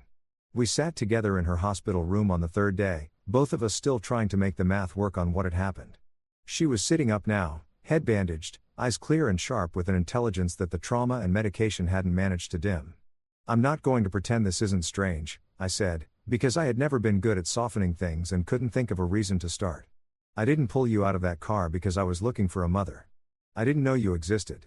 I did it because leaving you there wasn't something I was capable of doing. Sarah looked at me for a long moment, the kind of look that's actually an assessment. Measuring you. Taking stock. Deciding whether you're worth the investment of her trust. I know, she said. If you'd known exactly who I was, you would have done the same thing. I can see that in you. You have your father's eyes, did you know that? Richard passed 12 years ago. But I still catch him in the mirror sometimes, and now I'm catching him in yours. She told me about her life, the logistics company she'd rebuilt after Richard's death, turning a modest trucking operation into a multi-state enterprise that moved cargo from one end of the country to the other. She told me about the investigators she'd hired over the years, the dead ends, the false leads, the slow and painful process of learning to hold hope loosely without letting it go entirely. And she told me about the grandchildren she'd imagined giving Richard, the legacy she'd wanted to extend, the particular kind of emptiness that success never quite managed to fill. I can't return your childhood to you, she said, and even after 30 years, the grief in her voice was real and close. I can't undo what happened, not to you, not to me, not to your father. But there's something else I can give you, if you'll take it. The resources to build whatever future you actually want. It would have been easy to be suspicious. To wonder if she was trying to purchase my goodwill, or position me for something I couldn't yet see. But I'd spent enough time with her by then to recognize the kind of core strength she carried, the same uncompromising backbone I'd developed through my own years of hard service. She wasn't offering me rescue. She was offering me a partnership. A chance to demonstrate what I was worth, and that demonstration would have nothing to do with whose blood I carried. I'm not interested in being handed things, I told her. I've been self-sufficient since I was 20, and I'm not looking to change that. Sarah smiled, and it was the first time I'd seen genuine approval in her expression. I'd be concerned if you were. What I'm offering isn't charity, Daniel. It's an investment. I've spent 4 decades building something real, and I need someone who can help me push it further. Someone who knows what hard work actually is. Someone who's not afraid to be in the thick of it. Everything I've heard about you in these last few days tells me that's exactly who you are. The terms we agreed on were clear. Sarah would put up the capital to transform my workshop into a serious industrial operation. In return, I'd work alongside her company to develop new technology for the logistics sector. She'd hold 49% of the new venture. I'd control 51%, and no major decision would move without both of us signing off. Equal partnership. Not a parent bailing out a son. And that distinction mattered more to me than I had language for. We spent hours in that hospital room hammering out the specifics, and I came away genuinely impressed by her, by how precisely she understood her industry, which innovations actually created value versus which ones were just technology in search of a problem to justify itself. When I walked her through the ideas I'd been developing in my head during all those night classes at the community college, she didn't wave them off as too ambitious. She asked hard questions that forced me to confront the implementation problems I'd been conveniently skating around. Over the months that followed, I turned that small Savannah workshop into something that made my previous operation look like a hobby space. With Sarah's capital behind it, I brought in serious equipment, hired skilled technicians, and started chasing the engineering innovations I'd been dreaming about for years. We called it Right Systems, a name that honored both where we came from and what we were building together. The transformation was intense in the best possible way. We broke ground on a new facility in March, a purpose-built manufacturing complex that would eventually employ over 200 people and ship product to ports around the world. I personally oversaw every phase of construction, from the foundation pour to the final electrical hookups. The contractors learned fast that I wasn't the kind of owner who signed checks and disappeared. I'd show up unannounced at any hour. My standards weren't a guideline. They were the floor. The work demanded everything from me, physical and mental, hands and mind, and I found that deeply satisfying in a way that was hard to explain to people who hadn't experienced the alternative. I developed hydraulic systems that outperformed anything currently on the market. I built robotic maintenance equipment that could handle operations that had previously required whole crews. I filed patents for innovations that major logistics companies were already getting in line to license. Tommy, my first hire from the early Savannah days, turned out to be irreplaceable. In less than a year he'd gone from shop assistant to floor manager to head of the entire manufacturing division. I recruited engineers from universities across the Southeast, offering them real problems to solve instead of incremental improvements to things that already worked well enough. The company grew faster than any reasonable projection would have predicted, and within 12 months we had contracts with 3 of the biggest shipping companies on the eastern seaboard. Sarah watched it all develop with a satisfaction that ran deeper than business results. I understood, by then, That right systems meant something to her beyond revenue and market position. It was evidence. Proof that the decades between us hadn't cost her son the potential she'd always believed he had. Meanwhile, the life Miranda had chosen was quietly coming apart. The first signs surfaced about 6 months after the divorce was finalized, whispers through professional networks about irregularities at her firm. I dismissed them at first. Successful people attract jealousy. But the whispers got louder and more specific, and eventually I couldn't keep not hearing them. Vince Caldwell, it turned out, was not the financial mastermind he'd spent years presenting himself as at gallery openings and charity galas. He was a professional predator. A con artist who had built his entire career around identifying insecure, ambitious people and systematically separating them from their money. The revolutionary opportunity he'd been pitching was a pyramid scheme, an elegant house of cards that would function perfectly until the moment it didn't, and then collapse completely. Miranda, blinded by her attraction to Vince and her hunger to climb higher, had made the catastrophic error of putting not just her own savings into his venture, but client funds. She'd falsified documents, forged signatures, committed fraud at a scale that was almost impressive in its scope. When the structure finally gave way, as it was always going to, she was standing at the center of the wreckage. The firm fired her immediately. Licensing boards pulled her credentials with a speed that left skid marks. Banks foreclosed on the Buckhead house, took back the Mercedes, and froze every account she had access to. The crowd that had surrounded her at that gallery opening, all those laughing, well-dressed people who had watched her humiliate me without saying a word, became suddenly, universally unavailable. Full calendars. Unanswered calls. The whole performance. I'd be lying if I told you I felt nothing when I learned all of this. I didn't achieve some clean spiritual detachment from the suffering of a woman who had put me through what she'd put me through. What I felt was more complicated than that. A tangle of vindication and sadness and something that might have grown into actual compassion if I'd let it. She had treated me badly. That was real. But she was also still a human being in serious pain, and I wasn't entirely sure what kind of man I wanted to be when faced with that. The question got sharper about 10 months after the divorce, when Miranda walked into the Right Systems lobby on a Tuesday afternoon. She looked nothing like the person who had commanded rooms at corporate events and gallery openings. Her clothes were creased. Her makeup was uneven. The dark circles under her eyes told you she hadn't had a real night's sleep in weeks. The front desk tried to turn her away. Miranda made enough noise that security eventually called me to come handle it. We sat in my office, a space built for function, not display, all engineering diagrams and prototype components rather than curated art and framed accomplishments. She looked around at what I'd built with an expression that seemed to be fighting a war between resentment and calculation. I waited for her to go first, because patience in negotiations was another thing the Corps had given me. Danny, she started, the nickname she always reached for when she needed something from me. I know things ended badly. But we were married for 7 years. That has to count for something. I'm in real trouble. Serious trouble. And there's no one else I can go to. Vince is gone, took everything and disappeared. Now they're saying I'm the one who designed the whole thing. Danny, I could actually go to prison.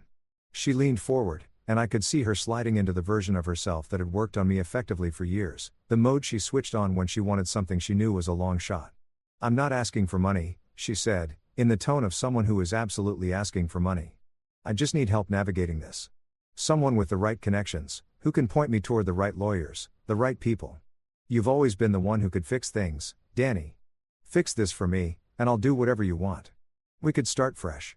Be the real partners we never quite managed to be. I was foolish to let Vince get between us. I listened to every word the way you'd watch a film you've already seen, observing the craft of the performance without being moved by it. When she finished, she leaned back with the confidence of someone who had never truly been refused anything she'd committed to pursuing. Do you remember what you said to me at the Hartwell Gallery? I asked, keeping my voice even. Something crossed her face that might have been shame, if it had been allowed to stay. It didn't. I was drinking, she said. I was performing for my colleagues. I didn't mean any of it. You meant every single word, I said. You'd been meaning it for years. That night you just finally stopped editing yourself. And honestly, Miranda, I'm grateful for it. Hearing you say it out loud was the best thing that ever happened to me. It showed me with complete clarity what I was actually dealing with. What our marriage had actually become. And it gave me everything I needed to walk away. I got up and stood at the window, looking out over the industrial complex that had grown from a small converted warehouse into something I was genuinely proud of. I'm not going to help you, I said. Not out of anger.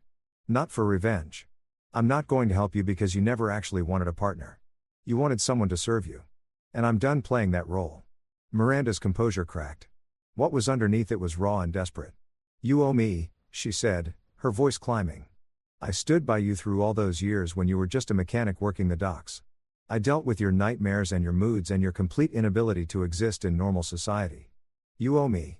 I don't owe you a thing, I said, and the words came easily, without effort. I worked double shifts for 2 years to put a down payment on a house you wanted. I sacrificed everything I cared about to try to make you happy. I gave you everything I had, and you used it against me in front of 50 strangers. If I ever owed you anything, that debt was settled in full that night. I reached for the intercom. Security, I need you to escort my visitor out. She's overstayed her welcome. The guards handled it professionally, firm and calm, steering Miranda toward the exit while she announced things about lawyers and injustice and consequences I would regret. I watched her go without feeling much of anything. Just a quiet, settled certainty that I had done the right thing. The legal proceedings got significant local media coverage, though I made a deliberate choice not to follow it closely. Vince had been picked up trying to cross into Canada with a bag full of cash and a collection of fraudulent passports. He'd moved quickly to cooperate with prosecutors in exchange for a better deal, his cooperation consisting mostly of redirecting blame at everyone within reach. Miranda ended up facing a charge list that was extensive and damning. I showed up to the sentencing hearing without being entirely sure why. Closure, maybe. Curiosity. Or just the human need to witness the end of a story that had consumed so much of your life. The courtroom was sparsely filled, a handful of journalists, a few of Vince's other victims who'd come looking for whatever resolution a sentencing can actually provide.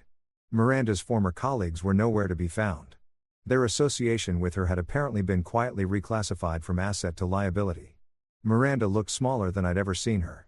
The orange jumpsuit and the handcuffs had stripped away the architecture of her identity, the clothes, the makeup, the carefully maintained projection of competence and arrival. What remained was a woman in her mid-30s who had made a sequence of choices that had demolished her life, sitting in a courtroom waiting to learn the full damage.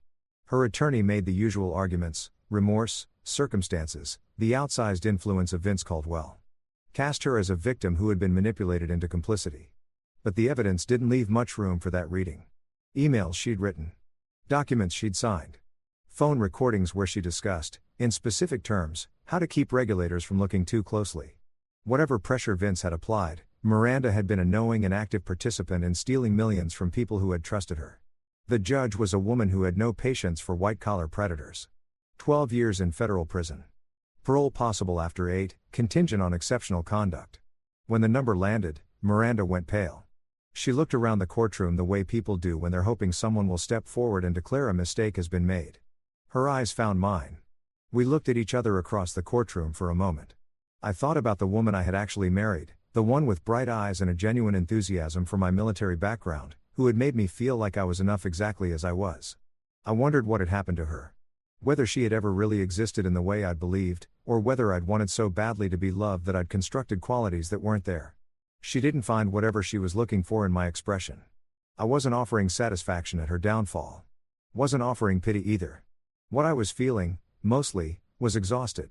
Exhausted by the history, the emotion, the weight of everything our shared years had cost both of us. A television on the courtroom wall was running the local news, sound off. I glanced at it while the bailiffs moved to take Miranda out, and did a double take at what was on the screen. There I was, standing next to Sarah at the grand opening of a veterans support center that Right Systems had funded in downtown Savannah. The Chiron identified us as local business leaders give back to community. Sarah was smiling as she cut the ribbon. I was standing beside her in a suit that actually fit, looking more at ease in my own skin than I had at any point during my marriage. I hadn't thought of that day as anything particularly significant when we'd planned it, just the most logical thing I could do with the gratitude I felt toward the Corps and the desire to do something useful for veterans who were struggling to land on the other side of service. But watching it on that screen, set against the backdrop of what Miranda's choices had produced, something became very clear to me about the roads people take and where those roads eventually go. The center would offer housing, job training, and mental health resources to veterans in the Savannah area, services I knew from direct personal experience were desperately needed and chronically underfunded. We'd staffed it with counselors who specialized in PTSD, employment professionals who actually understood how military experience translated to civilian work, and housing advocates who knew the veterans' benefits system from the inside out. Sarah had been firm that we fund it properly, not as a public relations exercise, but as a genuine commitment to doing something that mattered. The building was nothing fancy. Solid, functional, Designed to serve its purpose well. Sound engineering principles, applied to a human problem. I thought about the men I had served alongside who had come home and found that what they'd learned in combat didn't map cleanly onto any job listing. The ones who'd ended up on the street, or incarcerated, or gone by their own hands because no one had been positioned to help them make the crossing from one life to another. This center wouldn't reach all of them. But it would reach some. And some was enough to make it worth everything we'd put into it, many times over. When the hearing wrapped up and Miranda was taken away to begin her sentence, I left the courthouse and drove to the waterfront. Parked near the docks where I had once been a mechanic with a failing marriage and no clear way forward, and walked out onto a pier that stretched into the Atlantic. The water was calm. The late afternoon light was breaking across the surface and shifting gold and blue. I stood there for a long time, watching it move. Sarah found me about an hour later. Of course she did. She'd spent 30 years looking for me, and she wasn't about to misplace me now that she'd found me. The sentencing was today, she said, stepping up beside me. It was. Are you okay? I took the question seriously before I answered it, because Sarah had earned honesty and I had learned through hard experience that glossing over your actual emotional state only creates larger problems further down the road. I don't feel good about what happened to her, I said. I don't feel bad about it either. I think mostly I just feel finished. The chapter is closed. The story ended. And I'm ready for whatever comes next. Sarah nodded. She understood that on a level that went past words. She'd spent decades of her own life waiting for closure on something that had felt unresolvable. She knew that some wounds don't fully heal, but can eventually stop bleeding if you give them enough time and enough care. There's something I've been wanting to give you, she said, reaching into her coat and producing a small velvet box. Your father, your biological father, Richard, had this made when I was pregnant. He was completely certain you were going to be a boy, and he wanted you to have something that would connect you to the family history. Inside the box was a pocket watch. Antique. Clearly valuable. The Wright family crest engraved into the case. I turned it over in my hands, feeling the weight of it, all that history and expectation and something that felt like the first real sign of a future that was, finally, 38 years late, starting to open up. He would have been proud of you, Sarah said. I know that probably doesn't land the way it might coming from someone who knew him. But I spent 25 years with that man, and I know exactly the kind of son he was hoping for. You're it, Daniel. You're exactly that. I put the watch in my pocket. Felt it settle against my hip like something anchoring me to something larger than myself. The sun was getting low now, painting the sky in colors that seemed too vivid to be real. I watched the light fade and the first stars appear in the darkening sky above the water. I spent so long trying to be what Miranda needed me to be, I said, the words coming slowly, because I was working through something I hadn't quite fully said out loud yet. The wardrobe she wanted. The way she wanted me to talk, to move, to take up space. Trying to transform into someone I was never made to be. The whole time thinking that if I just worked hard enough at it, if I just changed enough, she'd eventually see me. Really see me. Sarah listened without interrupting. That particular skill, just being present and not filling silence with noise, was one of the things I'd come to value most in her. But that was never going to happen, I said. Because Miranda wasn't actually looking at me. She was looking at a mirror. She was projecting her own ambitions and her own fears onto someone who was standing right there in front of her, wanting to be seen. I could have turned myself completely inside out and she still would have missed me, because she had no interest in who I actually was. She was attached to the version of me she'd scripted in her own head. I turned to face Sarah directly. Saw the understanding in her eyes. But you see me, I said. From that very first day in the hospital, before you had any idea who I was, you looked at me like I was someone worth actually knowing. Not a project. Not a problem. A person who had his own worth and his own place in the world. That's what mothers do, Sarah said quietly. Even when they've missed the first 37 years. We stood there a while longer as the stars multiplied and the moon came up over the ocean that had seen so much of Savannah's long history. Somewhere behind us in that city, Wright Systems was humming along, building technology that was starting to reshape the logistics industry and supporting hundreds of workers who counted on us. Somewhere in a federal facility, Miranda was beginning to reckon with the consequences of decisions made in pursuit of a success that had never been real. And somewhere in the space inside my chest where I had carried the weight of rejection and inadequacy for so long, something lighter had taken up residence.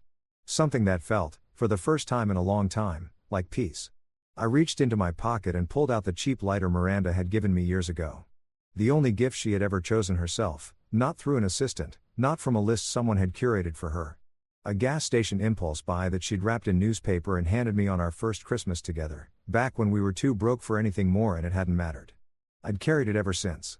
Not because it had any monetary value, but because it had once meant something. Because it reminded me of a time when the possibility of us had still seemed real. I flipped it open. Watched the flame hold against the evening breeze. Then closed it, drew my arm back, and sent it out over the water in a clean arc. It landed somewhere out in the dark with a sound too small to hear from where I was standing. I didn't watch for where it hit. That part didn't matter. What mattered was the letting go. And that finishes our final story for today. Let me know your thoughts in the comments, and I will hopefully see you in the next video.